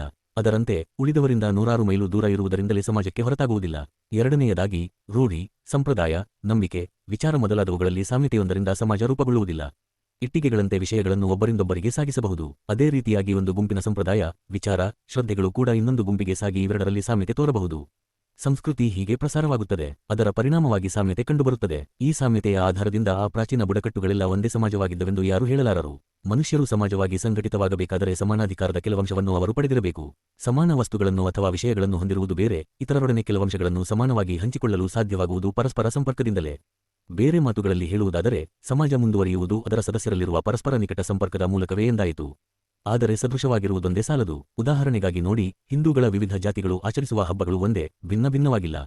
ಹೀಗೆ ಒಂದೇ ರೀತಿಯ ಹಬ್ಬಗಳನ್ನು ಆಚರಿಸುತ್ತಲಿದ್ದರೂ ಈ ಜಾತಿಗಳೆಲ್ಲ ಒಂದು ಪರಿಪೂರ್ಣ ಅಂಗಗಳಾಗಿಲ್ಲ, ಎಲ್ಲ ಬಿಡಿಬಿಡಿಯಾಗಿಯೇ ಉಳಿದಿವೆ. ಸಮಾನವಾದ ಚಟುವಟಿಕೆಯೊಂದರಲ್ಲಿ ಭಾಗವಹಿಸುವಾಗ ಪ್ರತಿಯೊಬ್ಬನಲ್ಲಿಯೂ ಸಮಾನ ಭಾವನೆ ಇರುವುದು ಅವಶ್ಯಕ. ಈ ಸರ್ವಸಮಾನವಾದ ಕಾರ್ಯದ ಯಶಸ್ಸು ನನ್ನ ಯಶಸ್ಸು, ಇದರ ಸೋಲು ನನ್ನ ಸೋಲು ಎಂಬ ಭಾವನೆ ಪ್ರತಿಯೊಬ್ಬನಲ್ಲಿ ಇದ್ದರೆ ಮಾತ್ರ ಆ ಜನರೆಲ್ಲ ಒಂದು ಸಮಾಜವಾಗಿ ಸಂಘಟಿತರಾಗುತ್ತಾರೆ. ಹೀಗೆ ಸಮಾನ ಭಾವನೆಯಿಂದ ಒಗ್ಗೂಡುವುದನ್ನು ಜಾತಿ ಪದ್ಧತಿ ಪ್ರತಿಬಂಧಿಸುತ್ತದೆ. ಹೀಗಾಗಿ ಹಿಂದೂಗಳೆಲ್ಲ ಕೂಡಿ ಸಮಾಜವಾಗುವುದನ್ನು ಅದು ತಪ್ಪಿಸಿದೆ. 7. ಒಂದು ಗುಂಪು ಅಥವಾ ವರ್ಗ ತಾನು ವಿಶಿಷ್ಟವೆಂಬಂತೆ ಇತರರಿಂದ ಸಿಡಿದು ಪ್ರತ್ಯೇಕವಾಗಿ ನಿಲ್ಲುತ್ತದೆ ಎಂದು, ಇದು ಸಮಾಜ ವಿರೋಧಿ ಭಾವನೆಯೆಂದು ಹಿಂದೂಗಳು ಆಗಾಗ ದೂರುತ್ತಾರೆ. ಆದರೆ ಈ ಸಮಾಜ ವಿರೋಧಿ ಮನೋವೃತ್ತಿಯು ಜಾತಿ ಪದ್ಧತಿಯ ಅತ್ಯಂತ ದುಷ್ಟವಾದ ಅನನ್ಯ ಲಕ್ಷಣವಾಗಿದೆ ಎಂಬ ಮಾತನ್ನು ಅವರು ಸುಲಭವಾಗಿ ಮರೆಯುತ್ತಾರೆ. ಜಾಗತಿಕ ಯುದ್ಧಕಾಲದಲ್ಲಿ ಇಂಗ್ಲಿಷರ ವಿರುದ್ಧವಾಗಿ ಜರ್ಮನರು ದ್ವೇಷಗೀತೆಯನ್ನು ಹಾಡುತ್ತಿದ್ದಂತೆ ಇಲ್ಲಿ ಒಂದು ಜಾತಿ ಇನ್ನೊಂದು ಜಾತಿಯ ವಿರುದ್ಧವಾಗಿ ದ್ವೇಷಗೀತೆ ಹಾಡಿ ಸಂತೋಷಪಡುತ್ತದೆ. ಹಿಂದೂಗಳ ಸಾಹಿತ್ಯದಲ್ಲಿ ಮನುಷ್ಯರ ವಂಶಾವಳಿಗಳು ತುಂಬಿವೆ. ಈ ವಂಶಾವಳಿಗಳು ಒಂದು ಜಾತಿಗೆ ಉತ್ಕೃಷ್ಟ ಮೂಲವನ್ನು, ಇತರ ಜಾತಿಗಳಿಗೆ ಹೀನ ಮೂಲವನ್ನು ತಿಳಿಸುತ್ತವೆ. ಈ ಬಗೆಯ ವಿರೋಧಿ ಮನೋವೃತ್ತಿ ಜಾತಿಗಳಿಗಷ್ಟೇ ಸೀಮಿತವಾಗಿಲ್ಲ. ಈ ವಿಷಯ ಇನ್ನೂ ಆಳವಾಗಿ ಒಳಸೇರಿ ಉಪಜಾತಿಗಳಲ್ಲಿ ಕೂಡ ಪರಸ್ಪರ ಸಂಬಂಧ ಕೆಡುವಂತೆ ಮಾಡಿದೆ. ನನ್ನ ಪ್ರಾಂತದಲ್ಲಿ ಗೋಲಕ ಬ್ರಾಹ್ಮಣರು, ದೇವರುಖ ಬ್ರಾಹ್ಮಣರು, ಕರಾಡ ಬ್ರಾಹ್ಮಣರು, ಪಲಶೆ ಬ್ರಾಹ್ಮಣರು ಮತ್ತು ಚಿಪ್ಪಾವನ ಬ್ರಾಹ್ಮಣರು ಇವರೆಲ್ಲ ತಾವು ಬ್ರಾಹ್ಮಣ ಜಾತಿಯ ಉಪವರ್ಗಗಳೆಂದು ಹೇಳಿಕೊಳ್ಳುತ್ತಾರೆ. ಬ್ರಾಹ್ಮಣ ಜಾತಿಯ ಈ ಉಪವರ್ಗಗಳಲ್ಲಿ ಕಂಡುಬರುವ ಸಮಾಜ ವಿರೋಧಿ ಪ್ರವೃತ್ತಿಯು ಬ್ರಾಹ್ಮಣ ಮತ್ತು ಬ್ರಾಹ್ಮಣೇತರರ ನಡುವೆ ಇರುವ ದ್ವೇಷದಷ್ಟೇ ತೀವ್ರವಾಗಿದೆ. ಇಂತಹ ತೀವ್ರವಾದ ಭೇದಭಾವವಿರುವುದರಿಂದ ಜಾತಿ ತನ್ನ ಹಿತಾಸಕ್ತಿಯನ್ನು ಕಾಪಾಡಿಕೊಳ್ಳುವ ಪ್ರಸಂಗ ಬಂದಾಗ ಸಮಾಜ ವಿರೋಧಿ ಪ್ರವೃತ್ತಿ ಕಂಡುಬರುತ್ತದೆ. ಈ ಪ್ರವೃತ್ತಿ ಇತರ ಗುಂಪುಗಳ ನಡುವೆ ಸಂಪೂರ್ಣವಾಗಿ ವ್ಯವಹಾರವನ್ನು ಸ್ಥಗಿತಗೊಳಿಸುತ್ತದೆ. ಇತರ ವರ್ಗಗಳನ್ನು ತನ್ನಿಂದ ದೂರವಿಡುವ ಪ್ರವೃತ್ತಿ ಜಾಗೃತವಾಗುತ್ತದೆ. ತನಗೆ ದೊರಕಿದುದನ್ನು ಸಂರಕ್ಷಣೆ ಮಾಡುವುದೇ ಈ ಪ್ರವೃತ್ತಿಯ ಉದ್ದೇಶ. ರಾಷ್ಟ್ರಗಳು ತಮ್ಮ ಪ್ರತ್ಯೇಕ ಅಸ್ತಿತ್ವಕ್ಕಾಗಿ ಹೇಗೆ ಹೋರಾಡುತ್ತವೆಯೋ ಹಾಗೆ ಪ್ರತಿಯೊಂದು ಜಾತಿ ತನ್ನ ಹಿತಾಸಕ್ತಿಗಳನ್ನು ರಕ್ಷಿಸಿಕೊಳ್ಳಲು ಸಮಾಜವಿರೋಧಿ ಮನೋವೃತ್ತಿಯನ್ನು ತಾಳುತ್ತದೆ. ಬ್ರಾಹ್ಮಣೇತರರಿಂದ ತಮ್ಮ ಸ್ವಂತ ಹಿತಾಸಕ್ತಿಗೆ ಹಾನಿಯಾಗದಂತೆ ನೋಡಿಕೊಳ್ಳುವುದೇ ಬ್ರಾಹ್ಮಣರಿಗೆ ಮುಖ್ಯವಾಗುತ್ತದೆ. ಅದರಂತೆ ಬ್ರಾಹ್ಮಣರಿಂದ ತಮ್ಮ ಹಿತಾಸಕ್ತಿ ಹಾಳಾಗಬಾರದು ಎಂಬುದೇ ಅಬ್ರಾಹ್ಮಣರಿಗೆ ಮುಖ್ಯವಾಗುತ್ತದೆ. ಹೀಗಾಗಿರುವುದರಿಂದ ಹಿಂದೂಗಳು ಭಿನ್ನ ಭಿನ್ನ ಜಾತಿಗಳ ಒಂದು ಕಲಸುಮಿಲೋಗರವಾಗಿದ್ದಾರೆಂಬುದಷ್ಟೇ ಅಲ್ಲ, ಸ್ವಾರ್ಥ ಸಾಧನೆಯೇ ಪ್ರಾಮುಖ್ಯವೆಂದುಕೊಂಡು ಹಲವಾರು ಪರಸ್ಪರ ವಿರೋಧಿ ಗುಂಪುಗಳಾಗಿ ಹೋರಾಡುತ್ತಾ ನಿಂತಿದ್ದಾರೆ. ಪ್ರತಿಯೊಂದು ಗುಂಪು ತನ್ನ ಸ್ವಾರ್ಥ ಸಾಧನೆಗಾಗಿ ಹೋರಾಡುತ್ತದೆ. ಈಗಿನ ಇಂಗ್ಲಿಷ್ ಜನತೆಯ ಪೂರ್ವಜರು ಗುಲಾಬಿ ಯುದ್ಧಗಳಲ್ಲಿ ಹಾಗೂ ಕ್ರಾಮ್ವೆಲ್ ಯುದ್ಧದಲ್ಲಿ ಒಂದು ಪಕ್ಷವನ್ನು ಇನ್ನೊಂದು ಪಕ್ಷವನ್ನು ವಹಿಸಿ ಪರಸ್ಪರವಾಗಿ ಹೊಡೆದಾಡಿದರು. ಆದರೆ ಒಂದು ಪಕ್ಷದವರ ವಂಶದವರು ಇನ್ನೊಂದು ಪಕ್ಷದವರ ವಂಶದವರನ್ನು ದ್ವೇಷಿಸುವುದಿಲ್ಲ. ಸೇಡಿನ ಮನೋಭಾವನೆಯ ಪೂರ್ವಕಾಲದ ಜಗಳ ಮರೆತು ಹೋಗಿದೆ. ಆದರೆ ಭಾರತದಲ್ಲಿ ನಡೆದುದೇ ಬೇರೆ. ಬ್ರಾಹ್ಮಣರು ಶಿವಾಜಿಗೆ ಅಪಮಾನ ಮಾಡಿದರೆಂಬುದನ್ನು ನೆನಪಿಟ್ಟುಕೊಂಡು ಈಗಿನ ಬ್ರಾಹ್ಮಣೇತರರು ಈಗಿನ ಬ್ರಾಹ್ಮಣರನ್ನು ಕ್ಷಮಿಸಲಾರರು. ಹಿಂದೊಂದು ಕಾಲದಲ್ಲಿ ಕಾಯಸ್ಥರನ್ನು ಕುಖ್ಯಾತಿಗೆ ಈಡು ಮಾಡಿರುವುದರಿಂದ ಇಂದಿನ ಕಾಯಸ್ಥರು ಇಂದಿನ ಬ್ರಾಹ್ಮಣರನ್ನು ಕ್ಷಮಿಸಲಾರರು. ಇದೆಲ್ಲ ಆದದ್ದು ಯಾತರಿಂದ? ಖಂಡಿತವಾಗಿ ಜಾತಿ ಪದ್ಧತಿಯಿಂದಲೇ. ಡಾ. ಬಾಬಾಸಾಹೇಬ್ ಅಂಬೇಡ್ಕರ್ ಅವರ ಬರೆಹಗಳು ಭಾಷಣಗಳು ಸಂಪುಟ -1 ಆಯಿತು. ಜಾತಿಪ್ರಜ್ಞೆ ಬಲಿಷ್ಠವಾಗಿ ಉಳಿದು ಬಂದಿರುವುದರಿಂದ ಪೂರ್ವಕಾಲದ ಜಾತಿಕಲಹಗಳ ನೆನಪು ಅಚ್ಚಳಿಯದೆ ಉಳಿದು ಐಕ್ಯವನ್ನು ಪ್ರತಿಬಂಧಿಸಿದೆ. 8. ಸಮಾಜದಲ್ಲಿ ಗಣನೆಗೆ ತೆಗೆದುಕೊಂಡಿರದ ಅಥವಾ ಆಂಶಿಕವಾಗಿ ಮಾತ್ರ ಬಳಸಿಕೊಂಡಿರುವ ಪ್ರದೇಶದ ಬಗ್ಗೆ ಇತ್ತೀಚೆಗೆ ನಡೆದಿರುವ ಚರ್ಚೆಯಿಂದ ಭಾರತದಲ್ಲಿರುವ ಮೂಲನಿವಾಸಿ ಬುಡಕಟ್ಟುಗಳ ಬಗೆಗೆ ಜನರ ಗಮನ ಹರಿದಿದೆ. ಈ ಜನರ ಸಂಖ್ಯೆ ಸುಮಾರು 13 ದಶಲಕ್ಷವಾಗಿದೆ. ಹೊಸ ಸಂವಿಧಾನದಲ್ಲಿ ಈ ಜನರನ್ನು ಸೇರಿಸದೆ ಬಿಟ್ಟಿರುವುದು ಸರಿಯೋ ತಪ್ಪೋ ಆ ಮಾತು ಹಾಗಿರಲಿ. ಸಹಸ್ರಾರು ವರ್ಷಗಳ ನಾಗರಿಕತೆಯುಳ್ಳದ್ದೆಂದು ಜಂಬ ಕೊಚ್ಚಿಕೊಳ್ಳುವ ದೇಶದಲ್ಲಿಯೇ ಈ ಆದಿವಾಸಿ ಬುಡಕಟ್ಟುಗಳ ಜನರು ತಮ್ಮ ಪ್ರಾಚೀನ ಪದ್ಧತಿಯ ಅನಾಗರಿಕ ಅವಸ್ಥೆಯಲ್ಲಿ ಬದುಕುತ್ತಾ ಬಂದಿದ್ದಾರೆಂಬುದು ವಸ್ತುಸ್ಥಿತಿ. ಇವರು ಅನಾಗರಿಕರಾಗಿ ಉಳಿದಿರುವುದಷ್ಟೇ ಅಲ್ಲ, ಇವರಲ್ಲಿ ಕೆಲವರು ಪರಂಪರಾಗತವಾಗಿ ನಡೆಸುವ ವ್ಯವಹಾರಗಳ ಮೂಲಕ ಅಪರಾಧಿಗಳೆಂದು ಪರಿಗಣಿತರಾಗಿದ್ದಾರೆ. ನಾಗರಿಕ ದೇಶದಲ್ಲಿ 13 ದಶಲಕ್ಷ ಜನರು ಅನಾಗರಿಕರಾಗಿ ವಂಶಪರಂಪರೆಯ ಅಪರಾಧಿಗಳಾಗಿ ಬದುಕುತ್ತಿದ್ದಾರೆಂದರೆ ಏನರ್ಥ? ಇದನ್ನು ಕಂಡು ಹಿಂದೂಗಳಿಗೆ ಎಂದು ನಾಚಿಕೆಯಾಗಲಿಲ್ಲ. ಇಂತಹ ವಿಚಿತ್ರ ಘಟನೆ ಬೇರೆಲ್ಲಿಯೂ ಕಾಣಲಾಗದು. ಆದರೆ ಈ ಲಜ್ಜಾಸ್ಪದವಾದ ವಸ್ತುಸ್ಥಿತಿಗೆ ಕಾರಣವೇನು? ಈ ಆದಿವಾಸಿ ಬುಡಕಟ್ಟುಗಳ ಜನರಿಗೆ ನಾಗರಿಕತೆಯನ್ನು ಒದಗಿಸಿ ಗೌರವಾಸ್ಪದವಾದ ರೀತಿಯಲ್ಲಿ ಅವರು ಬದುಕುವಂತೆ ಯಾಕೆ ಪ್ರಯತ್ನ ನಡೆಯಲಿಲ್ಲ? ಈ ಜನರ ಅನಾಗರಿಕ ಅವಸ್ಥೆಗೆ ಅವರ ಆನುವಂಶಿಕ ಮೂರ್ಖತನವೇ ಕಾರಣವೆಂದು ಬಹುಶಃ ಹಿಂದೂಗಳು ಹೇಳಬಹುದು. ಈ ದುರ್ದೈವಿಗಳಿಗೆ ನಾಗರಿಕತೆಯನ್ನು ಒದಗಿಸಬೇಕಾಗಿತ್ತು. ಇದನ್ನೆಲ್ಲ ತಾವೇ ಮಾಡಬೇಕಾಗಿದ್ದು ಮಾಡದೇ ಹೋದೆವು ಎಂದು ಹಿಂದೂಗಳು ಬಹುಶಃ ಒಪ್ಪಿಕೊಳ್ಳಲಿಕ್ಕಿಲ್ಲ. ಈಗ ಕ್ರೈಸ್ತ ಧರ್ಮ ಪ್ರಚಾರಕರು ಈ ಜನರಿಗಾಗಿ ಏನು ಮಾಡುತ್ತಿರುವರೋ ಅದನ್ನು ಒಬ್ಬ ಹಿಂದೂವು ಮಾಡಬಯಸುವನೆಂದು ಭಾವಿಸೋಣ. ಅವನಿಂದ ಹಾಗೆ ಮಾಡುವುದು ಸಾಧ್ಯವೇ? ಅಸಾಧ್ಯವೆಂದೇ ನಾನು ಹೇಳುತ್ತೇನೆ. ಪ್ರಾಚೀನ ಪದ್ಧತಿಯ ಕಾಡು ಜನರನ್ನು ನಾಗರಿಕರಾಗಿ ಪರಿವರ್ತಿಸಬೇಕೆಂದರೆ ಏನು ಮಾಡಬೇಕು? ಅವರನ್ನು ನಿಮ್ಮವರೆಂದು ಒಪ್ಪಿಯೊಳ ಸೇರಿಸಿಕೊಳ್ಳಬೇಕು. ಅವರ ಮಧ್ಯದಲ್ಲಿ ಬದುಕಬೇಕು. ಭ್ರಾತೃತ್ವ ಭಾವನೆಯನ್ನು ಬೆಳೆಸಬೇಕು. ಸಂಕ್ಷಿಪ್ತವಾಗಿ ಹೇಳುವುದಾದರೆ ಅವರನ್ನು ಪ್ರೀತಿಸಬೇಕು. ಹಿಂದೂವಿಗೆ ಇದು ಹೇಗೆ ಸಾಧ್ಯ? ತನ್ನ ಜಾತಿಯನ್ನು ಕಾಪಾಡಿಕೊಳ್ಳುವುದಕ್ಕೆ ಅವನು ಇಡೀ ಜೀವಮಾನವನ್ನು ಮುಡಿಪಾಗಿಡುತ್ತಾನೆ. ಶತಾಯಗತಾಯ ರಕ್ಷಿಸಿಕೊಳ್ಳಲೇಬೇಕಾದ ಅನರ್ಥ ಆಸ್ತಿಯಾಗಿದೆ ಅವನ ಜಾತಿ. ವೈದಿಕ ಕಾಲದಲ್ಲಿ ಅನಾರ್ಯರೆನಿಸಿಕೊಂಡವರ ವಂಶದಲ್ಲಿ ಹುಟ್ಟಿ ಬಂದಿರುವ ಈ ಅನಾಗರಿಕರೊಡನೆ ಸಂಪರ್ಕ ಬೆಳೆಸಿದರೆ ತನ್ನ ಜಾತಿ ಕೆಟ್ಟು ಹೋದಿತೆಂದು ಅವನು ದೂರವೇ ಉಳಿಯುತ್ತಾನೆ. ಪತಿತರನ್ನು ಉದ್ಧರಿಸುವ ಮಾನವೀಯ ಕರ್ತವ್ಯಕ್ಕೆ ಹಿಂದೂವು ಸಿದ್ಧನಾಗಲಾರನೆಂದಲ್ಲ, ಆದರೆ ತನ್ನ ಜಾತಿ ರಕ್ಷಣೆಯನ್ನು ಮೀರಿ ಅವನ ಮಾನವೀಯ ಕರ್ತವ್ಯ ಬುದ್ಧಿ ಕೆಲಸ ಮಾಡಲಾರದು. ಈ ಆದಿವಾಸಿಗಳು ಅನಾಗರಿಕ ಸ್ಥಿತಿಯಲ್ಲಿ ಉಳಿಯಲು ಹಿಂದೂವಿನ ಜಾತಿಯೊಂದೇ ಕಾರಣ. ತಮ್ಮ ನಾಗರಿಕತೆಯ ಮಧ್ಯದಲ್ಲಿ ಇವರನ್ನು ಅನಾಗರಿಕ ಸ್ಥಿತಿಯಲ್ಲಿಡಲು ಹಿಂದೂಗಳಿಗೆ ನಾಚಿಕೆಯಾಗಲಿ ಪಶ್ಚಾತ್ತಾಪವಾಗಲಿ ಇಲ್ಲವೇ ಇಲ್ಲ. ಹಿಂದೂಗಳಿಗೆ ಈ ಆದಿವಾಸಿಗಳ ಅನಾಗರಿಕ ಜನಸಮುದಾಯ ಯಾವತ್ತೂ ಅಪಾಯಕಾರಿ ಎಂದು ಕಂಡುಬಂದಿಲ್ಲ. ಅವರನ್ನು ತಮ್ಮೊಳಗೆ ಸೇರಿಸಿಕೊಂಡ ಪಕ್ಷದಲ್ಲಿ ಹಿಂದೂಗಳ ಶತ್ರುಸಂಖ್ಯೆ ಇನ್ನಷ್ಟು ಹೆಚ್ಚುತ್ತದೆ. ಹಾಗೇನಾದರೂ ನಡೆದು ಹೋದರೆ ಆ ದುರ್ದೈವಕ್ಕೆ ಹಿಂದುವೇ ಹೊಣೆ, ಅವನ ಜಾತಿಪದ್ಧತಿಯೇ ಹೊಣೆ. ಎಕ್ಸ್ ಅನಾಗರಿಕ ಬುಡಕಟ್ಟಿನವರನ್ನು ಉದ್ಧರಿಸುವ ಮಾನವೀಯ ಕಾರ್ಯಕ್ಕೆ ಹಿಂದೂಗಳು ಪ್ರಯತ್ನಿಸಲಿಲ್ಲವೆಂಬುದಷ್ಟೇ ಅಲ್ಲ, ಹಿಂದೂಗಳಲ್ಲಿ ಮೇಲು ಜಾತಿ ಎನಿಸಿಕೊಂಡವರು ತಮ್ಮಲ್ಲಿಯೇ ಇರುವ ಕೆಳಜಾತಿಯವನನ್ನು ಸಾಂಸ್ಕೃತಿಕವಾಗಿ ತಮ್ಮ ಮಟ್ಟಕ್ಕೆ ಏರಗೊಡಲಿಲ್ಲ. ನಾನು ಇದಕ್ಕೆ 2 ನಿದರ್ಶನಗಳನ್ನು ಕೊಡುತ್ತೇನೆ. ಒಂದು ಸೋನಾರರದ್ದು, ಇನ್ನೊಂದು ಪಠರೆ ಪ್ರಭುಗಳದ್ದು. ಇವೆರಡೂ ಮಹಾರಾಷ್ಟ್ರದಲ್ಲಿ ಸುಪರಿಚಿತವಾದ 2 ಜಾತಿಗಳು. ತಮ್ಮ ದರ್ಜೆಯನ್ನು ಎತ್ತರಿಸಿಕೊಳ್ಳಬೇಕೆಂದು ಇತರ ಜಾತಿಗಳಂತೆ ಈ 2 ಜಾತಿಗಳು ಅದೇ ಪ್ರಯತ್ನದಲ್ಲಿ ಬ್ರಾಹ್ಮಣರ ಕೆಲ ಪದ್ಧತಿಗಳನ್ನು ಒಂದೊಮ್ಮೆ ಆಚರಿಸಲು ಪ್ರಯತ್ನಿಸುತ್ತಿದ್ದವು. ಸೋನಾರರು ತಮ್ಮನ್ನು ದೈವಜ್ಞ ಬ್ರಾಹ್ಮಣರೆಂದು ಕರೆದುಕೊಂಡು ಬ್ರಾಹ್ಮಣರಂತೆ ನೆರಿಗೆ ಹಾಕಿ ಧೋತ್ರ ಉಟ್ಟೊಡಗಿದರು. ಹಾಗೂ ನಮಸ್ಕಾರ ಎಂದು ಒಬ್ಬರನ್ನೊಬ್ಬರು ಗೌರವಿಸತೊಡಗಿದರು. ನೆರಿಗೆಯ ಧೋತ್ರ ಹಾಗೂ ನಮಸ್ಕಾರವೆಂಬ ಮಾತು 2 ಬ್ರಾಹ್ಮಣರಿಗೆ ವಿಶಿಷ್ಟವಾದವು. ಸೋನಾರರು ಹೀಗೆ ತಮ್ಮನ್ನು ಅನುಕರಿಸುವುದು ಅಥವಾ ಸರಿಗಟ್ಟುವುದು ಬ್ರಾಹ್ಮಣರಿಗೆ ಸೇರಲಿಲ್ಲ. ಪೇಳ್ವೆಯವರ ಆಡಳಿತದಲ್ಲಿ ಬ್ರಾಹ್ಮಣರೇ ಸೋನಾರರ ಈ ಪ್ರಯತ್ನವನ್ನು ಬಗ್ಗುಬಡಿದು ಬಿಟ್ಟರು. ಮುಂಬಯಿಯಲ್ಲಿದ್ದ ಈಸ್ಟ್ ಇಂಡಿಯಾ ಕಂಪನಿಯ ಆಡಳಿತಾಧಿಕಾರಿಗಳಿಂದ ಕೂಡ ಮುಂಬಯಿ ನಿವಾಸಿಗಳಾದ ಸೋನಾರರಿಗೆ ಅಂತಹದೊಂದು ಪ್ರತಿಬಂಧಕಾಜ್ಞೆಯನ್ನು ಹೊರಡಿಸಿದರು. ಒಂದು ಕಾಲದಲ್ಲಿ ಪಠರೆ ಪ್ರಭುಗಳ ಜಾತಿಯಲ್ಲಿ ಮನರ್ವಿವಾಹ ಒಂದು ಸಮೃತ ಸಂಪ್ರದಾಯವಾಗಿತ್ತು. ಬ್ರಾಹ್ಮಣರಲ್ಲಿ ಇದು ಇಲ್ಲವೆಂಬುದನ್ನು ಕಂಡು ಕೆಲವರು ಇದನ್ನು ಕಲಂಕಪ್ರಾಯವೆಂದು ಭಾವಿಸಿದರೆ, ತಮ್ಮ ಜಾತಿಯ ದರ್ಜೆಯನ್ನು ಉತ್ತಮಪಡಿಸಿಕೊಳ್ಳುವ ದೃಷ್ಟಿಯಿಂದ ಪಠರೆ ಪ್ರಭುಗಳಲ್ಲಿ ಕೆಲವರು ಮನರ್ವಿವಾಹ ಪದ್ಧತಿಯನ್ನು ತಡೆಯಲು ಪ್ರಯತ್ನಿಸಿದರು. ಇದರಿಂದ ಪುನರ್ವಿವಾಹಕ್ಕೆ ಪರ ಹಾಗೂ ವಿರೋಧಿಗಳಾದ 2 ಬಣಗಳುಂಟಾದವು. ಪೇಳ್ವೆಗಳು ಪರಂಪರಾವಾದಿಗಳ ಪಕ್ಷವನ್ನೇ ಎತ್ತಿ ಹಿಡಿದರು. ಹೀಗೆ ಬ್ರಾಹ್ಮಣರನ್ನು ಅನುಕರಿಸ ಹೊರಟವರನ್ನು ನಿರ್ಬಂಧಿಸಿದರು. ಮುಸಲ್ಮಾನರು ಖಡ್ಗಬಲದಿಂದ ತಮ್ಮ ಧರ್ಮವನ್ನು ವಿಸ್ತರಿಸಿಕೊಂಡರೆಂದು ಹಿಂದೂಗಳು ಟೀಕಿಸುವುದುಂಟು. ಕ್ರಿಸ್ತಮತವನ್ನು ಅವರು ಹೀಗೆಯೇ ಹಳೆಯುತ್ತಾರೆ. ಮಹಮ್ಮದೀಯರೇ ಆಗಲಿ ಕ್ರೈಸ್ತರೇ ಆಗಲಿ ಆತ್ರೋದ್ಧಾರಕ್ಕೆ ಅವಶ್ಯಕವಾದುದೆಂದು ತಾವು ಯಾವುದನ್ನೂ ನಂಬಿದ್ದರೋ ಅದನ್ನು ಒಪ್ಪದೇ ಇರುವವರ ಗಂಟಲಲ್ಲಿ ತುರುಕಿದಾಗ ಹಿಂದೂಗಳು ಏನು ಮಾಡಿದರು? ತಮ್ಮ ಜ್ಞಾನವನ್ನು ಇತರರಿಗೆ ಕೊಡಲೊಪ್ಪಲಿಲ್ಲ. ಇತರರನ್ನು ಅಜ್ಞಾನದಲ್ಲಿಯೇ ಇರಿಸಲು ಪ್ರಯತ್ನಿಸಿದರು. ತಮ್ಮ ಬೌದ್ಧಿಕ ಹಾಗೂ ಸಾಮಾಜಿಕ ಸಂಪತ್ತನ್ನು ಪಡೆಯಲು ಸಿದ್ಧರಾದ ಇತರರೊಡನೆ ಹಂಚಿಕೊಳ್ಳಲು ಒಪ್ಪಲಿಲ್ಲ. ಹೀಗಿರುವಾಗ ಈ ಮೂವರಲ್ಲಿ ನಮಗೆ ಹೆಚ್ಚು ಗೌರವಾಸ್ಪದರು ಯಾರು? ಅನುಮಾನವಿಲ್ಲದೆ ನಾನು ಹೇಳುತ್ತೇನೆ, ಮಹಮ್ಮದಿಯನು ಕ್ರೂರನಾಗಿದ್ದರೆ ಹಿಂದೂ ನೀಚನಾಗಿದ್ದಾನೆ. ನೀಚತನ ಕ್ರೌರ್ಯಕ್ಕಿಂತ ಕೆಟ್ಟದ್ದು. ಡಾ ಬಾಬಾಸಾಹೇಬ್ ಅಂಬೇಡ್ಕರ್ ಅವರ ಬರೆಹಗಳು ಭಾಷಣಗಳು ಸಂಪುಟ -1 ಎಕ್ಸ್ ಹಿಂದೂ ಧರ್ಮವು ಪ್ರಚಾರಕ ಧರ್ಮವಾಗಿತ್ತೇ ಅಥವಾ ಇಲ್ಲವೇ ಎಂಬುದು ವಾದಗ್ರಸ್ತ ವಿಷಯ. ಅದು ಎಂದು ಪ್ರಚಾರಕ ಧರ್ಮವಾಗಿರಲಿಲ್ಲವೆಂದು ಕೆಲವರು, ಪ್ರಚಾರಕವಾಗಿತ್ತೆಂದು ಇತರರು ವಾದಿಸುತ್ತಾರೆ. ಒಂದು ಕಾಲಕ್ಕೆ ಹಿಂದೂ ಧರ್ಮ ಪ್ರಚಾರಕವಾಗಿತ್ತೆಂದು ಒಪ್ಪಬೇಕಾಗುತ್ತದೆ. ಪ್ರಚಾರಕ ಧರ್ಮವಾಗಿಲ್ಲದಿದ್ದರೆ ಅದು ಭಾರತದಲ್ಲೆಲ್ಲ ಹಬ್ಬುತ್ತಿರಲಿಲ್ಲ. ಈಗಿನ ಕಾಲದಲ್ಲಿ ಅದು ಪ್ರಚಾರಕ ಧರ್ಮವಾಗಿಲ್ಲ ಎಂಬುದು ಅಷ್ಟೇ ಸತ್ಯವಾದ ವಿಷಯ. ಆದುದರಿಂದ ಹಿಂದೂ ಧರ್ಮ ಪ್ರಚಾರಕವಾಗಿತ್ತೇ ಇಲ್ಲವೇ ಎಂಬುದಕ್ಕಿಂತ ನಿಜವಾದ ಪ್ರಶ್ನೆಯೆಂದರೆ ಹಿಂದೂ ಧರ್ಮ ಪ್ರಚಾರಕವಾಗಿ ಏಕೆ ಮುಂದುವರಿಯಲಿಲ್ಲ ಎಂಬುದಾಗಿದೆ. ಇದಕ್ಕೆ ನನ್ನ ಉತ್ತರ ಹೀಗಿದೆ: ಹಿಂದೂಗಳಲ್ಲಿ ಜಾತಿ ಪದ್ಧತಿ ಬೆಳೆದುದರಿಂದ ಹಿಂದೂ ಧರ್ಮದ ಪ್ರಚಾರ ನಿಂತು ಹೋಯಿತು. ಮತಾಂತರವನ್ನು ಜಾತಿ ಒಪ್ಪುವುದಿಲ್ಲ. ಮತಾಂತರದಲ್ಲಿ ನಂಬಿಕೆಗಳನ್ನು ತತ್ವಗಳನ್ನು ಬೋಧಿಸುವುದಷ್ಟೇ ಸಮಸ್ಯೆಯಲ್ಲ. ಧರ್ಮಾಂತರಗೊಂಡು ಒಳಸೇರುವ ವ್ಯಕ್ತಿಗೆ ಜಾತಿಯ ಸಾಮಾಜಿಕ ಜೀವನದಲ್ಲಿ ಸ್ಥಾನ ನೀಡಬೇಕಲ್ಲವೇ? ಇದರಿಂದ ತುಂಬಾ ಕಠಿಣವಾದ ಸಮಸ್ಯೆ ಹುಟ್ಟಿಕೊಳ್ಳುತ್ತದೆ. ಈ ಹೊಸಬನನ್ನು ಯಾವ ಜಾತಿಗೆ ಸೇರಿಸಿಕೊಳ್ಳಬೇಕು? ಪರಕೀಯರನ್ನು ಮತಾಂತರಗೊಳಿಸಿ ತಮ್ಮೊಳಗೆ ಸೇರಿಸಿಕೊಳ್ಳಬೇಕೆಂಬ ಹಿಂದೂಗಳಿಗೆ ಇದು ತಲೆ ತಿನ್ನುವ ಸಮಸ್ಯೆ ಸರಿ. ಕಬ್ಬಿನ ಸದಸ್ಯತ್ವದಂತೆ ಜಾತಿಯ ಸದಸ್ಯತ್ವವನ್ನು ಯಾರಿಗೆ ಬೇಕಾದರೂ ಕೊಡುವಂತಹುದಲ್ಲ. ಜಾತಿಯಲ್ಲಿ ಹುಟ್ಟಿದವರಿಗೆ ಮಾತ್ರ ಜಾತಿಯ ಸದಸ್ಯತ್ವ ಸಿಕ್ಕುತ್ತದೆ. ಜಾತಿಗಳು ಸ್ವಾಯತ್ತಾಧಿಕಾರಿಗಳುಳ್ಳ ಸಂಸ್ಥೆಗಳು. ಹೊಸಬರನ್ನು ಸೇರಿಸಿಕೊಳ್ಳಿ ಎಂದು ಒತ್ತಾಯ ಮಾಡುವ ಅಧಿಕಾರ ಯಾರಿಗೂ ಇಲ್ಲ. ಹಿಂದೂ ಸಮಾಜ ಜಾತಿಗಳ ಒಂದು ಸಮುದಾಯವಾಗಿಬಹುದು. ಪ್ರತಿಯೊಂದು ಜಾತಿಯು ಸ್ವಾಯತ್ತ ಸಂಸ್ಥೆಯಂತೆ ಇರುವುದರಿಂದ ಮತಾಂತರ ಹೊಂದಿ ಬರಬೇಕೆನ್ನುವವರಿಗೆ ಅದರಲ್ಲಿ ಸ್ಥಾನವಿಲ್ಲ. ಹಿಂದೂಗಳು ತಮ್ಮ ಧರ್ಮವನ್ನು ವಿಸ್ತರಿಸುವುದಕ್ಕೂ ಇತರ ಧರ್ಮದವರನ್ನು ತಮ್ಮಲ್ಲಿ ಸೇರಿಸಿಕೊಳ್ಳುವುದಕ್ಕೂ ಅವರ ಜಾತಿಯೇ ಅಡ್ಡ ಬಂದಿದೆ. ಜಾತಿಗಳು ಇರುವವರೆಗೆ ಹಿಂದೂ ಧರ್ಮ ಪ್ರಚಾರಕ ಧರ್ಮವಾಗಲಾರದು ಮತ್ತು ಶುದ್ಧಿ ಎನ್ನುವುದು ಕೇವಲ ವಿವೇಕದ ಹಾಗೂ ನಿರರ್ಥಕ ಪರಿಕಲ್ಪನೆಯಾಗುತ್ತದೆ. 11. ಶುದ್ಧಿ ಎನ್ನುವುದು ಹಿಂದೂ ಸಮಾಜದ ಸಂಘಟನೆಗೆ ವಿರುದ್ಧವಾಗಿ ಕೆಲಸ ಮಾಡುತ್ತದೆ. ಮಹಮ್ಮದೀಯರಿಂದ ಹಾಗೂ ಸಿಬ್ಬರಿಂದ ಹಿಂದೂವು ಭಿನ್ನವಾಗಿರುವುದು ತನ್ನ ಅಂಜುಗುಳಿತನ ಅಥವಾ ಹೇಡಿತನದಿಂದ. ಅವನ ಮನಸ್ಸಿನಿಂದ ಈ ಭಾವನೆಯನ್ನು ನಿವಾರಿಸುವುದೇ ಸಂಘಟನೆಯ ಮುಖ್ಯ ತತ್ವವಾಗಿದೆ. ಹಿಂದೂವು ಆತ್ಮರಕ್ಷಣೆಗಾಗಿ ಠಕ್ಕುತನವನ್ನು, ದ್ರೋಹವನ್ನು ಮಾಡುತ್ತಾನೆ. ಸಿನಿಗಾಗಲಿ ಮಹಮ್ಮದೀಯನಿಗಾಗಲಿ ನಿರ್ಭಯತೆಯನ್ನು ತಂದುಕೊಟ್ಟ ಬಲ ಯಾವುದು? ಶಾರೀರಿಕ ಬಲ, ಆಹಾರ, ವ್ಯಾಯಾಮ ಮುಂತಾದವುಗಳಿಂದ ಅವರಿಗೆ ಆ ಅಧಿಕ ಧೈರ್ಯ ಬಂದಿರಲಾರದೆಂಬುದು ನಿಶ್ಚಿತ. ಈ ವಿಷಯಗಳಲ್ಲಿ ಹಿಂದೂವಿಗೂ ಅವರಿಗೂ ಭೇದವಿಲ್ಲ. ಈ ಬಲ ಬಂದಿರುವುದು ಅವರ ಸಹಧರ್ಮಿಗಳ ಬೆಂಬಲ ವಿಶ್ವಾಸದಿಂದ. ಒಬ್ಬ ಸಿಬ್ಬನು ಅಪಾಯಕ್ಕೆ ಸಿಲುಕಿದರೆ ಎಲ್ಲ ಸಿಬ್ಬರು ತನ್ನ ಬೆಂಬಲಕ್ಕೆ ಬರುವರೆಂಬ ನಂಬಿಕೆ ಅವನಿಗಿದೆ. ಒಬ್ಬ ಮಹಮ್ಮದೀಯನು ದಾಳಿಗೆ ಒಳಗಾದಾಗ ಎಲ್ಲ ಮಹಮ್ಮದೀಯರು ತನ್ನನ್ನು ಪಾರು ಮಾಡಲು ಬರುವರೆಂಬ ವಿಶ್ವಾಸ ಅವನಿಗಿದೆ. ಹಿಂದೂವಿಗೆ ಇಂತಹ ಯಾವ ಬಲವೂ ಇಲ್ಲ. ತನ್ನವರು ನೆರವಿಗೆ ಬಂದಾರೆಂಬ ನಂಬಿಕೆ ಹಿಂದೂವಿಗೆ ಎಲ್ಲಿದೆ? ಹೀಗೆ ಹಿಂದೂವು ಏಕಾಕಿತನದಿಂದ ಶಕ್ತಿಹೀನನಾಗಿ ಅಂಜುಬುರುಕನಾಗುತ್ತಾನೆ. ಹೊಡೆದಾಟವಾದರೆ ಎದುರಾಳಿಗೆ ಶರಣಾಗುತ್ತಾನೆ, ಇಲ್ಲವೇ ಓಡಿ ಹೋಗುತ್ತಾನೆ. ಸಿಖ್ನಾಗಲಿ ಮಹಮ್ಮದೀಯನಾಗಲಿ ಇಂತಹ ಪ್ರಸಂಗ ಬಂದರೆ ನಿರ್ಭಯನಾಗಿ ಹೋರಾಡುತ್ತಾನೆ. ಯಾಕೆಂದರೆ ತನ್ನ ಹಿಂದೆ ಅನೇಕರ ಬಲವಿದೆ ಎಂದು ಅವನು ಅರಿತಿರುತ್ತಾನೆ. ಹಿಂದೂವಿಗೆ ತನ್ನವರು ಬೆಂಬಲವಾದಾರೆಂಬ ನಂಬಿಕೆಯೇ ಇಲ್ಲ. ಸಿಬ್ಬನಿಗೆ ಹಾಗೂ ಮಹಮ್ಮದೀಯನಿಗೆ ಆ ನಂಬಿಕೆ ಏಕೆ ಉಂಟು? ಇದಕ್ಕೆ ಕಾರಣ ಅವರು ಇಟ್ಟುಕೊಂಡಿರುವ ಸಾಮಾಜಿಕ ಸಂಬಂಧದ ರೀತಿಗಳು. ಸಿರಾಗಲಿ ಮಹಮ್ಮದೀಯರಾಗಲಿ ತಮ್ಮ ತಮ್ಮಲ್ಲಿ ಭಾತೃಭಾವನೆಯಿಂದ ನಡೆದುಕೊಳ್ಳುತ್ತಾರೆ. ಹಿಂದೂಗಳು ಪರಸ್ಪರವಾಗಿ ಆ ಭಾವನೆ ಇಟ್ಟುಕೊಂಡು ಬಾಳುವುದಿಲ್ಲ. ಒಬ್ಬ ಹಿಂದೂ ಇನ್ನೊಬ್ಬ ಹಿಂದೂವನ್ನು ಭಾಯಿ ಎಂದು ಪರಿಗಣಿಸುವುದಿಲ್ಲ. ಸಿಬ್ಬರು ಭಾವಿಸುವುದು ತಮ್ಮಲ್ಲಿರುವ ಸೋದರತೆಯ ವಿಶ್ವಾಸದಿಂದ. ಹಿಂದೂಗಳಲ್ಲಿ ಈ ಭಾವನೆ ಬಾರದೇ ಇರುವುದಕ್ಕೆ ಅವರ ಜಾತಿ ಕಾರಣವಾಗಿದೆ. ಜಾತಿ ಇರುವವರೆಗೆ ಸಂಘಟನೆ ಸಾಧ್ಯವಿಲ್ಲ. ಸಂಘಟನೆಯಾಗುವವರೆಗೆ ಹಿಂದೂ ಕೈಸಾಗದವನಾಗಿ ಕುಗ್ಗಿ ನಡೆಯಬೇಕಾಗುವುದು. ಹಿಂದೂಗಳು ತಾವು ತುಂಬಾ ತಾಳ್ಮೆಯುಳ್ಳವರೆಂದು ಹೇಳಿಕೊಳ್ಳುತ್ತಾರೆ. ಇದು ನಿಜವಲ್ಲವೆಂದು ನಾನು ತಿಳಿಯುತ್ತೇನೆ. ಅನೇಕ ಪ್ರಸಂಗಗಳಲ್ಲಿ ಅವರು ತಾಳ್ಮೆಗಿಡಬಲ್ಲರು. ಕೆಲ ಪ್ರಸಂಗಗಳಲ್ಲಿ ಅವರು ತಾಳ್ಮೆ ತೋರಿದರೆ ಆಗ ವಿರೋಧಿಸುವ ಬಲ ಅವರಲ್ಲಿ ಇರುವುದಿಲ್ಲ. ಅಥವಾ ವಿರೋಧಿಸುವುದಾದರೂ ಏನೆಂದು ಉಪೇಕ್ಷೆ ಇರಬೇಕು. ಈ ಉಪೇಕ್ಷೆ ಹಿಂದೂಗಳ ಸ್ವಭಾವದಲ್ಲಿ ಒಂದಂಶವಾಗಿ ಹೋಗಿದೆ. ಎಷ್ಟರ ಮಟ್ಟಿಗೆ ಎಂದರೆ ಅಪಮಾನವಾಗಲಿ ಅನ್ಯಾಯವೇ ಆಗಲಿ ಅದನ್ನು ಕೂಡ ಅವರು ತೆಪ್ಪಗೆ ನುಂಗಿಕೊಳ್ಳುತ್ತಾರೆ. ಹಿಂದೂಗಳು ಮಾರಿಸ್ ಕವಿಯ ಕಾವ್ಯದ ಭಾವದಂತೆ ದೊಡ್ಡವರು ಚಿಕ್ಕವರನ್ನು ಕೆಳಗಿಟ್ಟುವರು, ಬಲಿಷ್ಠರು ಬಲಹೀನರನ್ನು ಸದೆಬಡಿಯುವರು, ಕ್ರೂರರಿಗೆ ನಿರ್ಭೀತಿ, ದಯಾವಂತರಿಗೆ ಧೈರ್ಯಹೀನತೆ, ಬುದ್ಧಿವಂತರಿಗೆ ಇದೆಲ್ಲದರ ಉಪೇಕೆ, ಯಾರಿಗೆ ಏನಾದರೇನು ನಮಗೇಕೆ ಅದರ ಗೋಜು ಎಂಬ ಉಪೇಕ್ಷಾ ಮನೋವೃತ್ತಿ ಒಂದು ಮಹಾರೋಗ. ಹಿಂದೂಗಳಿಗೆ ಈ ರೋಗ ಏಕೆ ಬಡಿದುಕೊಂಡಿತು? ಸಂಘಟನೆಗೂ ಸಹಕಾರಕ್ಕೂ ಬಾಧಕವಾಗಿ ನಿಂತ ಜಾತೀಯತೆಯೇ ಈ ರೋಗದ ಮೂಲ.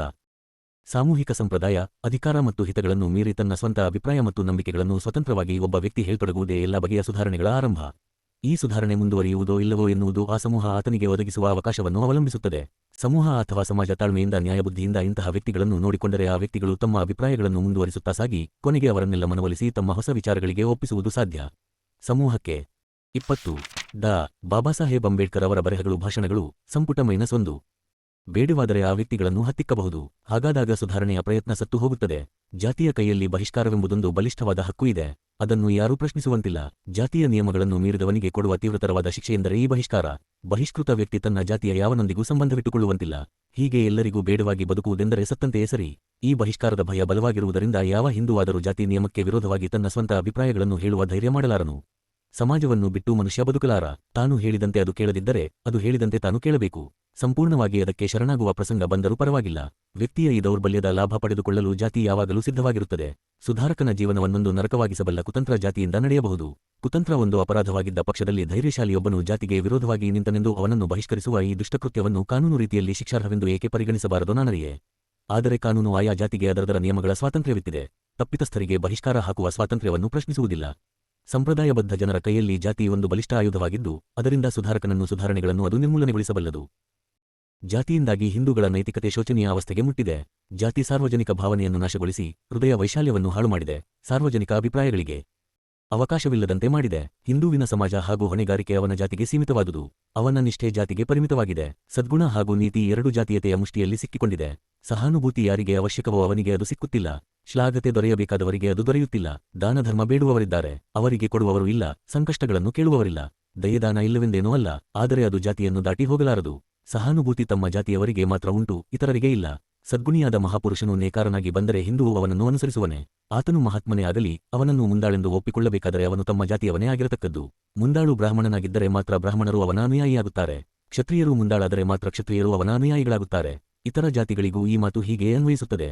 ಒಬ್ಬ ಮನುಷ್ಯನ ಜಾತಿ ಯಾವುದೇ ಇರಲಿ ಅವನ ಯೋಗ್ಯತೆಯನ್ನು ಪರಿಗಣಿಸಬೇಕೆಂಬ ಬುದ್ಧಿ ಅಥವಾ ಹಾಗೆ ಮಾಡುವ ಧೈರ್ಯ ಹಿಂದುವಿಗೆ ಇಲ್ಲ. ತಮ್ಮ ಜಾತಿಯವನಾದರೆ ಮಾತ್ರ ಅವನನ್ನು ಪರಿಗಣಿಸುತ್ತಾನೆ. ಅನಾಗರಿಕ ಜನರ ಗುಂಪಿನ ನೀತಿ ಎಷ್ಟು ಸಂಕುಚಿತವೋ ಅಷ್ಟು ಸಂಕುಚಿತವಾಗಿದೆ ಜಾತಿಯ ನೀತಿ. ಸರಿ ಇರಲಿ ತಪ್ಪಿರಲಿ ತನ್ನ ಜಾತಿ ಮುಖ್ಯ. ಸಜ್ಜನನಿರಲಿ ದುರ್ಜನನಿರಲಿ ತಮ್ಮ ಜಾತಿಯವನೆನ್ನುವುದೇ ಮುಖ್ಯ. ಹೀಗೆ ತಮ್ಮ ತಮ್ಮ ಜಾತಿಯ ಹಿತವನ್ನೇ ನೋಡಿಕೊಳ್ಳುತ್ತಾ ಹಿಂದೂಗಳು ದೇಶಕ್ಕೆ ದ್ರೋಹ ಬಗೆದಿಲ್ಲವೇ? 14. ಜಾತಿಯ ದುಷ್ಪರಿಣಾಮಗಳನ್ನು ಕುರಿತ ಈ ಸುದೀರ್ಘ ವಿವರಣೆಯನ್ನು ಕೇಳಿ ನಿಮ್ಮಲ್ಲಿ ಕೆಲವರಿಗೆ ಬೇಸರವಾಗಿದ್ದರೆ ಸೋಜಿಗವಲ್ಲ. ಇದರಲ್ಲಿ ಹೊಸದೇನೂ ಇಲ್ಲ. ಆದುದರಿಂದ ಈ ಸಮಸ್ಯೆಯ ರಚನಾತ್ಮಕ ಪಾರ್ಶ್ವದೆಡೆಗೆ ಈಗ ಹೊರಳುತ್ತೇನೆ. ಜಾತಿ ಬೇಡವೆಂದರೆ ನೀವು ಕಲ್ಪಿಸುವ ಆದರ್ಶ ಸಮಾಜ ಯಾವುದು? ಈ ಪ್ರಶ್ನೆ ಅನಿವಾರ್ಯವಾಗುತ್ತದೆ. ನನ್ನ ಮಟ್ಟಿಗೆ ಹೇಳುವುದಾದರೆ ಈ ಹೊಸ ಸಮಾಜವು ಸ್ವಾತಂತ್ರ್ಯ, ಸಮಾನತೆ ಹಾಗೂ ಭ್ರಾತೃತ್ವಗಳ ಆಧಾರದ ಮೇಲೆ ನಿರ್ಮಾಣವಾಗಬೇಕು. ಯಾಕೆ ಬೇಡ? ಭ್ರಾತೃತ್ವಕ್ಕೆ ಯಾಕೆ ಆಕ್ಷೇಪಗಳಿರಬೇಕು? ನನಗೆ ಒಂದು ಹೊಳೆಯುವುದಿಲ್ಲ. ಆದರ್ಶ ಸಮಾಜದಲ್ಲಿ ಚಲನಶೀಲ ಸ್ವಾತಂತ್ರ್ಯ, ಅಂದರೆ ಬದಲಾಗುವವರಿಗೆ ಮುಕ್ತ ಅವಕಾಶಗಳು ಇರಬೇಕು. ಒಂದು ಭಾಗದಲ್ಲುಂಟಾದ ಪರಿವರ್ತನೆಯನ್ನು ಇತರ ಭಾಗಗಳಿಗೆ ಸಾಗಿಸುವುದಕ್ಕೆ ಹೇರಳವಾದ ಮಾರ್ಗಗಳಿರಬೇಕು. ಆದರ್ಶ ಸಮಾಜದಲ್ಲಿ ಪರಸ್ಪರ ತಿಳಿದುಕೊಂಡು ಪಾಲ್ಗೊಳ್ಳುವಂತಹ ಹಿತಾಸಕ್ತಿ ಅನೇಕವಾಗಿರಬೇಕು. ಸಂಪರ್ಕಕ್ಕೆ ಬಹುವಿಧವಾದ ಹಾಗೂ ಸಂಪೂರ್ಣ ಮುಕ್ತವಾದ ಸಾಧನಗಳು, ಸದವಕಾಶಗಳು ಇರಬೇಕು. ಬೇರೆ ಮಾತುಗಳಲ್ಲಿ ಹೇಳುವುದಾದರೆ ಸಾಮಾಜಿಕ ಒಳಸೇರ್ಪಡೆ ಇರಬೇಕು. ಇದೇ ಭ್ರಾತೃತ್ವ, ಪ್ರಜಾಪ್ರಭುತ್ವದ ಇನ್ನೊಂದು ಹೆಸರೇ ಇದು. ಪ್ರಜಾಪ್ರಭುತ್ವ ಒಂದು ಬಗೆಯ ಆಡಳಿತ ವಿಧಾನ ಮಾತ್ರವಲ್ಲ, ಅದೊಂದು ಸಾಮಾಜಿಕ ಜೀವನ ಪದ್ಧತಿ, ಸಂಯುಕ್ತ ಸಂಪರ್ಕವುಳ್ಳ ಅನುಭವ. ದೇಶಬಾಂಧವರಲ್ಲಿ ಪರಸ್ಪರರನ್ನು ಗೌರವದಿಂದ ಕಾಣುವ ಮನೋವೃತ್ತಿ ಪ್ರಜಾಪ್ರಭುತ್ವದ ಮೂಲ ಲಕ್ಷಣವಾಗಿದೆ. ಸ್ವಾತಂತ್ರ್ಯಕ್ಕೇನಾದರೂ ಆಕ್ಷೇಪಣೆಗಳಿವೆಯೇ? ಜೀವಕ್ಕೆ ಮತ್ತು ಅವಯವಗಳಿಗೆ ಇರುವ ಹಕ್ಕುಗಳಿಗೆ, ನಿರ್ಬಂಧಗಳಿಲ್ಲದೆ ಸಂಚರಿಸುವ ಹಕ್ಕುಗಳಿಗೆ ಯಾವ ಆಕ್ಷೇಪಣೆಯೂ ಇಲ್ಲ. ಉದರ ನಿರ್ವಹಣೆಗಾಗಿ ಅವಶ್ಯಕವಾದ ಆಸ್ತಿಯ ಹಕ್ಕು, ಸಾಧನ ಸಾಮಗ್ರಿಗಳ ಹಕ್ಕು, ಆರೋಗ್ಯ ರಕ್ಷಣೆಯ ಹಕ್ಕು, ಈ ದೃಷ್ಟಿಯಿಂದಲೂ ಆಕ್ಷೇಪಣೆಯಿಲ್ಲ. ಹಾಗಾದರೆ ಒಬ್ಬ ವ್ಯಕ್ತಿಯ ಶಕ್ತಿಗಳ ಲಾಭವನ್ನು ಸಮರ್ಪಕವಾಗಿ ಮತ್ತು ದಕ್ಷ ರೀತಿಯಲ್ಲಿ ಯೋಜಿಸಿ ನಡೆದುಕೊಳ್ಳುವುದಕ್ಕೆ ಸ್ವಾತಂತ್ರ್ಯವೇಕಿರಬಾರದು. ಜಾತಿಯನ್ನು ಬೆಂಬಲಿಸುವ ಜನ ಈ ಒಂದು ಸ್ವಾತಂತ್ರ್ಯವನ್ನು ಒಪ್ಪಲಾರದು. ಯಾಕೆಂದರೆ ಅದರಿಂದಾಗಿ ಜನರು ತಮಗೆ ಬೇಕಾದ ವೃತ್ತಿಯನ್ನು ಆಯ್ದುಕೊಳ್ಳಲು ಸ್ವಾತಂತ್ರ್ಯವಿತ್ತಂತಾಗುತ್ತದೆ. ಆದರೆ ಈ ಸ್ವಾತಂತ್ರ್ಯವನ್ನು ಅಲ್ಲಗೆಳೆಯುವುದೆಂದರೆ ನಿರಂತರ ಗುಲಾಮಗಿರಿಯನ್ನು ಒಪ್ಪಿಕೊಂಡಂತೆ. ಗುಲಾಮಗಿರಿ ಎಂದರೆ ಕಾನೂನಿನ ಕ್ರಮದಿಂದ ಒಬ್ಬನನ್ನು, ಹಲವರನ್ನು ಅಧೀನದಲ್ಲಿಟ್ಟುಕೊಳ್ಳುವುದೆಂದಷ್ಟೇ ಅರ್ಥವಲ್ಲ. ತಮ್ಮ ನಡವಳಿಕೆಗೆ ನಿರ್ದಿಷ್ಟವಾದ ಉದ್ದೇಶಗಳನ್ನು ಹೆರವರು ತಮ್ಮ ಮೇಲೆ ಹೇರುವಂತಹ ಸ್ಥಿತಿ ಕೆಲವರಿಗೆ ಇದ್ದರೆ ಆ ಸಮಾಜದ ಸ್ಥಿತಿಯು ಗುಲಾಮಗಿರಿಯೇ ಆಗುತ್ತದೆ. ಕಾನೂನಿನ ಅರ್ಥದಲ್ಲಿ ಗುಲಾಮಗಿರಿ ಇಲ್ಲದಂತಹ ಪ್ರದೇಶದಲ್ಲಿ ಕೂಡ ಈ ಸ್ಥಿತಿ ಇರುತ್ತದೆ.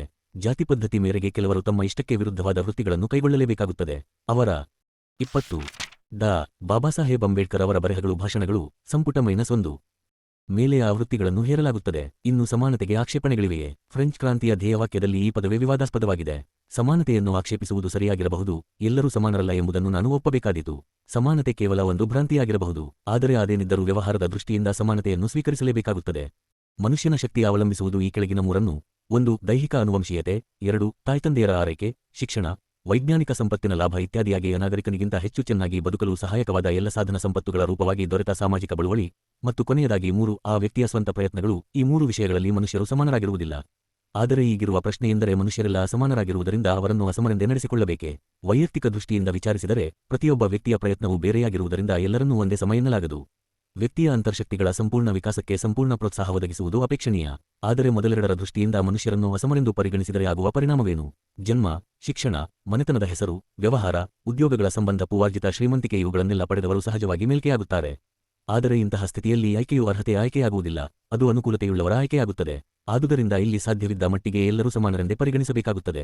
ಸಮಾಜ ತನ್ನ ಸದಸ್ಯರಿಂದ ಅತ್ಯಧಿಕ ಲಾಭ ಪಡೆಯಬೇಕೆಂದಿದ್ದರೆ ಸದಸ್ಯರೆಲ್ಲರನ್ನೂ ಸಮಾನವಾಗಿ ಪರಿಗಣಿಸುವುದು ಅಗತ್ಯವಾಗುತ್ತದೆ. ಸಮಾನತೆಯು ಅನಿವಾರ್ಯವೆಂಬುದಕ್ಕೆ ಇನ್ನೊಂದು ಕಾರಣವೂ ಇದೆ. ಮುತ್ಸದ್ದಿಯೊಬ್ಬ ಏಕಕಾಲದಲ್ಲಿ ಹಲವರ ಬಗ್ಗೆ ಕಾಳಜಿ ವಹಿಸಬೇಕಿರುತ್ತದೆ. ಪ್ರತಿಯೊಬ್ಬನ ವಿಶಿಷ್ಟತೆಯನ್ನು ನ್ಯಾಯೋಚಿತವಾಗಿ ನೋಡಿ ಅಗತ್ಯಕ್ಕೆ ತಕ್ಕಂತೆ ಅಥವಾ ಅರ್ಹತೆಗೆ ತಕ್ಕಂತೆ ವರ್ಗೀಕರಣ ಮಾಡಲು ಆತನಿಗೆ ಸಮಯವಾಗಲಿ ತಿಳುವಳಿಕೆಯಾಗಲಿ ಇರುವುದಿಲ್ಲ. ಎಷ್ಟೇ ಅಗತ್ಯವಿದ್ದರೂ ಈ ರೀತಿ ಮನುಷ್ಯರನ್ನು ವಿಂಗಡಿಸಿ ವರ್ಗೀಕರಿಸುವುದು ಅಸಾಧ್ಯವಾದುದು. ಆದುದರಿಂದ ರಾಜಕೀಯ ಮುತ್ಸದ್ದಿ ಯಾವುದೋ ಒಂದು ಸ್ಕೂಲ ನಿಯಮವನ್ನು ಅನುಸರಿಸಬೇಕು. ಆ ಸ್ಕೂಲ ನಿಯಮವೆಂದರೆ ಇದೆ: ಎಲ್ಲರನ್ನೂ ಸಮಾನರೆಂದು ಪರಿಗಣಿಸುವುದು. ಹೀಗೆ ಪರಿಗಣಿಸುವುದು ಅವರೆಲ್ಲರೂ ಒಂದೇ ಬಗೆಯಾಗಿರುವರೆಂಬ ಕಾರಣಕ್ಕಾಗಿ ಅಲ್ಲ, ಅವರೆಲ್ಲರ ವಿಂಗಡಣೆ ಮತ್ತು ವರ್ಗೀಕರಣ ಅಸಾಧ್ಯವೆಂಬ ಕಾರಣಕ್ಕಾಗಿ. ಸಮಾನತೆ ತಾತ್ವಿಕವಾಗಿ ತಪ್ಪಾಗಿದ್ದರೂ ವ್ಯಾವಹಾರಿಕವಾಗಿ ಅವಶ್ಯಕವಾಗುತ್ತದೆ. ರಾಜಕಾರಣಿಯು ರಾಜಕೀಯದಲ್ಲಿ ಮುಂದುವರಿಯುವುದು ಇದೊಂದೇ ಹಾದಿಯಿಂದ. ತೀಕ್ಷ್ಣ ಪ್ರಾಯೋಗಿಕ ಪರೀಕ್ಷೆಯು ಅಗತ್ಯವಿರುವ ಅತ್ಯಂತ ಪ್ರಾಯೋಗಿಕವಾದ ಮಾರ್ಗ ಇದು. 15. ಇನ್ನೊಂದು ಸುಧಾರಕರ ಗುಂಪಿದೆ, ಅವರ ಆದರ್ಶವೇ ಬೇರೆ, ತಾವು ಆರ್ಯ ಸಮಾಜದವರೆಂದು. 20. ಹೇಳಿಕೊಳ್ಳುವ ಅವರ ಆದರ್ಶವೆಂದರೆ ಸಮಾಜಕ್ಕೆ ಚಾತುರ್ವರ್ಣ್ಯವೇ ಚೌಕಟ್ಟು. ಅಂದರೆ ಈಗ ಭಾರತದಲ್ಲಿರುವ 4,000 ಜಾತಿಗಳಿಗೆ ಬದಲಾಗಿ 4 ವರ್ಗಗಳಲ್ಲಿ ಸಮಾಜವನ್ನು ವಿಭಾಗಿಸುವುದು ಅವರ ಯೋಜನೆ. ತಮ್ಮ ಈ ಯೋಜನೆ ಹೆಚ್ಚು ಆಕರ್ಷಕವಾಗಿ ತೋರಲೆಂದು ಹಾಗೂ ಆಕ್ಷೇಪಣೆಗಳಿಗೆ ಅವಕಾಶವಿರಬಾರದೆಂದು ಅವರೇನು ಹೇಳುತ್ತಾರೆಂದರೆ ಈ ಚಾತುರ್ವರ್ಣ್ಯದ ಆಧಾರ ಜನ್ಮವಲ್ಲ, ಗುಣ, ಯೋಗ್ಯತೆ. ಮೊದಲೇ ಹೇಳಿಬಿಡುತ್ತೇನೆ, ಈ ಆದರ್ಶವನ್ನು ನಾನು ಒಪ್ಪಲಾರೆನೆಂದು. ಮೊದಲನೆಯದಾಗಿ ಆರ್ಯ ಸಮಾಜದವರ ಈ ಚಾತುರ್ವರ್ಣ್ಯದ ಮೇರೆಗೆ ಹಿಂದೂ ಸಮಾಜದಲ್ಲಿ ಯೋಗ್ಯತೆಗೆ ಅನುಗುಣವಾಗಿಯೇ ವ್ಯಕ್ತಿಯ ಸ್ಥಾನ ನಿಗದಿಯಾವುದಿದ್ದರೆ ಬ್ರಾಹ್ಮಣ, ಕ್ಷತ್ರಿಯ, ವೈಶ್ಯ ಮತ್ತು ಶೂದ್ರ ಎಂಬ ಹಣೆಪಟ್ಟಿಗಳಿಂದ ಮನುಷ್ಯರನ್ನು ಗುರುತಿಸುವುದೇಕೆಂದು ನನಗೆ ತಿಳಿಯದು. ವಿದ್ವಾಂಸನನ್ನು ಬ್ರಾಹ್ಮಣನೆಂದು ಕರೆಯದೆ ಗುರುತಿಸಬಹುದು, ಯೋಧನನ್ನು ಕ್ಷತ್ರಿಯನೆಂದು ನಿರ್ದೇಶಿಸದೆ ಕೂಡ ಗೌರವಿಸಬಹುದು. ಯುರೋಪಿಯನ್ ಸಮಾಜದಲ್ಲಿ ಇಂತಹ ಖಾಯಂ ವರ್ಗನಾಮವಿಲ್ಲದೆ ವಿದ್ವಾಂಸರು, ಯೋಧರು ಗೌರವಿಸಲ್ಪಡುತ್ತಿರುವಾಗ ಹಿಂದೂ ಸಮಾಜದಲ್ಲಿ ಈ ಹಣೆಪಟ್ಟಿ ಏಕೆ ಬಂತು? ಆರ್ಯ ಸಮಾಜದವರು ಈ ಪ್ರಶ್ನೆಯನ್ನು ವಿಚಾರಿಸಲು ಹೋಗಿಲ್ಲ. ಬ್ರಾಹ್ಮಣ, ಕ್ಷತ್ರಿಯಾದಿ ಹೆಸರುಗಳನ್ನು ಮುಂದುವರಿಸಿಕೊಂಡು ಹೋಗುವುದಕ್ಕೆ ಇನ್ನೊಂದು ಆಕ್ಷೇಪಣೆಯಿದೆ. ಸುಧಾರಣೆಯೆಂದ ಮೇಲೆ ಯಾವುದೇ ಇರಲಿ, ವಸ್ತುವಿಷಯಗಳ ಹಾಗೂ ಜನರ ಬಗೆಗೆ ನಾವು ತಾಳುವ ಭಾವನೆ ಮತ್ತು ಮನೋವೃತ್ತಿಯಲ್ಲಿ ವ್ಯತ್ಯಾಸವನ್ನುಂಟುಮಾಡುತ್ತದೆ. ಕೆಲವು ಹೆಸರುಗಳು ತಮ್ಮ ಸುತ್ತಲೂ ನಿರ್ದಿಷ್ಟವಾದ ಕಲ್ಪನೆ, ವಿಚಾರಗಳನ್ನು, ವಿಶಿಷ್ಟ ಭಾವನೆಗಳನ್ನು ಕಟ್ಟಿಕೊಂಡು ಬಂದಿವೆ. ಬ್ರಾಹ್ಮಣ, ಕ್ಷತ್ರಿಯ, ವೈಶ್ಯ ಮತ್ತು ಶೂದ್ರ ಎಂಬ ಈ ಹೆಸರುಗಳು ಪ್ರತಿಯೊಬ್ಬ ಹಿಂದೂವಿನ ಮನಸ್ಸಿನಲ್ಲಿ ನಿರ್ದಿಷ್ಟವಾದ ಹಾಗೂ ಸ್ಥಿರವಾದ ಚಿತ್ರವನ್ನು ನಿರ್ಮಿಸಿಕೊಟ್ಟಿದೆ. ಜನ್ಮಸಿದ್ಧವಾಗಿ ಒಂದು ಮೇಲೂ ಇನ್ನೊಂದು ಅದಕ್ಕಿಂತ ಕೆಳಗೆ, ಮತ್ತೊಂದು ಇನ್ನೂ ಕೆಳಗೆ, ಹೀಗೆ ಒಂದು ತಾರತಮ್ಯದ ಶ್ರೇಣೀಕರಣದ ಮನೋಭಾವವನ್ನು ನೆಲೆಗೊಳಿಸಿದೆ. ಈ ಹೆಸರುಗಳನ್ನು ಮುಂದುವರಿಸಿದರೆ ಈ ಮನೋಭಾವವನ್ನು ಮುಂದುವರಿಸಿದಂತೆಯೇ ಸರಿ. ಈ ಮೇಲು ಕೀಳಿನ ಮನೋಭಾವವನ್ನು ಹಿಂದೂಗಳ ಮನಸ್ಸಿನಿಂದ ಕಿತ್ತು ಹಾಕಬೇಕು. ಹೊಸ ಮನೋವೃತ್ತಿಯನ್ನು ಉಂಟುಮಾಡಬೇಕಾದರೆ ಹೊಸ ಹೆಸರುಗಳೇ ಬೇಕು. ಬ್ರಾಹ್ಮಣಾದಿಯಾಗಿ ಹೆಸರುಗಳುಳ್ಳ ಚಾತುರ್ವರ್ಣ್ಯದ ಒಂದು ಮೋಸದ ಬಲೆ. 16. ಹಳೆಯ ಹೆಸರಿನ ಪಟ್ಟಿಯನ್ನೊಳಗೊಂಡ ಈ ಚಾತುರ್ವರ್ಣ್ಯದ ತೀರ ಪ್ರತಿಗಾಮಿಯಾಗಿದೆ. ಈ ಹೆಸರು ಕೇಳಿದರೆ ನನ್ನ ರಕ್ತ ಕುದಿಯುತ್ತದೆ. ಕಾರಣ ನಾನು ಇದನ್ನು ಮನಃಪೂರ್ವಕವಾಗಿ ವಿರೋಧಿಸುತ್ತೇನೆ. ನನ್ನ ವಿರೋಧ ಕೇವಲ ಭಾವನಾತ್ಮಕವಾಗಿಲ್ಲ, ಅದಕ್ಕೆ ಬಲವಾದ ಕಾರಣಗಳಿವೆ. ಸೂಕ್ಷ್ಮವಾಗಿ ಪರಿಶೀಲಿಸಿ ನೋಡಿದಾಗ ಸಾಮಾಜಿಕ ಸಂಘಟನೆಯ ದೃಷ್ಟಿಯಿಂದ ಚಾತುರ್ವರ್ಣ್ಯದ ವ್ಯವಹಾರ್ಯವೂ ಹಾನಿಕರವೂ ಹಾಗೂ ವ್ಯರ್ಥವೂ ಎಂದು ನನಗೆ ಮನವರಿಕೆಯಾಗಿದೆ. ವ್ಯವಹಾರ ದೃಷ್ಟಿಯಿಂದ ಚಾತುರ್ವರ್ಣ್ಯದ ಪದ್ಧತಿ ಅನೇಕ ಸಮಸ್ಯೆಗಳನ್ನು ಎದುರಿಸಬೇಕಾಗುತ್ತದೆ. ಇದನ್ನು ಅದರ ಪ್ರತಿಪಾದಕರು ಯೋಚಿಸಿಲ್ಲ. ವರ್ಣದ ತತ್ವ ಬೇರೆ, ಜಾತಿಯ ತತ್ವ ಬೇರೆ. ಅವೆರಡೂ ಮೂಲತಃ ಬೇರೆ ಬೇರೆಯಾಗಿರುವುದೊಂದೇ ಅಲ್ಲದೆ ಪರಸ್ಪರ ವಿರುದ್ಧವೂ ಆಗಿವೆ. ವರ್ಣವು ಯೋಗ್ಯತೆಯಿಂದ ನಿರ್ಣಯಿಸಲ್ಪಡುತ್ತದೆ. ಕೆಲವು ಜನರು ಯೋಗ್ಯತೆಯಿಲ್ಲದಿದ್ದರು. ಡಾ. ಬಾಬಾಸಾಹೇಬ್ ಅಂಬೇಡ್ಕರ್ ಅವರ ಬರೆಹಗಳು, ಭಾಷಣಗಳು, ಸಂಪುಟ -1. ತಮ್ಮ ಜನ್ಮಬಲದಿಂದ ಮೇಲುಜಾತಿಗೆ ಸೇರಿದವರಾಗಿದ್ದಾರೆ. ಅಂದರೆ ಸಮಾಜದಲ್ಲಿ ಅವರಿಗೆ ಮೇಲಿನ ಸ್ಥಾನಮಾನಗಳಿವೆ. ಇನ್ನು ಕೆಲವರು ಯೋಗ್ಯತೆ ಹೆಚ್ಚಿದ್ದರೂ ಕೆಳಜಾತಿಯಲ್ಲಿ ಹುಟ್ಟಿದವರಾದ್ದರಿಂದ ಸಮಾಜದಲ್ಲಿ ಕೆಳಗಿನ ಸ್ಥಾನದಲ್ಲಿದ್ದಾರೆ. ಹೀಗಿರುವಾಗ ಯೋಗ್ಯತೆಯ ಮಾನದಂಡದಿಂದ ವರ್ಗ ವಿಭಾಗ ಮಾಡುವುದಕ್ಕೆ ಹೊರಟರೆ ಮೇಲಿನವನ್ನು ಕೆಳಗೆ ಇಳಿಸಲು ಅಥವಾ ಕೆಳಗಿನವನ್ನು ಮೇಲೇರಿಸಲು ನಿಮಗೆ ಹೇಗೆ ಸಾಧ್ಯವಾಗುತ್ತದೆ? ವರ್ಣ ಪದ್ಧತಿಯನ್ನು ಜಾರಿ ಮಾಡಬೇಕೆಂದರೆ ಮೊದಲು ಜಾತಿ ಪದ್ಧತಿಯನ್ನು ನಾಶ ಮಾಡಬೇಕು. ಜನ್ಮದಿಂದ ಸಿದ್ಧವಾಗುವ 4000 ಜಾತಿಗಳನ್ನು ಕರಗಿಸಿ ಯೋಗ್ಯತಾನುಸಾರವಾಗಿ ಸ್ಥಾನವೀಯುವ ಚಾತುರ್ವರ್ಣ್ಯವನ್ನು ನೀವು ಹೇಗೆ ನಿರ್ಮಿಸುವಿರಿ? ಇದು ಮೊದಲನೆಯ ಸಮಸ್ಯೆಯಾಯಿತು. ಇನ್ನೂ ಒಂದು ಸಮಸ್ಯೆಯಿದೆ. ಜನರನ್ನು 4 ವರ್ಗಗಳಾಗಿ ವಿಭಾಗಿಸಬಹುದು ಎಂದು ಚಾತುರ್ವರ್ಣ್ಯ ಪೂರ್ವಗ್ರಹಿತವನ್ನು ಇಟ್ಟುಕೊಂಡಿದೆ. ಇದು ಸಾಧ್ಯವೇ? ಈ ವಿಷಯದಲ್ಲಿ ಅದು ಪ್ಲೇಟೋನಿಕ್ ಆದರ್ಶದಂತೆಯೇ ಇದೆ. ಪ್ಲೇಟೋ ಮಹಾಶಯನ ದೃಷ್ಟಿಯಲ್ಲಿ ಮನುಷ್ಯರು ಸ್ವಾಭಾವಿಕವಾಗಿ 3 ವರ್ಗಗಳು. ಕೆಲವು ಜನರಲ್ಲಿ ಹಸಿವೆ, ಬಯಕೆಗಳೇ ಪ್ರಧಾನವಾಗಿರುತ್ತವೆ.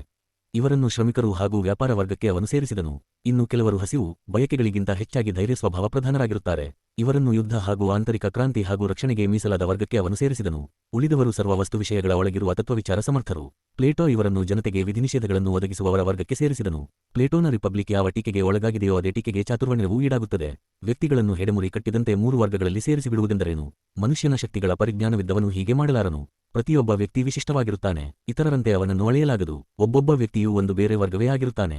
ಇದು ಪ್ಲೇಟೋಗೆ ತಿಳಿದಿರಲಿಲ್ಲ. ಪ್ಲೇಟೋ ಮಾಡಿದ ವಿಭಾಗ ಅವೈಜ್ಞಾನಿಕವಾಗಿದೆ. ಪ್ಲೇಟೋನ ರಿಪಬ್ಲಿಕ್ದಂತೆ ಚಾತುರ್ವರ್ಣ್ಯವು ಅಯಶಸ್ವಿಯಾಗುತ್ತದೆ. ಮನುಷ್ಯರನ್ನು 4 ವರ್ಗಗಳಲ್ಲಿ ನಿರ್ದಿಷ್ಟವಾಗಿ ವಿಭಾಗಿಸುವುದು ಸಾಧ್ಯವಿಲ್ಲ. ಪೂರ್ವದಲ್ಲಿ ಮಾಡಿದ 4 ವರ್ಣಗಳು 4000 ಜಾತಿಗಳಾಗಿ ಪರಿವರ್ತನೆ ಹೊಂದಿರುವುದೇ ಇದಕ್ಕೆ ಪ್ರಬಲವಾದ ಸಾಕ್ಷಿ. ಇನ್ನು 3ನೆಯ ಸಮಸ್ಯೆಯನ್ನು ಚಾತುರ್ವರ್ಣ್ಯ ಎದುರಿಸಬೇಕಾಗಿದೆ. ಒಂದು ವೇಳೆ ನೀವು ಚಾತುರ್ವರ್ಣ್ಯದ ಪದ್ಧತಿಯನ್ನು ಸ್ಥಾಪಿಸಿದ್ದೀರಿ ಎಂದೇ ಇಟ್ಟುಕೊಳ್ಳೋಣ. ಅದನ್ನು ನೀವು ಕಾಯ್ದುಕೊಳ್ಳುವುದು ಹೇಗೆ? ಚಾತುರ್ವರ್ಣ್ಯ ಯಶಸ್ವಿಯಾಗಿ ನಡೆಯಬೇಕಾದರೆ ನಿಯಮಕ್ಕೆ ತಪ್ಪಿದವರನ್ನು ಶಿಕ್ಷಿಸದೆ ಹೋದರೆ ಜನರು ತಮ್ಮ ತಮ್ಮ ವರ್ಣಗಳಲ್ಲಿ ಉಳಿಯಲಾರರು. ಮನುಷ್ಯ ಸ್ವಭಾವಕ್ಕೆ ವ್ಯತಿರಿಕ್ತವಾಗಿರುವುದರಿಂದ ಚಾತುರ್ವರ್ಣ್ಯದ ಪದ್ಧತಿ ಮುರಿದು ಬೀಳುವುದು. ಆಂತರಿಕ ಸಜ್ಜನಿಕೆಯಿಂದ ಅದು ಬದುಕಲಾರದು. ಕಾನೂನಿನಿಂದಲೇ ಅದನ್ನು ನಿರ್ಬಂಧಿಸಬೇಕಾಗುವುದು. ರಾಮಾಯಣದಲ್ಲಿ ರಾಮನು ಶಂಭೂಕನನ್ನು ಕೊಂದ ಪ್ರಸಂಗವೇ ಇದಕ್ಕೆ ಸಾಕ್ಷಿ. ರಾಮನ ಈ ಕೃತಿಯನ್ನು ಆಕ್ಷೇಪಿಸುವವರುಂಟು. ಆದರೆ ಹಾಗೆ ಟೀಕಿಸುವವರಿಗೆ ಆ ಪ್ರಸಂಗದ ಅರ್ಥವೇ ಆಗಿಲ್ಲ. ರಾಮರಾಜ್ಯವು ಚಾತುರ್ವರ್ಣ್ಯದ ತತ್ವವನ್ನು ಆಧರಿಸಿದ ರಾಜ್ಯ. ರಾಮನು ರಾಜನಾಗಿ ಚಾತುರ್ವರ್ಣ್ಯವನ್ನು ರಕ್ಷಿಸಲೇಬೇಕಾಗಿತ್ತು. ಶಂಭೂಕನು ತನ್ನ ಶೂದ್ರವರ್ಣವನ್ನು ತೊರೆದು ಬ್ರಾಹ್ಮಣನಾಗಲು ಹೊರಟನು. ಆದುದರಿಂದ ಅವನನ್ನು ಕೊಲ್ಲುವುದು ರಾಮನ ಕರ್ತವ್ಯವೇ ಆಗಿತ್ತು. ಇದರಿಂದ ಶಿಕ್ಷಾವಿಧಾನ ಅವಶ್ಯಕವೆಂದು ಸಿದ್ಧವಾಗುತ್ತದೆ. ಇಷ್ಟೇ ಅಲ್ಲ, ವರ್ಣವನ್ನು ಅತಿಕ್ರಮಿಸುವವರಿಗೆ ಶಿಕ್ಷೆ ಅಗತ್ಯವೆಂದು ಸಿದ್ಧವಾಗುತ್ತದೆ. ವೇದವನ್ನು ಕೇಳುವ ಅಥವಾ ಓದುವ ಶೂದ್ರನಿಗೆ ನಾಲಿಗೆ ಕತ್ತರಿಸುವ ಅಥವಾ ಕಿವಿಗಳಲ್ಲಿ ಕರಗಿದ ಸೀಸವನ್ನು ಹೊಯ್ಯುವ ಶಿಕ್ಷೆ ಕೊಡಬೇಕೆಂದು ಮನುಸ್ಮೃತಿ ವಿಧಿಸುವುದು ಇದೇ ಕಾರಣದಿಂದ ಮನುಷ್ಯರನ್ನು 4 ವರ್ಣಗಳಾಗಿ ಸಂಘಟಿಸಬಲ್ಲೆವೆಂದು 20ನೇ ಶತಮಾನದ ಸಮಾಜವನ್ನು ಮನುಸ್ಮೃತಿಯಲ್ಲಿ ನಿರೂಪಿಸಿದಂತಹ ಶಿಕ್ಷೆಗಳಿಗೆ ಒಪ್ಪಿಗೆ ನೀಡುವಂತೆ ಮನವೊಲಿಸಬಲ್ಲೆವೆಂದು ಚಾತುರ್ವರ್ಣ್ಯದ ಬೆಂಬಲಿಗರು ಆಶ್ವಾಸನೆ ಕೊಡಬೇಕು. ತಮ್ಮ ಈ ಪದ್ಧತಿಯಲ್ಲಿ ಸ್ತ್ರೀಯರ ಸ್ಥಾನಮಾನವೇನೆಂಬುದನ್ನು ಚಾತುರ್ವರ್ಣ್ಯದ ಬೆಂಬಲಿಗರು ಯೋಚಿಸಿದಂತಿಲ್ಲ. ಸ್ತ್ರೀಯರು 4 ವರ್ಣಗಳಲ್ಲಿ ಹಂಚಿಕೊಳ್ಳತಕ್ಕದ್ದೇ ಅಥವಾ ತಮ್ಮ ತಮ್ಮ ಗಂಡಂದಿರ ವರ್ಣಕ್ಕೆ ಸೇರತಕ್ಕದ್ದೇ. ಮದುವೆಯಿಂದಲೇ ಹೆಣ್ಣಿನ ಸ್ಥಾನ ನಿರ್ಣಯವಾಗುವುದಾದರೆ ಯೋಗ್ಯತಾನುಸಾರ ವರ್ಣವೆಂಬ ಚಾತುರ್ವರ್ಣ್ಯದ ತತ್ವದಲ್ಲಿ ಉಳಿಯಿತು. ಯೋಗ್ಯತಾನುಗುಣವಾಗಿಯೇ ಅವರ ವರ್ಣವನ್ನು ನಿರ್ಣಯಿಸುವುದಾದರೆ ಆ ವರ್ಗೀಕರಣ ನಾಮಮಾತ್ರವೇ ಅಥವಾ ನಿಜವಾದದ್ದೇ? ನಾಮಮಾತ್ರ ಎಂದಾದರೆ ಅದು ನಿಷ್ಪ್ರಯೋಜಕವಾಗುತ್ತದೆ ಮತ್ತು ಚಾತುರ್ವರ್ಣ್ಯವು ಸ್ತ್ರೀಯರಿಗೆ ಅನ್ವಯಿಸುವುದಿಲ್ಲವೆಂದು ಒಪ್ಪಬೇಕಾಗುತ್ತದೆ. ಅದು ನಿಜವಾದ ವರ್ಗೀಕರಣವೆಂದ ಪಕ್ಷದಲ್ಲಿ ನಿಯಮಕ್ಕನುಸಾರವಾಗಿ ಸ್ತ್ರೀಯರನ್ನು ಯೋಧರನ್ನಾಗಿ, ಪುರೋಹಿತರನ್ನಾಗಿ ಒಪ್ಪಿಕೊಳ್ಳುವಿರ. ಹಿಂದೂ ಸಮಾಜದಲ್ಲಿ ಉಪಾಧ್ಯಾಯಿನಿಯರುಂಟು, ಸ್ತ್ರೀ ಬ್ಯಾರಿಸ್ಟರುಗಳೂ ಉಂಟು. ಹೆಂಡ ತಯಾರಿಸುವ, ಕಸಾಯಿಖಾನೆ ನಡೆಸುವ ಸ್ತ್ರೀಯರನ್ನು ನಮ್ಮ ಸಮಾಜ ಒಪ್ಪಿಕೊಂಡಿತು. ಚಾತುರ್ವರ್ಣ್ಯವನ್ನು ಸ್ತ್ರೀಯರಿಗೆ ಅನ್ವಯಿಸುವುದರಿಂದಲೇ ಹೀಗಾಗುವುದೆಂದು ಹೇಳುವುದು ಸಾಹಸದ ಮಾತು. ಈ ಬಗೆಯ ಕಷ್ಟಗಳಿರುವುದರಿಂದ ಚಾತುರ್ವರ್ಣ್ಯ ಪದ್ಧತಿಯ ಮನರುಜ್ಜೀವನ ಸಾಧ್ಯವೆಂದು ಯಾವ ಬುದ್ಧಿವಂತನೂ ನಂಬಲಾರನು. 17. ಚಾತುರ್ವರ್ಣ್ಯವು ಪ್ರಯೋಗ ಸಾಧ್ಯವೆಂದು ಗ್ರಹಿಸಿದರೂ ಕೂಡ ಅದು ತುಂಬಾ ದುಷ್ಟ ಪದ್ಧತಿ ಎಂದು ನಾನು ವಿರೋಧಿಸುತ್ತೇನೆ. ಬ್ರಾಹ್ಮಣರು ಜ್ಞಾನ ಸಂಪಾದನೆ ಮಾಡಿಕೊಳ್ಳಬೇಕು, ಕ್ಷತ್ರಿಯರು ಯುದ್ಧಕ್ಕೆ ಸಿದ್ಧರಾಗಿರಬೇಕು, ವೈಶ್ಯರು ವ್ಯಾಪಾರ ಮಾಡಬೇಕು, ಶೂದ್ರರು ಸೇವಕರಾಗಿರಬೇಕು ಎಂಬುದು ಶ್ರಮ ವಿಭಾಗ ಪದ್ಧತಿಯಂತೆ ತೋರುತ್ತದೆ. ಶೂದ್ರರು ಸೇವೆಯನ್ನಲ್ಲದೆ ಇತರ ಕೆಲಸಗಳನ್ನು ಮಾಡುವ ಅವಶ್ಯಕತೆ ಇಲ್ಲವೇ ಅಥವಾ ಇದು ಇತರ ಕೆಲಸಗಳನ್ನು ಮಾಡಕೂಡದು ಎಂಬ ನಿಷೇಧವೇ? 3 ವರ್ಣಗಳು ದ್ರವ್ಯ ಸಂಪಾದನೆ ಮಾಡಿ ಎಲ್ಲರನ್ನೂ ಸಲಹುವುದರಿಂದ ಶೂದ್ರರು ಸೇವೆ ಮಾಡಿಕೊಂಡಿದ್ದರೆ ಸಾಕು ಎನ್ನುವುದು ಚಾತುರ್ವರ್ಣ್ಯ ಪ್ರತಿಪಾದಕರ ವಾದ. ಬ್ರಾಹ್ಮಣರು ಜ್ಞಾನ ಸಂಪಾದಕರಾಗಿರುವುದರಿಂದ ಶೂದ್ರನು ಅವರಿಂದ ತನಗೆ ಬೇಕಾದುದನ್ನು ಕೇಳಿ ತಿಳಿಯಬಹುದು. ಅಂದರೆ ಅವನಿಗೆ ಶಿಕ್ಷಣ ಯಾಕೆ ಬೇಕು?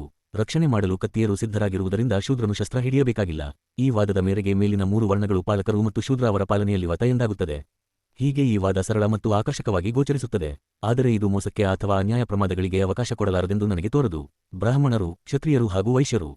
ಡಾ. ಬಾಬಾಸಾಹೇಬ್ ಅಂಬೇಡ್ಕರ್ ಅವರ ಬರೆಹಗಳು ಭಾಷಣಗಳು ಸಂಪುಟ -1. ತಮಗೆ ಒಪ್ಪಿಸಿದ ಕರ್ತವ್ಯವನ್ನು ಸರಿಯಾಗಿ ನಿರ್ವಹಿಸದೆ ಹೋದರೆ ಏನು ಗತಿ? ತದ್ವಿರುದ್ಧವಾಗಿ ಅವರು ತಮ್ಮ ವರ್ಣದ ಕೆಲಸಗಳನ್ನು ಸರಿಯಾಗಿ ನಿರ್ವಹಿಸುತ್ತಿದ್ದು ಪರಸ್ಪರರ ಬಗೆಗೆ ಅಥವಾ ಶೂದ್ರರ ಬಗೆಗೆ ತಮ್ಮ ಕರ್ತವ್ಯಗಳನ್ನು ಕಡೆಗಣಿಸಿದರೆ ಏನು ಮಾಡುವುದು? ಮೊದಲ 3 ವರ್ಣಗಳು ಶೂದ್ರನನ್ನು ನ್ಯಾಯವಾಗಿ ನಡೆಸಿಕೊಳ್ಳದಿದ್ದರೆ ಅಥವಾ ಒಗ್ಗಟ್ಟಿನಿಂದ ಅವನನ್ನು ಕೆಳಮೆಟ್ಟಿದರೆ ಅವನಿಗೇನು ಹಾದಿ? ಇತರ 3 ವರ್ಣಗಳು ಅಜ್ಞಾನಿಗಳೆಂಬುದನ್ನು ಅರಿತು ಅದರಿಂದ ದುರ್ಲಾಭ ಪಡೆಯುವುದಕ್ಕೆ ಬ್ರಾಹ್ಮಣನು ನಿಂತರ ಕ್ಷತ್ರಿಯ, ವೈಶ್ಯ, ಶೂದ್ರ ಈ 3 ವರ್ಣಗಳನ್ನು ರಕ್ಷಿಸುವವರು ಯಾರು? ಕ್ಷತ್ರಿಯನ್ನು ರಕ್ಷಣೆಗೆ ಬದಲಾಗಿ ಲೂಟಿಗೆ ನಿಂತಲ್ಲಿ ಇತರ 3 ವರ್ಣಗಳಿಗೆ, ವಿಶೇಷವಾಗಿ ಶೂದ್ರನಿಗೆ ಸ್ವಾತಂತ್ರ್ಯದಲ್ಲಿ ಉಳಿದೀತು. ಈ ವರ್ಣಗಳು ಪರಸ್ಪರ ಅವಲಂಬಿಗಳಾಗಿರುವುದು ಅನಿವಾರ್ಯ. ಆದರೆ ಪ್ರತಿಯೊಬ್ಬನಿಗೆ ಜೀವನಾವಶ್ಯಕವಾದ ವಿಷಯದಲ್ಲಿ ಕೂಡ ಪರವಲಂಬನೆ ಬೇಕೇ? ಶಿಕ್ಷಣ ಪ್ರತಿಯೊಬ್ಬನಿಗೂ ಅವಶ್ಯಕ. ಆತ್ಮರಕ್ಷಣೆಯ ಸಾಧನೋಪಾಯ ಪ್ರತಿಯೊಬ್ಬ ವ್ಯಕ್ತಿಗೂ ಅಗತ್ಯ. ತನಗೆ ಶಿಕ್ಷಣವಿಲ್ಲದಿದ್ದರೂ ಪರವಾಗಿಲ್ಲ, ಆಯುಧಗಳಿಲ್ಲದಿದ್ದರೂ ಅಡ್ಡಿಯಿಲ್ಲ. ನೆರೆಯವನಿಗೆ ಅವೆರಡೂ ಇವೆಯಲ್ಲ. ಹೀಗೆ ತೆಪ್ಪಗೆ ಕುಳಿತರೆ ನೆರೆಯವನು ಯಾವಾಗಲೂ ಸಹಾಯಕ್ಕೆ ಬಂದನೆಂಬ ನೆಚ್ಚಿಕೆಯೇನು? ಈ ವಿಚಾರಸರಣಿಯೇ ಬದ್ಧವಾಗಿದೆ. ಈ ಪದ್ಧತಿಯ ಬೆಂಬಲಿಗರು ಇಂತಹ ಪ್ರಶ್ನೆಗಳನ್ನು ವಿಚಾರಿಸುವುದೇ ಇಲ್ಲ. ಆದರೆ ಇವು ಅಗತ್ಯದ ಪ್ರಶ್ನೆಗಳಾಗಿವೆ. ಚಾತುರ್ವರ್ಣ್ಯದ ತತ್ವದ ಮೇರೆಗೆ ಮೊದಲ 3 ವರ್ಣಗಳು ಪಾಲಕರಾಗಿಯೂ ಶೂದ್ರವರ್ಣ ಘೋಷಿತರಾಗಿಯೂ ವರ್ತಿಸುವರೆಂದು ಭಾವಿಸಿದರೂ ಕೂಡ ಪಾಲಕರ ಕರ್ತವ್ಯಚ್ಯುತಿ ಅಥವಾ ಪ್ರಯತ್ನಪೂರ್ವಕ ಅನ್ಯಾಯಗಳಿಂದ ಪೋಷಿತ ವರ್ಗವನ್ನು ರಕ್ಷಿಸುವ ವಿಧಾನವಿಲ್ಲಿದೆ. ವರ್ಣಗಳ ಪರಸ್ಪರ ಸಂಬಂಧ ಮೂಲತಃ ಪಾಲಕ ಪೋಷಿತರಂತೆ ಇರಬೇಕೆಂಬುದು ತತ್ವವಾಗಿರಬಹುದು. ಆದರೆ ಪ್ರತ್ಯಕ್ಷ ನಡವಳಿಕೆಯಲ್ಲಿ ಅದು ಒಡೆಯ ಆಳು ಎಂಬ ಸಂಬಂಧವಾಗಿಯೇ ಬಂದಿದೆ. ಬ್ರಾಹ್ಮಣ, ಕ್ಷತ್ರಿಯ ಹಾಗೂ ವೈಶ್ಯ ಈ 3 ವರ್ಣಗಳು ತಮ್ಮ ಪರಸ್ಪರ ಸ್ಥಾನಮಾನಗಳ ವಿಷಯದಲ್ಲಿ ಸಂತುಷ್ಟರಾಗಿರದಿದ್ದರೂ ಏನೋ ಒಂದು ರೀತಿಯ ಹೊಂದಾಣಿಕೆ ಮಾಡಿಕೊಂಡವು. ಬ್ರಾಹ್ಮಣನು ಕ್ಷತ್ರಿಯನನ್ನು ಹೊಗಳಿ ಉಬ್ಬಿಸಿದನು, ಇಬ್ಬರು ಕೂಡಿ ವೈಶ್ಯನನ್ನು ತಮಗೆ ಅಧೀನಪಡಿಸಿಕೊಂಡರು. ಆಮೇಲೆ 3 ಕೂಡಿ ಶೂದ್ರನನ್ನು ಕಳಮೆಟ್ಟಲು ನಿರ್ಧರಿಸಿದರು. ಶೂದ್ರನಿಗೆ ದ್ರವ್ಯ ಸಂಪಾದನೆಯ ಅವಕಾಶವನ್ನು ನಿರಾಕರಿಸಿದರು. ಅವನು ಇತರ ವರ್ಣಗಳನ್ನು ಮೀರಿ ಸ್ವಾತಂತ್ರ್ಯ ಹೊಂದಬಾರದಲ್ಲವೇ? ತನ್ನ ಹಿತಾಸಕ್ತಿಗಳನ್ನು ಎಚ್ಚರಿಕೆಯಿಂದ ನೋಡಿಕೊಂಡನೆಂಬ ಭಯದಿಂದ ಅವನಿಗೆ ಜ್ಞಾನಾರ್ಜನೆಯನ್ನು ನಿರಾಕರಿಸಿದರು. ತಮ್ಮ ಅಧಿಕಾರವನ್ನು ವಿರೋಧಿಸಿ ದಂಗೆಯಿದ್ದಾನೆಂದು ಅವನಿಗೆ ಆಯುಧಗಳು ದೊರೆಯದಂತೆ ಮಾಡಿದರು. ಶೂದ್ರನನ್ನು ತ್ರೈವರ್ಣಿಕರು ಹೀಗೆ ನಡೆಸಿಕೊಂಡರೆಂಬುದನ್ನು ಮನುಸ್ಮೃತಿಯ ವಿಧಿನಿಷೇಧಗಳು ಸಿದ್ಧಪಡಿಸುತ್ತವೆ. ಮನುವಿನ ವಿಧಿಗಳಿಗಿಂತ ಹೆಚ್ಚು ಕುಖ್ಯಾತವಾದ ವಿಧಿಗಳು ಇನ್ನೆಲ್ಲಿಯೂ ಇಲ್ಲ. ಜಗತ್ತಿನಲ್ಲಿ ಯಾವುದೇ ಭಾಗದಲ್ಲಿ ನಡೆದ ಸಾಮಾಜಿಕ ಅನ್ಯಾಯವಾದರೂ ಈ ಅನ್ಯಾಯದ ಮುಂದೆ ಪೇಲವವಾಗಿ ಕಂಡಿತು. ಮಹಾಜನಸಮೂಹ ಈ ಸಾಮಾಜಿಕ ಅನಿಷ್ಟಗಳನ್ನು ಯಾಕೆ ತೆಪ್ಪಗೆ ಸಹಿಸುತ್ತಾ ಬಂದಿದೆ? ಜಗತ್ತಿನ ಬೇರೆ ಬೇರೆ ಪ್ರದೇಶಗಳಲ್ಲಿ ಸಾಮಾಜಿಕ ಕ್ರಾಂತಿಗಳಾಗಿವೆ. ಭಾರತದಲ್ಲಿ ಸಾಮಾಜಿಕ ಕ್ರಾಂತಿಗಳು ಯಾಕೆ ನಡೆಯಲಿಲ್ಲ? ಇದು ನನ್ನನ್ನು ಸದಾ ಕಾಡುತ್ತಿರುವ ಪ್ರಶ್ನೆ. ಈ ಪ್ರಶ್ನೆಗೆ ಇರುವುದು ಒಂದೇ ಉತ್ತರ. ಅದೇನೆಂದರೆ ಚಾತುರ್ವರ್ಣ್ಯದ ಪದ್ಧತಿಯ ಪರಿಣಾಮವಾಗಿ ಹಿಂದೂ ಸಮಾಜದ ಕೆಳವರ್ಗಗಳು ದಂಗೆ ಏಳಲಾರದಷ್ಟು ದುರ್ಬಲಗೊಳಿಸಲ್ಪಟ್ಟಿವೆ. ಆಯುಧಧಾರಣೆ ಅವರಿಗೆ ನಿರಾಕೃತವಾಗಿತ್ತು. ಆಯುಧಗಳಿಲ್ಲದೆ ದಂಗೆ ಏಳುವುದು 235. ಹೇಗೆ? ಅವರೆಲ್ಲ ಬೇಸಾಯಗಾರರಾಗಿದ್ದರು ಅಥವಾ ಬೇಸಾಯದ ವೃತ್ತಿಯನ್ನು ಅವರ ಮೇಲೆ ಒತ್ತಾಯದಿಂದ ಹೇರಲಾಗಿತ್ತು. ನೇಗಿಲ ಮೊನೆಗಳನ್ನು ಖಡ್ಗಗಳಾಗಿ ಪರಿವರ್ತಿಸಲು ಅವರಿಗೆ ಅವಕಾಶವಿರಲಿಲ್ಲ. ಅವರ ಕೈಯಲ್ಲಿ ಖಡ್ಗವಿರಲಿಲ್ಲ. ಆದ್ದರಿಂದ ಯಾರು ಬೇಕಾದರೂ ಬಂದು ಅವರ ತಲೆಯ ಮೇಲೆ ಕುಳಿತುಕೊಳ್ಳಬಹುದಾಗಿತ್ತು. ಚಾತುರ್ವರ್ಣ್ಯದ ಪರಿಣಾಮವಾಗಿ ಅವರಿಗೆ ಶಿಕ್ಷಣ ದೊರೆಯಲಿಲ್ಲ. ತಮ್ಮ ವಿಮೋಚನೆಯ ಹಾದಿಯೇನೆಂದು ವಿಚಾರ ಮಾಡುವ ಶಕ್ತಿಯಿರಲಿಲ್ಲ. ಆಧಮಸ್ಥಾನವೇ ಅವರಿಗೆ ಸ್ಥಿರವಾಯಿತು. ವಿಮೋಚನೆಯ ಹಾದಿ ತಿಳಿಯದೆ, ವಿಮೋಚನೆಗೆ ಆಸ್ಪದವೂ ಇಲ್ಲದೆ ಹೋದುದರಿಂದ ಅವರು ಶಾಶ್ವತವಾಗಿ ಗುಲಾಮಗಿರಿಗೆ ಹೊಂದಿಕೊಂಡರು. ಅದೇ ತಮ್ಮ ಹಣೆಬರಹವೆಂದು ಸುಮ್ಮನಾದರು. ಯುರೋಪ್ ಖಂಡದಲ್ಲಿ ಕೂಡ ಬಲಿಷ್ಠರು ಬಲಹೀನರನ್ನು ಕೆಳಕ್ಕೆ ಮೆಟ್ಟಿ ಹಾಳು ಮಾಡದೇ ಇಲ್ಲ. ಆದರೆ ಭಾರತದಲ್ಲಿ ಅಂತಹ ಲಜ್ಜಾಸ್ಪದ ದುರ್ಬಲತೆಗೆ ಅವರು ದಲಿತರನ್ನು ಗುರಿಮಾಡಲಿಲ್ಲ. ಬಲಿಷ್ಠರ ಮತ್ತು ಬಲಹೀನರ ನಡುವೆ ಸಾಮಾಜಿಕ ಹೋರಾಟ ಯುರೋಪಿನಲ್ಲಿ ಉಗ್ರವಾಗಿ ನಡೆದುದುಂಟು. ಆದರೆ ಅಲ್ಲಿಯ ದುರ್ಬಲವರ್ಗಕ್ಕೆ ದೈಹಿಕ ಆಯುಧದಿಂದ ರಕ್ಷಣೆ ಮಾಡಿಕೊಳ್ಳುವ ಸ್ವಾತಂತ್ರ್ಯವಿದೆ. ರಾಜಕೀಯ ಆಯುಧವಿದೆ. ನೈತಿಕ ಆಯುಧವೂ ಇದೆ. ಯುರೋಪಿನಲ್ಲಿ ಬಲಿಷ್ಠರು ಬಲಹೀನರಿಗೆ ಈ 3 ಆಯುಧಗಳನ್ನು ಎಂದು ನಿರಾಕರಿಸಲಿಲ್ಲ. ಚಾತುರ್ವರ್ಣ್ಯದ ಭಾರತದಲ್ಲಿ ಮಾತ್ರ ಜನಕ್ಕೆ ಈ 3 ನಿರಾಕೃತವಾದವು. ಜನರನ್ನು ನಿಸ್ಸತ್ವಗೊಳಿಸಿ, ನಿಷ್ಕ್ರಿಯಗೊಳಿಸಿ, ಅಸಹಾಯಕ ಸ್ಥಿತಿಗೆ ಇಳಿಸುವ ಈ ಪದ್ಧತಿಗಿಂತ ಹೀನವಾದುದು ಇನ್ನೊಂದು ಇರಬಾರದು. ಇದೇನೂ ಅತಿಶಯೋಕ್ತಿಯಲ್ಲ. ಇತಿಹಾಸ ಹೇರಳವಾದ ಸಾಕ್ಷಿಗಳನ್ನು ಒದಗಿಸುತ್ತದೆ. ಸ್ವಾತಂತ್ರ್ಯ, ಗೌರವ ಮತ್ತು ಕೀರ್ತಿಗೆ ಆಸ್ಪದವಾಗಿದ್ದ ಒಂದೇ ಒಂದು ಕಾಲಾವಧಿ ಭಾರತೀಯ ಚರಿತ್ರೆಯಲ್ಲಿದೆ. ಅದು ಮೌರ್ಯ ಸಾಮ್ರಾಜ್ಯದ ಕಾಲಾವಧಿ. ಮಿಕ್ಕೆಲ್ಲ ಕಾಲಗಳಲ್ಲಿ ಭಾರತ ಅಪಜಯ, ಅಂಧಕಾರಗಳಲ್ಲಿಯೇ ನರಳಿತು. ಆದರೆ ಮೌರ್ಯರ ಕಾಲದಲ್ಲಿ ಚಾತುರ್ವರ್ಣ್ಯ ಸಂಪೂರ್ಣವಾಗಿ ನಾಶವಾಗಿತ್ತು. ಬಹುಜನ ಸಮಾಜವಾಗಿದ್ದ ಶೂದ್ರರು ವಿಕಾಸವಾಗಿ ದೇಶದ ಪ್ರಭುಗಳಾದರು. ಚಾತುರ್ವರ್ಣ್ಯದ ಅಧಿಕಾರವಿದ್ದ ಕಾಲ ಅಪಜಯ, ಅಂಧಕಾರಗಳ ಕಾಲ. ದೇಶದ ಜನರಲ್ಲಿ ಬಹುಭಾಗವನ್ನು ಅದು ಹೀನಸ್ಥಿತಿಗೆ ದೂಡಿತು. 18. ಚಾತುರ್ವರ್ಣ್ಯ ಹೊಸದಲ್ಲ. ಅದು ವೇದಗಳಷ್ಟೇ ಪ್ರಾಚೀನವಾದುದು. ಆದುದರಿಂದಲೇ ಅದರ ಬಗ್ಗೆ ಯೋಚಿಸಬೇಕೆಂದು ಆರ್ಯ ಸಮಾಜಗಳು ಹೇಳುತ್ತಿವೆ. ಸಾಮಾಜಿಕ ಸಂಘಟನೆಯ ದೃಷ್ಟಿಯಿಂದ ಹಿಂದೆಯೇ ಅದನ್ನು ಪ್ರಯೋಗಿಸಿ ನೋಡಿ, ಅದು ಅಯಶಸ್ವಿಯೆಂದು ಕಂಡು ಆಗಿದೆ. ಕ್ಷತ್ರಿಯರನ್ನು ನಿರ್ವಂಶಗೊಳಿಸಲು ಎಷ್ಟೋ ಸಲ ಬ್ರಾಹ್ಮಣರು ಯತ್ನಿಸಿದರು. ಬ್ರಾಹ್ಮಣರ ನಿರ್ಮೂಲನೆಗೆ ಕ್ಷತ್ರಿಯರು ಎಷ್ಟು ಬಾರಿ ಯತ್ನಿಸಿದರು. ಬ್ರಾಹ್ಮಣ ಕ್ಷತ್ರಿಯರ ಹೋರಾಟದ ಪ್ರಸಂಗಗಳು ಮಹಾಭಾರತ ಹಾಗೂ ಪುರಾಣಗಳಲ್ಲಿ ತುಂಬಾ ಇವೆ. ಬ್ರಾಹ್ಮಣನು ಕ್ಷತ್ರಿಯನು ಬೀದಿಯಲ್ಲಿ ಎದುರಾದರೆ ಮೊದಲು ನಮಸ್ಕರಿಸಬೇಕಾದವನು ಯಾರು, ಯಾರು ಯಾರಿಗೆ ಹಾದಿ ಬಿಡಬೇಕು ಎಂಬಂತಹ ಕುಲ್ಲಕ ವಿಷಯಗಳಲ್ಲಿ ಕೂಡ ಅವರು ಜಗಳವಾಡಿದರು. ಬ್ರಾಹ್ಮಣನು ಕ್ಷತ್ರಿಯನಿಗೆ ಕಣ್ಣಿಸುರು, ಕ್ಷತ್ರಿಯನು ಬ್ರಾಹ್ಮಣನಿಗೆ ಕಣ್ಣುರಿಯಾಗಿದ್ದುದಷ್ಟೇ ಅಲ್ಲ, ಕ್ಷತ್ರಿಯರು ನಿರಂಕುಶಾಧಿಕಾರಿಗಳಾಗಿ ಜನಸಾಮಾನ್ಯರ ಮೇಲೆ ದಬ್ಬಾಳಿಕೆ ನಡೆಸುತ್ತಿದ್ದಂತೆಯೂ ತೋರುತ್ತದೆ. ಚಾತುರ್ವರ್ಣ್ಯದ ಮೇರೆಗೆ ಆಯುಧೀನರಾದ ಇತರ 3. ಡಾ. ಬಾಬಾಸಾಹೇಬ್ ಅಂಬೇಡ್ಕರ್ ಅವರ ಬರೆಹಗಳು ಭಾಷಣಗಳು ಸಂಪುಟ -1. ವರ್ಣಗಳವರು ಅಸಹಾಯಕರಾಗಿ ದೇವರಿಗೆ ಮೊರೆಯಿಡುತ್ತಿದ್ದಿರಬೇಕು. ಕತ್ತಿಯರ ನಿರ್ಮೂಲನಕ್ಕಾಗಿಯೇ ಕೃಷ್ಣನ ಅವತಾರವಾಯಿತೆಂದು ಭಾಗವತ ಸ್ಪಷ್ಟವಾಗಿ ಹೇಳುತ್ತದೆ. ಹೀಗೆ ವರ್ಣಗಳಲ್ಲಿ ಪರಸ್ಪರ ದ್ವೇಷ ವೈರಗಳ ನಿದರ್ಶನಗಳು ಇಷ್ಟೊಂದು ಇರುವಾಗ ಚಾತುರ್ವರ್ಣ್ಯ ನಮಗೆ ಆದರ್ಶವಾಗಬಲ್ಲದೆ. ಹಿಂದೂ ಸಮಾಜವನ್ನು ಆ ಮಾದರಿಯಲ್ಲಿ ನಿರ್ಮಿಸಲು ಯಾರು ಬಯಸಿಯಾರು? 19. ನಿಮ್ಮೊಂದಿಗೆ ಇರದ ಹಾಗೂ ನಿಮ್ಮ ಆದರ್ಶಕ್ಕೆ ವಿರೋಧಿಗಳಾದವರ ಮಾತನ್ನು ಇಲ್ಲಿಯವರೆಗೆ ಹೇಳಿದೆ. ನಿಮ್ಮೊಂದಿಗೆ ಇನ್ನೂ ನಿಮ್ಮ ಪರವಾಗಿ ಇಲ್ಲ ಎಂಬಂತೆ ಕೆಲವರಿದ್ದಾರೆ. ಅವರ ದೃಷ್ಟಿಕೋನವನ್ನು ನಿಮ್ಮೆದುರಿಗೆ ಇಡಬೇಕೋ ಬೇಡವೋ ಎಂದು ನಾನು ಅನುಮಾನಿಸುತ್ತಿದ್ದೆ. ವಿಚಾರ ಮಾಡಿದ ಮೇಲೆ ಅದನ್ನು ನಿಮ್ಮೆದುರು ಮಂಡಿಸಲೇಬೇಕೆಂದು ನಿರ್ಧರಿಸಿದೆ. ಅದಕ್ಕೆ 2 ಕಾರಣಗಳಿವೆ. ಮೊದಲನೆಯದಾಗಿ, ಜಾತಿ ಸಮಸ್ಯೆಯ ವಿಷಯವಾಗಿ ಅವರ ಮನೋವೃತ್ತಿ ತಟಸ್ಥವಾಗಿದೆ. ಎರಡನೆಯದಾಗಿ, ಅವರ ಸಂಖ್ಯೆ ಗಮನಾರ್ಹವೆನಿಸುವಷ್ಟು ದೊಡ್ಡದಾಗಿದೆ. ಇವರಲ್ಲಿಯ ಒಂದು ಗುಂಪಿಗೆ ಹಿಂದೂಗಳ ಜಾತಿ ಪದ್ಧತಿಯಲ್ಲಿ ವೈಶಿಷ್ಟ್ಯವಾಗಲಿ ಜಿಗುಪ್ಪಕರವಾದ ಅಂಶವಾಗಲಿ ತೋರುವುದಿಲ್ಲ. ಮುಸ್ಲಿಮರಲ್ಲಿ, ಸಿಬ್ಬರಲ್ಲಿ, ಕ್ರೈಸ್ತರಲ್ಲಿ ಕೂಡ ಜಾತಿಗಳಿವೆ ಎಂದು ತೋರಿಯವರು ಸಮಾಧಾನ ಪಡುತ್ತಾರೆ. ಈ ಪ್ರಶ್ನೆಯನ್ನು ವಿಚಾರಿಸುವಾಗ ನೀವು ಮೊದಲಿಗೆ ಒಂದು ಮಾತನ್ನು ನೆನಪಿಡಬೇಕು. ಏನೆಂದರೆ ಮಾನವನ ಸಮಾಜ ಎಲ್ಲಿಯೂ ಒಂದು ಅಖಂಡತೆಯನ್ನು ಪಡೆದಿರುವುದಿಲ್ಲ. ಅದರಲ್ಲಿ ಅನೇಕತೆ ಇರುತ್ತದೆ. ಕ್ರಿಯಾಪ್ರಪಂಚದಲ್ಲಿ ವ್ಯಕ್ತಿ ಒಂದು ತುದಿಯಾದರೆ ಸಮಾಜ ಇನ್ನೊಂದು ತುದಿ. ಇವೆರಡರ ನಡುವೆ ಸಾಂಘಿಕ ವ್ಯವಸ್ಥೆಗಳು ಅಂದರೆ ಕುಟುಂಬಗಳು, ಸ್ನೇಹಿತರು, ಸಹಕಾರಿ ಸಂಘಗಳು, ವ್ಯವಹಾರ ಸಂಸ್ಥೆಗಳು, ರಾಜಕೀಯ ಪಕ್ಷಗಳು, ಕಳ್ಳಕಾಕರ ಗುಂಪುಗಳು ಮುಂತಾದ ಚಿಕ್ಕ ದೊಡ್ಡ ವ್ಯಾಪ್ತಿಗಳಿರುವ ಏರ್ಪಾಡುಗಳಿರುತ್ತವೆ. ಚಿಕ್ಕ ಗುಂಪುಗಳು ಸಾಮಾನ್ಯವಾಗಿ ನಿಖರವಾಗಿ ಹೊಂದಿಕೊಂಡಿದ್ದು ಜಾತಿಗಳಂತೆ ಪ್ರತ್ಯೇಕವಾಗಿರುತ್ತವೆ. ಅವು ಅನುಸರಿಸುವ ಕಟ್ಟುಪಾಡು ಸಂಕುಚಿತವಾಗಿದ್ದು ಅನೇಕ ಸಲ ಸಮಾಜ ವಿರೋಧಿಯೂ ಆಗಿರುವುದುಂಟು. ಈ ಮಾತು ಏಷ್ಯಾ ಖಂಡದ ಸಮಾಜಕ್ಕೆ ಹೇಗೋ ಹಾಗೆ ಯುರೋಪಿನ ಸಮಾಜಕ್ಕೂ ಅನ್ವಯಿಸುತ್ತದೆ. ಆದುದರಿಂದ ಆದರ್ಶ ಸಮಾಜವನ್ನು ರೂಪಿಸಲು ಕೇಳಬೇಕಾದುದು ಆ ಸಮಾಜದಲ್ಲಿ ಒಳಗುಂಪುಗಳು ಇವೆಯೋ ಇಲ್ಲವೋ ಎಂಬುದಲ್ಲ. ಯಾಕೆಂದರೆ ಗುಂಪುಗಳು ಎಲ್ಲ ಸಮಾಜಗಳಲ್ಲಿಯೂ ಇರುತ್ತವೆ. ಕಾರಣ ಕೇಳಬೇಕಾದ ಪ್ರಶ್ನೆಗಳು ಹೀಗಿವೆ: ಈ ಒಳಗಿನ ಗುಂಪುಗಳು ಎಷ್ಟು ಸಂಖ್ಯೆಯಲ್ಲಿವೆ ಮತ್ತು ಅರಿತುಕೊಂಡು ಪಾಲುಗೊಳ್ಳುವ ಹಿತಾಸಕ್ತಿಗಳು ಎಷ್ಟು ವಿಧವಾಗಿವೆ? ವಿವಿಧ ಗುಂಪುಗಳ ನಡುವಿನ ಸಂಪರ್ಕ ಎಷ್ಟು ಪೂರ್ಣ ಹಾಗೂ ಸ್ವತಂತ್ರವಾಗಿದೆ? ಗುಂಪುಗಳನ್ನು ಪ್ರತ್ಯೇಕಿಸುವ ಶಕ್ತಿಗಳು ಅವುಗಳನ್ನು ಕೂಡಿಸುವ ಶಕ್ತಿಗಳಿಗಿಂತ ಹೆಚ್ಚಾಗಿವೆಯೇ? ಈ ಗುಂಪಿನ ಜೀವನಕ್ಕೆ ಇರುವ ಸಾಮಾಜಿಕ ಮಹತ್ವವೇನು? ಗುಂಪು ಇತರರಿಂದ ಪ್ರತ್ಯೇಕವಾಗಿರುವುದಕ್ಕೆ ಸಂಪ್ರದಾಯ ಅಥವಾ ಸೌಲಭ್ಯದ ದೃಷ್ಟಿ ಕಾರಣವೋ ಅಥವಾ ಧರ್ಮ ಕಾರಣವೋ? ಈ ಪ್ರಶ್ನೆಗಳಿಗೆ ಬರುವ ಉತ್ತರಗಳನ್ನು ನೋಡಿ. ಆಮೇಲೆ ಹಿಂದೂಗಳಲ್ಲದವರ ಜಾತಿಭೇದಗಳು ಹಿಂದೂಗಳ ಜಾತಿಭೇದಗಳು ಒಂದೇ ಬಗೆಯವೋ ಅಲ್ಲವೋ ಎಂಬುದನ್ನು ನಿರ್ಧರಿಸಬಹುದು. ಮಹಮ್ಮದೀಯರಲ್ಲಿ, ಸಿಬ್ಬರಲ್ಲಿ ಹಾಗೂ ಕ್ರೈಸ್ತರಲ್ಲಿರುವ ಒಳಜಾತಿಗಳು ಹಿಂದೂಗಳಲ್ಲಿಯ ಜಾತಿಗಳಿಗೆ 0 ಪೂರ್ಣ ಬೇರೆ ಆಗಿವೆ. ಮೊದಲನೆಯದಾಗಿ, ಹಿಂದೂ ಜಾತಿಗಳಲ್ಲಿ ಐಕ್ಯವನ್ನುಂಟು ಮಾಡುವಂತಹ ಪರಸ್ಪರ ಸಂಬಂಧಗಳು ಇಲ್ಲವೇ ಇಲ್ಲ. ಹಿಂದೂಗಳಲ್ಲದವರಲ್ಲಿ ಅವು ಅನೇಕವಾಗಿವೆ. ಭಿನ್ನ ಭಿನ್ನ ಗುಂಪುಗಳಲ್ಲಿ ಪರಸ್ಪರ ಸಂಪರ್ಕ ಹಾಗೂ ಪರಸ್ಪರ ಕೊಡುಕೊಳ್ಳುವಿಕೆ ಎಷ್ಟರ ಮಟ್ಟಿಗೆ ಇರುವುದೋ ಅಷ್ಟರ ಮಟ್ಟಿಗೆ ಆ ಸಮಾಜ ಬಲಿಷ್ಠವಾಗಿರುತ್ತದೆ. ಇವುಗಳನ್ನು ಕಾರ್ಲೈಲನು ಜೈವಿಕ ತಂತುಗಳು ಅಂದರೆ ಪ್ರತ್ಯೇಕವಾಗಿರುವ ಅಂಗಗಳನ್ನು ಪುನಃ ಎಳೆದು ಕೂಡಿಸುವಂತಹ ಸ್ಥಿತಿಸ್ಥಾಪಕರ ತಂತುಗಳು ಎಂದು ಕರೆಯುತ್ತಾರೆ. ಜಾತಿ ಪದ್ಧತಿಯಿಂದ ಪ್ರತ್ಯೇಕಿತವಾದ ಗುಂಪುಗಳನ್ನು ಮನಃ ಕೂಡಿಸಿಕೊಡುವ ಶಕ್ತಿ ಹಿಂದೂಗಳಲ್ಲಿ ಇಲ್ಲ. ಹಿಂದೂಗಳಲ್ಲದವರಲ್ಲಿ ಇಂತಹ ಜೈವಿಕ ಸೂತ್ರಗಳು ಅನೇಕವಾಗಿವೆ. ಹಿಂದೂಗಳಲ್ಲಿದ್ದಂತೆ ಇತರರಲ್ಲಿ ಕೂಡ ಜಾತಿಗಳಿದ್ದರೂ ಹಿಂದೂಗಳಲ್ಲಿ ಜಾತಿಗಿರುವ ಮಹತ್ವ ಇತರರಲ್ಲಿ ಇಲ್ಲ. ಒಬ್ಬ ಮಹಮ್ಮದೀಯನನ್ನೋ ಸಿಬ್ಬನನ್ನೋ ನೀನು ಯಾರು ಎಂದು ಕೇಳಿ ತಾನು ಮಹಮ್ಮದೀಯನೆಂದು ಸಿಬ್ಬನೆಂದು ಹೇಳುತ್ತಾರೆ. ತನಗೆ ಒಳಜಾತಿಯೊಂದಿದ್ದರೂ ಅದನ್ನು ಅವನು ತಿಳಿಸುವುದಿಲ್ಲ. ತಾನು ಮುಸ್ಲಿಮನೆಂದು ಅವನು ಹೇಳಿದರೆ ನೀನು ಶಿಯಾ ಅಥವಾ ಸುನ್ನಿ, ಶೇಖ್ ಅಥವಾ ಸೈಯದ್, ಕಿಟಿಕ್ ಅಥವಾ ಪಿಂಜಾರ ಇವುಗಳಲ್ಲಿ ಯಾವುದಕ್ಕೆ ಸೇರಿದವನು ಎಂದು ಕೇಳುವುದಿಲ್ಲ. ತಾನು ಸಿಬ್ಬನೆಂದು ಹೇಳಿದರೆ ಜಾಟ್, ರೋಡ್, ಮಜಬಿ, ರಾಮದಾಸಿ ಇವುಗಳಲ್ಲಿ ನೀನು ಯಾವ ಪಂಗಡಕ್ಕೆ ಸೇರಿದವನು ಎಂದು ನೀವು ಕೇಳುವುದಿಲ್ಲ. ಆದರೆ ಅದೇ ಒಬ್ಬನು ತಾನು ಒಂದು ಎಂದಷ್ಟೇ ಹೇಳಿದರೆ ನಿಮಗೆ ಸಾಲದು, ಯಾವ ಜಾತಿಯೆಂದು ಕೇಳದೆ ಬಿಡುವುದಿಲ್ಲ. ಆದೇಕೆ? ಹಿಂದೂಗಳಲ್ಲಿ ಜಾತಿ ಅಷ್ಟು ಮುಖ್ಯವಾಗಿದೆ. ಅದು ತಿಳಿಯದೆ ಆ ಮನುಷ್ಯ ಎಂಥವನೆಂದು ನಿಮಗೆ ತಿಳಿಯಲಾರದು. ಜಾತಿಯ ಅರ್ಥ ಹಿಂದೂಗಳಲ್ಲಿ ಬೇರೆ ಇತರರಲ್ಲಿ ಬೇರೆ ಎಂಬುದು ನಿಮಗೆ ಸ್ಪಷ್ಟವಾಗಬೇಕಾದರೆ ಹಿಂದೂಗಳಲ್ಲಿ ಜಾತಿಯ ಕಟ್ಟುಗಳನ್ನು ಮೀರಿದವರಿಗೆ ಏನಾಗುವುದೆಂಬುದನ್ನು ಗಮನಿಸಬೇಕು. ಮುಸ್ಲಿಮರಲ್ಲಾಗಲಿ ಸಿಬ್ಬರಲ್ಲಾಗಲಿ ಜಾತಿಭಂಗ ಮಾಡಿದವನಿಗೆ ಬಹಿಷ್ಕಾರ ಹಾಕುವುದಿಲ್ಲ. ಬಹಿಷ್ಕಾರವೆಂಬ ಕಲ್ಪನೆ ಕೂಡ ಅವರಲ್ಲಿ ಇಲ್ಲ. ಹಿಂದೂಗಳಲ್ಲಿ ಅದು ನಿಶ್ಚಿತ ಶಿಕ್ಷೆ. ಜಾತಿ ವಿಷಯದಲ್ಲಿ ಹಿಂದೂ ಹಾಗೂ ಇತರರಲ್ಲಿರುವ ಎರಡನೆಯ ಭೇದವಿದು. ಇನ್ನು ಮೂರನೆಯ ಭೇದವೊಂದಿದೆ, ಅದು ಹೆಚ್ಚು ಮಹತ್ವದ್ದೂ ಆಗಿದೆ. ಹಿಂದೂಗಳಲ್ಲಿ ಇದ್ದಂತೆ ಇತರರಲ್ಲಿ ಜಾತಿಗೆ ಧಾರ್ಮಿಕ ಪ್ರತಿಷ್ಠೆಯಿಲ್ಲ. ಇತರರಲ್ಲಿ ಜಾತಿ ಎಂಬುದು ಒಂದು ವ್ಯವಹಾರ ಅಥವಾ ರೂಢಿ ಮಾತ್ರ. ಅದೊಂದು ಪಾವನವಾದ ಏರ್ಪಾಡಲ್ಲ. ಅದನ್ನು ಅವರೇ ನಿರ್ಮಿಸಲಿಲ್ಲ.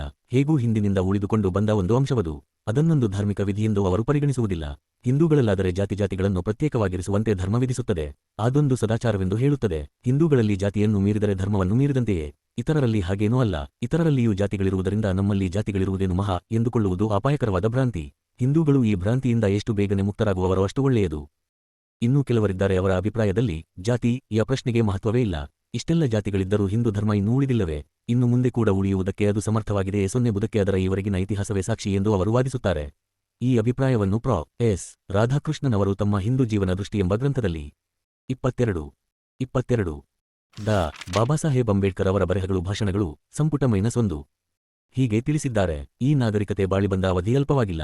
4000 ವರ್ಷಗಳಷ್ಟು ಪೂರ್ವದಲ್ಲಿಯೂ ಇದು ಇತ್ತೆಂದು ಐತಿಹಾಸಿಕ ದಾಖಲೆಗಳಿವೆ. ಆ ಕಾಲಕ್ಕೆ ಇದು ಒಂದು ಪರಿಣತಿಯನ್ನು ಪಡೆದಿದ್ದು ನಡುನಡುವೆ ಸ್ವಲ್ಪ ನಿಧಾನ ಹಾಗೂ ನಿಶ್ಚಲವೆನಿಸಿದ್ದರೂ ಇಂದಿನವರೆಗೆ ಅವಿಚ್ಛಿನ್ನವಾಗಿ ನಡೆದು ಬಸೊನ್ನೆದಿದೆ. 4000 ವರ್ಷಗಳ ಆಧ್ಯಾತ್ಮಿಕ ಚಿಂತನ ಹಾಗೂ ಅನುಭವಗಳ ಒತ್ತಡವನ್ನು ಅದು ತಾಳಿಕೊಂಡಿದೆ. ಇತಿಹಾಸದ ಆರಂಭ ಕಾಲದಿಂದ ವಿವಿಧ ಜನಾಂಗ ಹಾಗೂ ಸಂಸ್ಕೃತಿಗಳಿಗೆ ಸೇರಿದ ಜನರು ಭಾರತದೊಳಗೆ ಸಾಲುಸಾಲಾಗಿ ಬರುತ್ತಲೇ ಇದ್ದರೂ ಹಿಂದುತ್ವ ತನ್ನ ಉನ್ನತ ಸ್ಥಾನವನ್ನು ಸಮರ್ಥವಾಗಿ ಕಾಯ್ದುಕೊಂಡಿದೆ. ರಾಜಕೀಯ ಬೆಂಬಲದಿಂದ ಜನರನ್ನು ಮತಾಂತರಗೊಳಿಸಿ ತಮ್ಮೊಳಗೆ ಸೇರಿಸಿಕೊಳ್ಳುವ ಮತಗಳು ಕೂಡ ಬಹುಸಂಖ್ಯಾತ ಹಿಂದೂಗಳನ್ನು ಬಲಾತ್ಕರಿಸಲಾರದೆ ಹೋದವು. ಹಿಂದೂ ಸಂಸ್ಕೃತಿಯಲ್ಲಿ ಅನನ್ಯವಾದೊಂದು ಜೀವಸತ್ವವಿದೆ. ಗಿಡದಲ್ಲಿ ಜೀವರಸವಿದೆಯೋ ಇಲ್ಲವೋ ಎಂಬುದನ್ನು ಕಾಣಲು ಗಿಡವನ್ನು ಸೀಳಿ ನೋಡಬೇಕಾಗಿಲ್ಲ. ಅದರಂತೆ ಹಿಂದೂ ಸಂಸ್ಕೃತಿಯ ಅಂತಃಸತ್ವವನ್ನು ಕಾಣಲು ಅದನ್ನು ಪೃಥಕ್ಕರಿಸಿ ಪರೀಕ್ಷಿಸಬೇಕಾಗಿಲ್ಲ. ಪ್ರೊ. ಎಸ್. ರಾಧಾಕೃಷ್ಣನವರು ಘನವಾದ ಪಾಂಡಿತ್ಯವುಳ್ಳವರೆಂದು ಪ್ರಸಿದ್ಧರಾಗಿದ್ದಾರೆ. ಆದುದರಿಂದ ಅವರು ಹೇಳಿದ್ದೆಲ್ಲ ಆಳವಾದ ಚಿಂತನದಿಂದ ಬಂದುವೆಂದು ಭಾವಿಸಿ ಓದುಗರು ಅದರಿಂದ ಪ್ರಭಾವಿತರಾಗುತ್ತಾರೆ. ಆದರೆ ನನ್ನ ಅಭಿಪ್ರಾಯವನ್ನು ಹೇಳಲು ನಾನು ಅನುಮಾನಿಸುವುದಿಲ್ಲ. ಅವರ ಹೇಳಿಕೆ ಒಂದು ದುಷ್ಟತರ್ಕಕ್ಕೆ ಆಧಾರವಾದೀತೆಂದು ಅನ್ನಿಸುತ್ತದೆ. ಉಳಿದುಕೊಂಡು ಬಂದಿದೆ ಎಂದರೆ ಉಳಿದುಕೊಳ್ಳಲು ಯೋಗ್ಯವಾಗಿದೆಯೇ ಎಂದರ್ಥವೇ? ಒಂದು ಸಮಾಜ ಬದುಕುವುದೋ ಇಲ್ಲವೋ ಎಂಬುದು ಪ್ರಶ್ನೆಯಲ್ಲ, ಯಾವ ಸ್ಥಿತಿಯಲ್ಲಿ ಅದು ಬದುಕುತ್ತಿದೆ ಎಂಬುದು ಪ್ರಶ್ನೆ. ಸಾಯದೆ ಉಳಿದುಕೊಳ್ಳುವ ರೀತಿಗಳು ಅನೇಕವಾಗಿವೆ. ಆದರೆ ಅದೆಲ್ಲವೂ ಗೌರವಾರ್ಹವಾಗಿಲ್ಲ. ವ್ಯಕ್ತಿಗೆ ಆಗಲಿ ಸಮಾಜಕ್ಕೆ ಆಗಲಿ ಬದುಕುವುದು ಮತ್ತು ಗೌರವದಿಂದ ಬದುಕುವುದು ಇವೆರಡರ ಮಧ್ಯೆ ದೊಡ್ಡ ಅಂತರವಿದೆ. ಯುದ್ಧದಲ್ಲಿ ಹೋರಾಡಿ ಗೆದ್ದು ಬದುಕುವುದು ಒಂದು ರೀತಿ, ಹಿಮ್ಮೆಟ್ಟಿ ಸೋಲೊಪ್ಪಿ ಸೆರೆಯಾಳಾಗಿ ಬದುಕುವುದು ಇನ್ನೊಂದು ರೀತಿ. ಎರಡೂ ಬದುಕಿ ಉಳಿಯುವ ರೀತಿಗಳೇ. ನಾನು, ನಮ್ಮ ಜನರು ಈವರೆಗೆ ಉಳಿದುಕೊಂಡು ಬಂದಿದ್ದೇವೆ ಎಂದು ಹಿಂದೂ ಸಮಾಧಾನಪಟ್ಟುಕೊಳ್ಳುವುದರಲ್ಲಿ ಅರ್ಥವಿಲ್ಲ. ನಾವು ಬದುಕಿ ಉಳಿದಿದ್ದೇವೆ ಎನ್ನುವುದಕ್ಕಿಂತ ಮುಖ್ಯವಾಗಿ ಯಾವ ಸ್ಥಿತಿಯಲ್ಲಿ ಉಳಿದಿದ್ದೇವೆ ಎಂಬುದನ್ನು ಯೋಚಿಸಬೇಕು. ಹಿಂದೂವಿನ ಜೀವನ ಸತತ ಪರಾಜಯದ ಜೀವನವಾಗಿಯೇ ಬಂದಿದೆ. ಅವನು ಶಾಶ್ವತವೆಂದು ಭ್ರಮಿಸಿದ್ದು ಶಾಶ್ವತವಾಗಿ ಕ್ಷಯಿಸುತ್ತಾ ಬಂದಿದೆ. ಹೀಗೆ ಉಳಿದು ಬಂದಿರುವ ರೀತಿ ವಿವೇಕಶಾಲಿ ಹಿಂದೂವಿಗೆ ನಿಜವಾಗಿ ಲಜ್ಜಾಸ್ಪದವೆಂದೇ ಅನ್ನಿಸುತ್ತದೆ. XX. ನಿಮ್ಮ ಸಾಮಾಜಿಕ ಸ್ವರೂಪವನ್ನು ಬದಲು ಮಾಡದೆ ಹೋದರೆ ನೀವೇನು ಪ್ರಗತಿಯನ್ನು ಸಾಧಿಸಲಾರಿರಿ ಎಂದು ನಾನು ನಿಸ್ಸಂಶಯವಾಗಿ ಹೇಳುತ್ತೇನೆ. ರಕ್ಷಣೆಗಾಗಲಿ ದಾಳಿಗಾಗಲಿ ನೀವು ಜನಬಲವನ್ನು ಸಿದ್ಧಗೊಳಿಸಲಾರಿರಿ. ಜಾತಿಯ ಅಡಿಪಾಯದ ಮೇಲೆ ನೀವೇನನ್ನು ಕಟ್ಟಲಾರಿರಿ. ರಾಷ್ಟ್ರವನ್ನು ನಿರ್ಮಿಸಲಾರಿರಿ. ನೀತಿಯನ್ನು ಮೌಲ್ಯೀಕರಣಗೊಳಿಸಲಾರಿರಿ. ಜಾತಿಯ ಆಧಾರದ ಮೇಲೆ ಕಟ್ಟಿದುದು ಏನೇ ಆಗಿರಲಿ ಅದು ಬಿರುಕು ಬಿಡುವುದು, ಅಖಂಡವಾಗಿ ಉಳಿಯಲಾರದು. ಜೆ. ಈಗ ಯೋಚಿಸಬೇಕಾದ ಪ್ರಶ್ನೆಯೊಂದು ಉಳಿದಿದೆ. ಹಿಂದೂ ಸಮಾಜ ವ್ಯವಸ್ಥೆಯಲ್ಲಿ ಸುಧಾರಣೆ ಮಾಡುವುದು ಹೇಗೆ? ಜಾತಿಯನ್ನು ನಾಶಗೊಳಿಸುವುದು ಹೇಗೆ? ಇದು ಅತ್ಯಂತ ಮಹತ್ವದ ಪ್ರಶ್ನೆಯಾಗಿದೆ. ಜಾತಿ ಸುಧಾರಣೆಯ ವಿಷಯದಲ್ಲಿ ಮೊದಲ ಹೆಜ್ಜೆಯಾಗಿ ಒಳಜಾತಿಗಳನ್ನು ನಿರ್ಮೂಲನ ಮಾಡಬೇಕೆಂಬ ಒಂದು ಅಭಿಪ್ರಾಯ ವ್ಯಕ್ತವಾಗಿದೆ. ಜಾತಿಗಳ ನಡುವೆ ಇರುವ ಸಮಾನತೆ ಹಾಗೂ ಸಾದೃಶ್ಯಕ್ಕಿಂತ ಹೆಚ್ಚಿನ ಸಮಾನತೆ ಹಾಗೂ ಸಾದೃಶ್ಯ ಒಳಜಾತಿಗಳ ನಡುವೆ ಇವೆ ಎಂಬ ಗ್ರಹಿಕೆ ಈ ಅಭಿಪ್ರಾಯಕ್ಕೆ ಆಧಾರವಾಗಿದೆ. ಇದು ತಪ್ಪು ಕಲ್ಪನೆ. ದಕ್ಷಿಣ ಭಾರತದ ಬ್ರಾಹ್ಮಣರೊಡನೆ ಹೋಲಿಸಿ ನೋಡಿದಾಗ ಮಧ್ಯ ಹಾಗೂ ಉತ್ತರ ಭಾರತದ ಬ್ರಾಹ್ಮಣರ ಸಾಮಾಜಿಕ ಸ್ಥಾನ ಕೆಳಮಟ್ಟದ್ದಾಗಿದೆ. ಉತ್ತರ ಪಥದ ಬ್ರಾಹ್ಮಣರಿಗೆ ಅಡುಗೆ ಭಟ್ಟರಾಗುವ ಅಥವಾ ನೀರು ಹೊರುವ ಸ್ಥಿತಿಗಿಂತ ಹೆಚ್ಚಿನ ವರಮಾನವಿಲ್ಲ. ದಕ್ಷಿಣ ಪಥದ ಬ್ರಾಹ್ಮಣರಿಗೆ ಸಾಮಾಜಿಕವಾಗಿ ಹೆಚ್ಚಿನ ಗೌರವ ದೊರೆಯುತ್ತಿದೆ. ಉತ್ತರ ಭಾರತದ ವೈಶ್ಯರು, ಕಾಯಸ್ಥರು ಬೌದ್ಧಿಕ ಹಾಗೂ ಸಾಮಾಜಿಕ ಮಾನದಿಂದ ದಕ್ಷಿಣ ಭಾರತದ ಬ್ರಾಹ್ಮಣರಿಗೆ ಸರಿಸಮಾನರಾಗಿದ್ದಾರೆ. ಆಹಾರದ ವಿಷಯದಲ್ಲಿಯೂ ವ್ಯತ್ಯಾಸಗಳಿವೆ. ಡೆಕ್ಕನ್ ಮತ್ತು ದಕ್ಷಿಣದ ಬ್ರಾಹ್ಮಣರು ಶುದ್ಧ ಸಸ್ಯಾಹಾರಿಗಳು, ಕಾಶ್ಮೀರದ ಹಾಗೂ ಬಂಗಾಳದ ಬ್ರಾಹ್ಮಣರು ಸತ್ಯೇತರ ಆಹಾರವನ್ನು ಸೇವಿಸುತ್ತಾರೆ. ಡೆಕ್ಕನ್ ಮತ್ತು ದಕ್ಷಿಣದ ಬ್ರಾಹ್ಮಣರು ಆಹಾರ ವಿಷಯದಲ್ಲಿ ಗುಜರಾತಿಗಳು, ಮಾರವಾಡಿಗಳು, ಬನಿಯಾಗಳು ಮತ್ತು ಜೈನರು ಮುಂತಾದ ಬ್ರಾಹ್ಮಣೇತರರೊಡನೆ ಬೆರೆಯುವುದು ಹೆಚ್ಚು ವ್ಯವಹಾರ್ಯವಾದೀತು. ಒಳಜಾತಿಗಳನ್ನೆಲ್ಲ ಒಂದುಗೂಡಿಸಲು ಸಾಧ್ಯವಾದೀತೆಂದು ಭಾವಿಸೋಣ. ಒಳಜಾತಿಗಳ ನಾಶ ಜಾತಿಗಳ ಒಟ್ಟು ನಿರ್ಮೂಲನೆಗೆ ದಾರಿ ಮಾಡಿಕೊಟ್ಟಿತೆಂಬ ಭರವಸೆಯಲ್ಲಿದೆ. ತದ್ವಿರುದ್ಧವಾಗಿ ಒಳಜಾತಿಗಳ ನಿರ್ಮೂಲನೆಯೊಡನೆ ಆ ಕ್ರಮ ನಿಂತು ಹೋಗಬಹುದು. ಹಾಗಾದ ಪಕ್ಷದಲ್ಲಿ ಒಳಜಾತಿಗಳ ನಿರ್ಮೂಲನದಿಂದ ಜಾತಿಗಳು ಇನ್ನಷ್ಟು ಬಲಿಷ್ಠವಾಗಿ ಇನ್ನಷ್ಟು ಉಪದ್ರವಕಾರಿಗಳಾಗಬಹುದು. ಆದುದರಿಂದ ಈ ಉಪಾಯ ಪ್ರಾಯೋಗಿಕವೂ ಅಲ್ಲ, ಪರಿಣಾಮಕಾರಿಯೂ ಅಲ್ಲ. ಬಹುಶಃ ಈ ಉಪಾಯ ತಪ್ಪೆಂದು ಸಾಬೀತಾಗಬಹುದು. ಅಂತರ್ಜಾತೀಯ ಸಹಭೋಜನದಿಂದ ಜಾತಿ ನಿರ್ಮೂಲನೆಯನ್ನು ಸಾಧಿಸಬೇಕೆಂಬ ಇನ್ನೊಂದು ಯೋಜನೆಯನ್ನು ಸೂಚಿಸಲಾಗುತ್ತದೆ. ಇದು ಕೂಡ ಸಮರ್ಪಕ ಉಪಾಯವೆಂದು ನಾನು ಪರಿಗಣಿಸುತ್ತೇನೆ. ಅಂತರ್ಜಾತೀಯ ಸಹಭೋಜನಕ್ಕೆ ಅವಕಾಶ ಕೊಡುವಂತಹ ಜಾತಿಗಳು ಅನೇಕ ಇವೆ. ಅನೇಕ ಜಾತಿಯವರು ಕೂಡಿ ಊಟ ಮಾಡುವುದರಿಂದ ಜಾತಿ ಭಾವನೆಯೇನು ನಷ್ಟವಾಗಿಲ್ಲ, ಜಾತಿ ಪ್ರಜ್ಞೆಯೂ ಆಳಿದಿಲ್ಲ. ಅಂತರ್ಜಾತೀಯ ವಿವಾಹವೇ ಸರಿಯಾದ ಉಪಾಯವೆಂದು ನನಗೆ ಮನವರಿಕೆಯಾಗಿದೆ. ತಾವು ತಮ್ಮವರೆಂಬ ಆತ್ಮೀಯ ಭಾವನೆ ರಕ್ತ ಸಂಬಂಧದಿಂದಲೇ ಬರಬಲ್ಲದು. ಈ ಆತ್ಮೀಯತೆಯ ಮಮತೆಯ ಭಾವನೆ ಹುಟ್ಟದೆ ಹೋದರೆ ಜಾತಿ ಪದ್ಧತಿಯಿಂದ ಬೆಳೆದು ಬಂದ ಪ್ರತ್ಯೇಕತಾ ಭಾವನೆ ಅಳೆಯಲಾರದು. ಹಿಂದೂಗಳಲ್ಲದವರ ಜೀವನದಲ್ಲಿ ಅಂತರ್ಜಾತೀಯ ವಿವಾಹಕ್ಕೆ ಅಷ್ಟು ಮಹತ್ವವಿರಲಿಕ್ಕಿಲ್ಲ. ಹಿಂದೂಗಳಲ್ಲಿ ಮಾತ್ರ ಅದು ನಿಶ್ಚಿತವಾಗಿ ಮಹತ್ವದ ಘಟಕವಾಗುತ್ತದೆ. ಇತರ ಸಂಬಂಧಗಳಿಂದ ಸಮಾಜ ಸುಸಂಘಟಿತವಾಗಿರುವಾಗ ಮದುವೆ ಎಂಬುದು ಜೀವನದಲ್ಲಿ ಒಂದು ಸಾಮಾನ್ಯ ಘಟನೆ ಎನ್ನಿಸುತ್ತದೆ. ಆದರೆ ಸಮಾಜ ಭಿನ್ನವಿಚ್ಛಿನ್ನವಾಗಿದ್ದಾಗ ಸಂಯೋಜಕ ಶಕ್ತಿಯಾಗಿ ಬರುವ ವಿವಾಹ ಸಂಬಂಧ ಅಗತ್ಯದ ವಿಷಯವಾಗುತ್ತದೆ. ಜಾತಿ ನಿರ್ಮೂಲನೆಯ ಉಪಾಯವೆಂದರೆ ಅಂತರ್ಜಾತೀಯ ವಿವಾಹವೇ.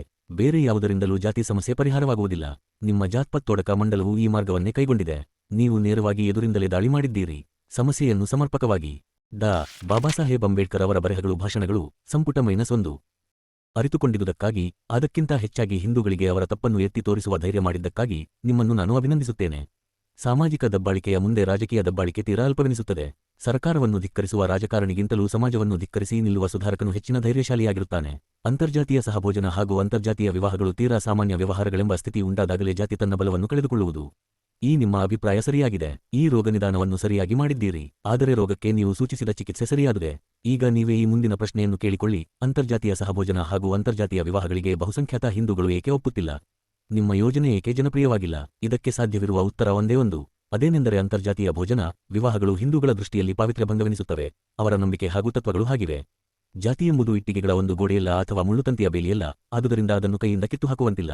ಜಾತಿ ಒಂದು ಮನೋಭಾವ. ಜಾತಿನಾಶವೆಂದರೆ ಅದೊಂದು ಭೌತಿಕ ವಸ್ತುವಿನ ನಾಶವಲ್ಲ, ಮನೋವೃತ್ತಿಯ ಪರಿವರ್ತನೆಯಾಗಬೇಕು. ಜಾತಿ ಕೆಟ್ಟದಿರಬಹುದು. ಹಿಂದೂಗಳು ಜಾತಿಯನ್ನು ಪಾಲಿಸುವರೆಂದಾಕ್ಷಣಕ್ಕೆ ಅವರು ರಾಕ್ಷಸರೆಂದಾಗಲಿ ತಲೆತಿರುಕರೆಂದಾಗಲಿ ಅರ್ಥವಲ್ಲ. ಜಾತಿ ಪಾಲನೆಗೆ ಅವರ ಧರ್ಮಕರ್ಮರತೆಯು ಕಾರಣವಾಗಿದೆ. ಜಾತಿ ಪರಿಪಾಲನೆ ಜನರ ತಪ್ಪಲ್ಲ. ನಿಜವಾಗಿ ತಪ್ಪಿರುವುದು ಜಾತಿಯ ಬಗೆಗೆ ಧರ್ಮವುಂಟು ಮಾಡಿದ ಕಲ್ಪನೆಯಲ್ಲಿ. ಈ ಮಾತು ಸರಿಯಾದರೆ ನೀವು ಎದುರಿಸಬೇಕಾದ ವೈರಿ ಜಾತಿನಿಷ್ಠ ಜನರಲ್ಲ, ಅವರಿಗೆ ಈ ಧರ್ಮವನ್ನು ಬೋಧಿಸಿದ ಶಾಸ್ತ್ರಗಳೇ ರತ್ತು. ಅಂತರ್ಜಾತೀಯ ಭೋಜನ ವಿವಾಹಗಳನ್ನೇಕೆ ಮಾಡುವುದಿಲ್ಲವೆಂದು ಜನರನ್ನು ಟೀಕಿಸುವುದರಿಂದ ಅಥವಾ ಆಗೀಗ ಅಂತರ್ಜಾತೀಯ ಭೋಜನ ವಿವಾಹಗಳನ್ನು ಏರ್ಪಡಿಸುವುದರಿಂದ ನಿಮ್ಮ ಉದ್ದೇಶ ಈಡೇರಲಾರದು. ಶಾಸ್ತ್ರಗಳಲ್ಲಿ ಜನರಿಗಿರುವ ನಿಷ್ಠೆಯನ್ನು ನಾಶಪಡಿಸುವುದೇ ನಿಜವಾದ ಮಾರ್ಗ. ಶಾಸ್ತ್ರಗಳು ಜನರಲ್ಲಿ ನಂಬಿಕೆಗಳನ್ನು, ಅಭಿಪ್ರಾಯಗಳನ್ನು ರೂಪಿಸುತ್ತಾ ಮುಂದುವರಿಯುವುದಾದರೆ ನಿಮಗೆ ಗೆಲುವಿನ ನಿರೀಕ್ಷೆಯಲ್ಲಿ. ಶಾಸ್ತ್ರಗಳ ಅಧಿಕಾರವನ್ನು ನೀವು ಪ್ರಶ್ನಿಸುವುದಿಲ್ಲ, ಶಾಸ್ತ್ರಗಳನ್ನು ಗೌರವಿಸಿ ನಂಬುವುದಕ್ಕೂ ಅವಕಾಶ ಕೊಡುತ್ತೀರಿ. ಶಾಸ್ತ್ರಗಳ ವಿಧಿನಿಷೇಧಗಳನ್ನು ಅವರು ನಂಬಲು ಅಡ್ಡಿಮಾಡಿಲ್ಲ. ಇಷ್ಟೆಲ್ಲ ಇದ್ದು ಆ ಜನರನ್ನು ಅವಿವೇಕಿಗಳೆಂದು ನಿರ್ದಯರೆಂದು ಟೀಕಿಸುವುದು ಅಸಂಬದ್ಧವಲ್ಲವೇ? ಇದು ಸಮಾಜ ಸುಧಾರಣೆಯ ಮಾರ್ಗವೇ? ಜನರ ನಡವಳಿಕೆಗೆ ಶಾಸ್ತ್ರಗಳಲ್ಲಿರುವ ಅವರ ನಂಬಿಕೆ ಕಾರಣ. ಅಸ್ಪೃಶ್ಯತಾ ನಿವಾರಣೆಗಾಗಿ ಹೋರಾಡುತ್ತಿರುವ ಸುಧಾರಕರು ಶ್ರೀ ಗಾಂಧಿಯವರು ಸಹ ಈ ಮಾತನ್ನು ಅರಿತಂತೆ ತೋರುವುದಿಲ್ಲ. ಅವರ ಪ್ರಯತ್ನಗಳು ಅಯಶಸ್ವಿಯಾಗುವುದರಲ್ಲಿ ಸೋಜಿಗವೇನೂ ಇಲ್ಲ. ನೀವು ಕೂಡ ಅದೇ ತಪ್ಪನ್ನು ಮಾಡುತ್ತಾ ಇದ್ದೀರೆಂದು ತೋರುತ್ತದೆ. ಅಂತರ್ಜಾತೀಯ ಭೋಜನ ಮತ್ತು ಅಂತರ್ಜಾತೀಯ ವಿವಾಹಗಳಿಗಾಗಿ ಆಂದೋಲನ ನಡೆಸುವುದು ಮತ್ತು ಅವುಗಳನ್ನು ಏರ್ಪಡಿಸುವುದು ಎಂದರೆ ಕೃತ್ರಿಮವಾದ ರೀತಿಯಲ್ಲಿ ಒತ್ತಾಯದಿಂದ ಉಣಿಸಿದಂತೆ ಸರಿ. ಶಾಸ್ತ್ರಗಳ ಬಂಧನದಿಂದ ಪ್ರತಿಯೊಬ್ಬ ಸ್ತ್ರೀ ಪುರುಷರನ್ನು ಮುಕ್ತಗೊಳಿಸಿರಿ. ಶಾಸ್ತ್ರಾಧಾರದಿಂದ ತುಂಬಿಕೊಂಡಿರುವ ಹಾನಿಕಾರಕವಾದ ಕಲ್ಪನೆ ಹಾಗೂ ವಿಚಾರಗಳ ಕೊಳೆಯನ್ನು ತೆಗೆದುಹಾಕಿ ಅವರ ಮನಸ್ಸುಗಳನ್ನು ಶುದ್ಧಿಗೊಳಿಸಿ. ಹಾಗೆ ಮಾಡಿದ ಪಕ್ಷದಲ್ಲಿ ಅವರ ಅಂತರ್ಜಾತೀಯ ಭೋಜನವನ್ನು ಅಂತರ್ಜಾತೀಯ ವಿವಾಹವನ್ನು ತಾವೇ ಕೈಗೊಳ್ಳುವರು. ನೀವು ಹೇಳುವ ಅವಶ್ಯಕತೆ ಉಳಿಯುವುದಿಲ್ಲ. ದ್ವಂದ್ವಾರ್ಥಗಳಿಗೆ ಶರಣು ಹೋಗುವುದರಿಂದ ಏನೂ ಪ್ರಯೋಜನ? ಶಾಸ್ತ್ರಗಳು ಹಾಗೆ ಹೇಳಿವೆ ಹೀಗೆ ಹೇಳಿವೆ ಎಂದು ಭಾವಿಸುವುದು ಸರಿಯಲ್ಲವೆಂದು ವ್ಯಾಕರಣಾನುಸಾರವಾಗಿ ಓದಿ ಅರ್ಥ ಮಾಡಿಕೊಂಡರೆ ಅದರ ವಿವರಣೆಯೇ ಬೇರೆಯಾಗುವುದೆಂದು ವಾದಿಸುವುದರಿಂದ ಏನೂ ಪ್ರಯೋಜನವಿಲ್ಲ. ಜನರು ಶಾಸ್ತ್ರಗಳನ್ನು ಹೇಗೆ ಅರ್ಥ ಮಾಡಿಕೊಂಡಿದ್ದಾರೆ ಎಂಬುದು ಮುಖ್ಯ. ಬುದ್ಧನು ತಾಳಿದ ನಿಲುವನ್ನೇ ನೀವು ತಾಳಬೇಕು. ಗುರುನಾನಕರು ತಾಳಿದ ನಿಲುವನ್ನೇ ನೀವು ತಾಳಬೇಕು. ಅವರಿಬ್ಬರಂತೆ ನೀವು ಕೂಡ ಶಾಸ್ತ್ರಗಳನ್ನು ಕಿತ್ತೊಗೆಯಬೇಕು. ಇಷ್ಟೇ ಅಲ್ಲ, ಅವುಗಳ ಅಧಿಕಾರವನ್ನು ಧಿಕ್ಕರಿಸಬೇಕು. ಜಾತಿ ಬಹಳ ಪವಿತ್ರವೆಂಬ ಭ್ರಾಂತಿ ಹುಟ್ಟಿದ್ದು ನಿಮ್ಮ ಧರ್ಮದಿಂದ ಎಂಬ ಮಾತನ್ನು ಹಿಂದೂಗಳಿಗೆ ಹೇಳುವ ಧೈರ್ಯ ನಿಮ್ಮಲ್ಲಿ ಬರಬೇಕು. ನಿಮ್ಮ ಯಶಸ್ಸಿನ ಸಾಧ್ಯತೆ ಎಷ್ಟು? ಸಾಮಾಜಿಕ ಸುಧಾರಣೆಗಳಲ್ಲಿ ವಿವಿಧ ಮಾರ್ಗಗಳಿವೆ. ಒಂದು ವಿಧದ ಸುಧಾರಣೆ ಇದೆ, ಜನರ ಧಾರ್ಮಿಕ ವಿಚಾರಗಳು ಅದಕ್ಕೆ ಸಂಬಂಧಪಟ್ಟವಲ್ಲ, ಆದರೆ ಅದು ಜಾತ್ಯತೀತ ಲಕ್ಷಣವನ್ನು ಹೊಂದಿದೆ. ಈ ವರ್ಗದಲ್ಲಿ 2 ಉಪವರ್ಗಗಳಿವೆ. ಮೊದಲನೆಯದು ಧರ್ಮತತ್ವಗಳನ್ನು ಶಿರಸಾವಹಿಸುತ್ತದೆ. ಧರ್ಮವನ್ನು ಬಿಟ್ಟು ಹೋದವರಿಗೆ ಮರಳಿ ಬನ್ನಿರೆಂದು ಆ ತತ್ವಗಳನ್ನು ಪಾಲಿಸಿರೆಂದು ಆಮಂತ್ರಿಸುತ್ತದೆ. ಎರಡನೆಯ ಉಪವರ್ಗ ಇದಕ್ಕೆ ವಿರುದ್ಧವಾಗಿ ವರ್ತಿಸುತ್ತದೆ. ಧರ್ಮದ ತತ್ವಗಳನ್ನು ಉಲ್ಲೇಖಿಸಿದರೂ ಅವುಗಳನ್ನು ಧಿಕ್ಕರಿಸಿ ಸಂಪೂರ್ಣ ವಿರುದ್ಧ ಮಾರ್ಗದಲ್ಲಿ ನಡೆಯಿರೆಂದು ಜನರಿಗೆ ಬೋಧಿಸುತ್ತದೆ. ಅಲೌಕಿಕ ಜ್ಞಾನಸಂಪನ್ನರು ದೇವಾನುಗ್ರಹದಿಂದ ನಿರೂಪಿಸಿದ ವಿಧಿನಿಷೇಧಗಳು ಶಾಸ್ತ್ರಗಳಲ್ಲಿವೆ. ಆದುದರಿಂದ ಅವುಗಳನ್ನು ಮೀರುವುದು ಪಾಪ. ಈ ಮೊದಲಾದ ಧಾರ್ಮಿಕ ನಂಬಿಕೆಗಳ ಪ್ರಭಾವದಿಂದ ಜಾತಿ ಹುಟ್ಟಿತು. ಜಾತಿಯನ್ನೇ ನಾಶಗೊಳಿಸುವ ಸುಧಾರಣೆ ಮೂರನೆಯ ವರ್ಗಕ್ಕೆ ಸೇರುತ್ತದೆ. ಜನರಿಗೆ ಜಾತಿಯನ್ನು ತೊರೆಯಿರೆಂದು ಹೇಳಿದರೆ ಮೂಲಭೂತವಾಗಿ ಅವರ ಧಾರ್ಮಿಕ ಕಲ್ಪನೆಗಳಿಗೆ ವಿರುದ್ಧವಾಗಿ ನಡೆಯಲು ಹೇಳಿದಂತಾಗುತ್ತದೆ. ಮೊದಲಿನ 2 ಬಗೆಯ ಸುಧಾರಣೆಗಳು ಸುಲಭವೆಂಬುದು ಸ್ಪಷ್ಟ. ಮೂರನೆಯ ಬಗೆಯ ಸುಧಾರಣೆ ತುಂಬಾ ಕಷ್ಟಕರವಾದುದು, ಬಹುಶಃ ಅಸಾಧ್ಯವೆನಿಸುವಂತಹುದು. ಸಮಾಜ ವ್ಯವಸ್ಥೆ ಹಿಂದೂಗಳಿಗೆ ಪಾವಿತ್ರ್ಯದ ವಿಷಯ, ಜಾತಿ ದೈವಮೂಲವಾದುದು. ಜಾತಿಗೆ ಅಂಟಿಕೊಂಡಿರುವ ಈ ದೈವಾಂಶವನ್ನು, ಪಾವಿತ್ರ್ಯ ಭಾವನೆಯನ್ನು ಮೊದಲು ನಾಶಪಡಿಸಬೇಕು. ಅಂದರೆ ಶಾಸ್ತ್ರಗಳ ಹಾಗೂ ವೇದಗಳ ಅಧಿಕಾರವನ್ನು ನೀವು ಸಂಪೂರ್ಣವಾಗಿ ನಿರಸನಗೊಳಿಸಬೇಕು ಎಂದರ್ಥ. ಜಾತಿ ನಿರ್ಮೂಲನಕ್ಕಿರುವ ಮಾರ್ಗಗಳನ್ನು ನಾನು ಒತ್ತಿ ಹೇಳಿದ್ದೇನೆ. ಯಾಕೆಂದರೆ ಆದರ್ಶವನ್ನು ಅರಿತುಕೊಳ್ಳುವುದಕ್ಕಿಂತ ಅದರ ಸಾಧನೆಯ ಮಾರ್ಗಗಳನ್ನು ಅರಿತುಕೊಳ್ಳುವುದು ಹೆಚ್ಚು ಮಹತ್ವದ್ದು. ಸರಿಯಾದ ಮಾರ್ಗಜ್ಞಾನವಿಲ್ಲದಿದ್ದರೆ ನಿಮ್ಮ ಪ್ರಯತ್ನಗಳೆಲ್ಲ ಗುರಿ ತಪ್ಪುವುದು ನಿಶ್ಚಿತ. ನನ್ನ ವಿಶ್ಲೇಷಣೆ 63. ಡಾ. ಬಾಬಾಸಾಹೇಬ್ ಅಂಬೇಡ್ಕರ್ ಅವರ ಬರೆಹಗಳು, ಭಾಷಣಗಳು, ಸಂಪುಟ -1. ಸರಿಯಾಗಿದ್ದ ಪಕ್ಷದಲ್ಲಿ ನಿಮ್ಮ ಸಾಹಸ ಹಿಮಾಲಯವನ್ನು ಹೊತ್ತು ನಿಲ್ಲುವಂತಹುದು. ಅದು ನಿಮಗೆ ಸಾಧ್ಯವೋ ಅಲ್ಲವೋ ಎಂಬುದನ್ನು ನೀವೇ ಹೇಳಬಲ್ಲಿರಿ. ನನ್ನ ಮಟ್ಟಿಗೆ ಹೇಳುವುದಾದರೆ ಇದು ಬಹುಶಃ ಸಾಧ್ಯವೆಂದೇ ತೋರುತ್ತದೆ. ಯಾಕೆಂದು ನೀವು ಕೇಳಬಹುದು. ನಾನು ಕಂಡುಕೊಂಡ ಅನೇಕ ಕಾರಣಗಳಲ್ಲಿ ಮಹತ್ವದ ಕೆಲವನ್ನು ಇಲ್ಲಿ ಹೇಳುತ್ತೇನೆ. ಈ ಪ್ರಶ್ನೆಯನ್ನು ಕುರಿತು ಬ್ರಾಹ್ಮಣರು ಹೊಂದಿರುವ ದ್ವೇಷ ಮನೋವೃತ್ತಿ ಮೊದಲನೆಯ ಕಾರಣ. ರಾಜಕೀಯ ಸುಧಾರಣೆಯ ಹಾಗೂ ಕೆಲವೆಡೆ ಆರ್ಥಿಕ ಸುಧಾರಣೆಯ ಧುರೀಣರು ಬ್ರಾಹ್ಮಣರೇ ಆಗಿದ್ದಾರೆ. ಆದರೆ ಜಾತಿ ನಿರ್ಮೂಲನೆಗೆ ಹೊರಟ ಜನಸಮೂಹದಲ್ಲಿ ಒಬ್ಬನೂ ಬ್ರಾಹ್ಮಣ ಇಲ್ಲ. ಇನ್ನು ಮುಂದಾದರೂ ಈ ವಿಷಯದಲ್ಲಿ ಬ್ರಾಹ್ಮಣರು ಮುಂದಾಳುಗಳಾದಾರೆಂಬ ಭರವಸೆಯುಂಟೆ? ಇಲ್ಲವೆಂದು ನಾನು ಹೇಳುತ್ತೇನೆ. ಅದೇಕೆಂದು ನೀವು ಕೇಳಬಹುದು. ಬ್ರಾಹ್ಮಣರು ಸಾಮಾಜಿಕ ಸುಧಾರಣೆಗೆ ವಿಮುಖರಾಗಿ ಉಳಿಯುವುದಕ್ಕೆ ಕಾರಣವೇನೂ ಇಲ್ಲವೆಂದು ನೀವು ವಾದಿಸಬಹುದು. ಹಿಂದೂ ಸಮಾಜಕ್ಕೆ ಜಾತಿ ಒಂದು ಶಾಪವೆಂದು ಬ್ರಾಹ್ಮಣರು ಬಲ್ಲರೆಂದು, ಜಾಗೃತವಾದ ಬುದ್ಧಿವಂತ ವರ್ಗಕ್ಕೆ ಸೇರಿದ ಅವರು ಅದನ್ನು ಉಪೇಕ್ಷಿಸಲಾರರೆಂದು ನೀವು ವಾದಿಸಬಹುದು. ಬ್ರಾಹ್ಮಣರಲ್ಲಿ ವೈದಿಕರಂತಹ ಕರ್ಮಠರು ಇರುವಂತೆ ಲೌಕಿಕ ಅಥವಾ ಪ್ರಾಪಂಚಿಕರಂತಹ ವ್ಯಾವಹಾರಿಕರು ಇದ್ದಾರೆಂದು, ಜಾತಿ ನಿರ್ಮೂಲನೆಗೆ ಮೊದಲ ವರ್ಗದವರು ಮುಂದಾಗದಿದ್ದರೆ ಎರಡನೆಯ ವರ್ಗದವರು ಮುಂದೆ ಬಂದೇ ಬರುವರೆಂದು ನೀವು ವಾದ ಮಾಡಬಹುದು. ಹೀಗೆಲ್ಲ ವಾದಿಸುವಾಗ ನೀವು ಒಂದು ಮುಖ್ಯವಾದ ಮಾತನ್ನು ಮರೆಯುತ್ತೀರಿ. ಏನೆಂದರೆ, ಜಾತಿ ಪದ್ಧತಿಯ ನಿರ್ಮೂಲನೆಯಿಂದ ಬ್ರಾಹ್ಮಣ ಜಾತಿಗೆ ಪೆಟ್ಟು ಬೀಳಲೇಬೇಕಷ್ಟೇ. ತಮ್ಮ ಪ್ರತಿಷ್ಠೆ ಹಾಗೂ ಅಧಿಕಾರಗಳಿಗೆ ಕತ್ತರಿ ಹಾಕುವಂಥ ಈ ಆಂದೋಲನಕ್ಕೆ ಬ್ರಾಹ್ಮಣರು ಎಂದಾದರೂ ಮುಂದಾಗಬಹುದೇ? ವೈದಿಕ ವರ್ಗಕ್ಕೆ ವಿರುದ್ಧವಾದ ಆಂದೋಲನದಲ್ಲಿ ಲೌಕಿಕ ಬ್ರಾಹ್ಮಣರು ಭಾಗವಹಿಸುವ ಸಂಭವವುಂಟೆ? ನನ್ನನ್ನು ಕೇಳಿದರೆ ಬ್ರಾಹ್ಮಣರಲ್ಲಿ ವೈದಿಕರು, ಲೌಕಿಕರು ಎಂದು ವರ್ಗ ಮಾಡುವುದೇ ತಪ್ಪು. ಅವೆರಡೂ ಒಂದೇ ಬಳಗಕ್ಕೆ ಸೇರಿದವು. ಒಂದು ದೇಹದ 2 ತೋಳುಗಳು, ಒಂದರ ರಕ್ಷಣೆಗೆ ಇನ್ನೊಂದು ಬರುತ್ತದೆ. ಈ ಸಂದರ್ಭದಲ್ಲಿ ಪ್ರೊ. ಡೈಸಿಯವರ ಇಂಗ್ಲಿಷ್ ಕಾನ್ಸ್ಟಿಟ್ಯೂಷನ್ ಎಂಬ ಗ್ರಂಥದಲ್ಲಿಯ ಕೆಲವು ಅರ್ಥಗರ್ಭಿತ ಮಾತುಗಳು ನನಗೆ ನೆನಪಾಗುತ್ತವೆ. ಶಾಸನಾಧಿಕಾರ ವಿಷಯದಲ್ಲಿ ಪಾರ್ಲಿಮೆಂಟಿಗಿರುವ ಪರಿಮಿತಿಯನ್ನು ವಿವೇಚಿಸುತ್ತಾ ಪ್ರೊ. ಡೈಸಿ ಹೀಗೆನ್ನುತ್ತಾರೆ: ಸಾರ್ವಭೌಮನ ಅಥವಾ ಪಾರ್ಲಿಮೆಂಟಿನ ನಿಜವಾದ ಅಧಿಕಾರ ಚಲಾವಣೆಯ ಶಕ್ತಿ 2 ಮಿತಿಗಳಿಗೆ ಬದ್ಧವಾಗಿರುತ್ತದೆ. ಅವುಗಳಲ್ಲಿ ಒಂದು ಬಾಹ್ಯ, ಇನ್ನೊಂದು ಆಂತರಿಕ. ಪ್ರಜೆಗಳೆಲ್ಲರೂ ಅಥವಾ ಅವರಲ್ಲಿ ಬಹುಸಂಖ್ಯಾತರು ತನ್ನ ಶಾಸನವನ್ನು ಉಲ್ಲಂಘಿಸುವ ಅಥವಾ ಪ್ರತಿಭಟಿಸುವ ಅಸಾಧ್ಯತೆಯು ಸಾರ್ವಭೌಮತೆ ನೀಡಿರುವ ಅಧಿಕಾರಕ್ಕೆ ಒಂದು ಮಿತಿಯಾಗಿರುತ್ತದೆ. ಸಾರ್ವಭೌಮಾಧಿಕಾರಿ ಕೂಡ ತನ್ನ ಸ್ವಭಾವಕ್ಕೆ ಅನುಸಾರವಾಗಿಯೇ ಅಧಿಕಾರ ನಡೆಸುತ್ತಾನೆ. ಅವನ ಸಮಾಜ, ಆ ಕಾಲದ ನೈತಿಕ ಭಾವನೆ ಮೊದಲಾದವುಗಳು ಅವನ ಸ್ವಭಾವಕ್ಕೆ ಕಾರಣವಾಗಿರುತ್ತವೆ. ಸುಲ್ತಾನನು ತನ್ನ ಇಷ್ಟಾನುಸಾರವಾಗಿ ಮಹಮ್ಮದಿಯ ಜಗತ್ತಿನ ಧರ್ಮವನ್ನು ಬದಲಿಸಲಾರನು. ಒಂದು ವೇಳೆ ಅವನು ಬದಲಿಸುವುದು ಸಾಧ್ಯವಾದರೂ ಮಹಮ್ಮದಿಯ ಗುರುವರ್ಗ ಮಹಮ್ಮದನ ಧರ್ಮವನ್ನು ಬಿಡ್ಲೊಪ್ಪುವುದು ಅಸಾಧ್ಯ.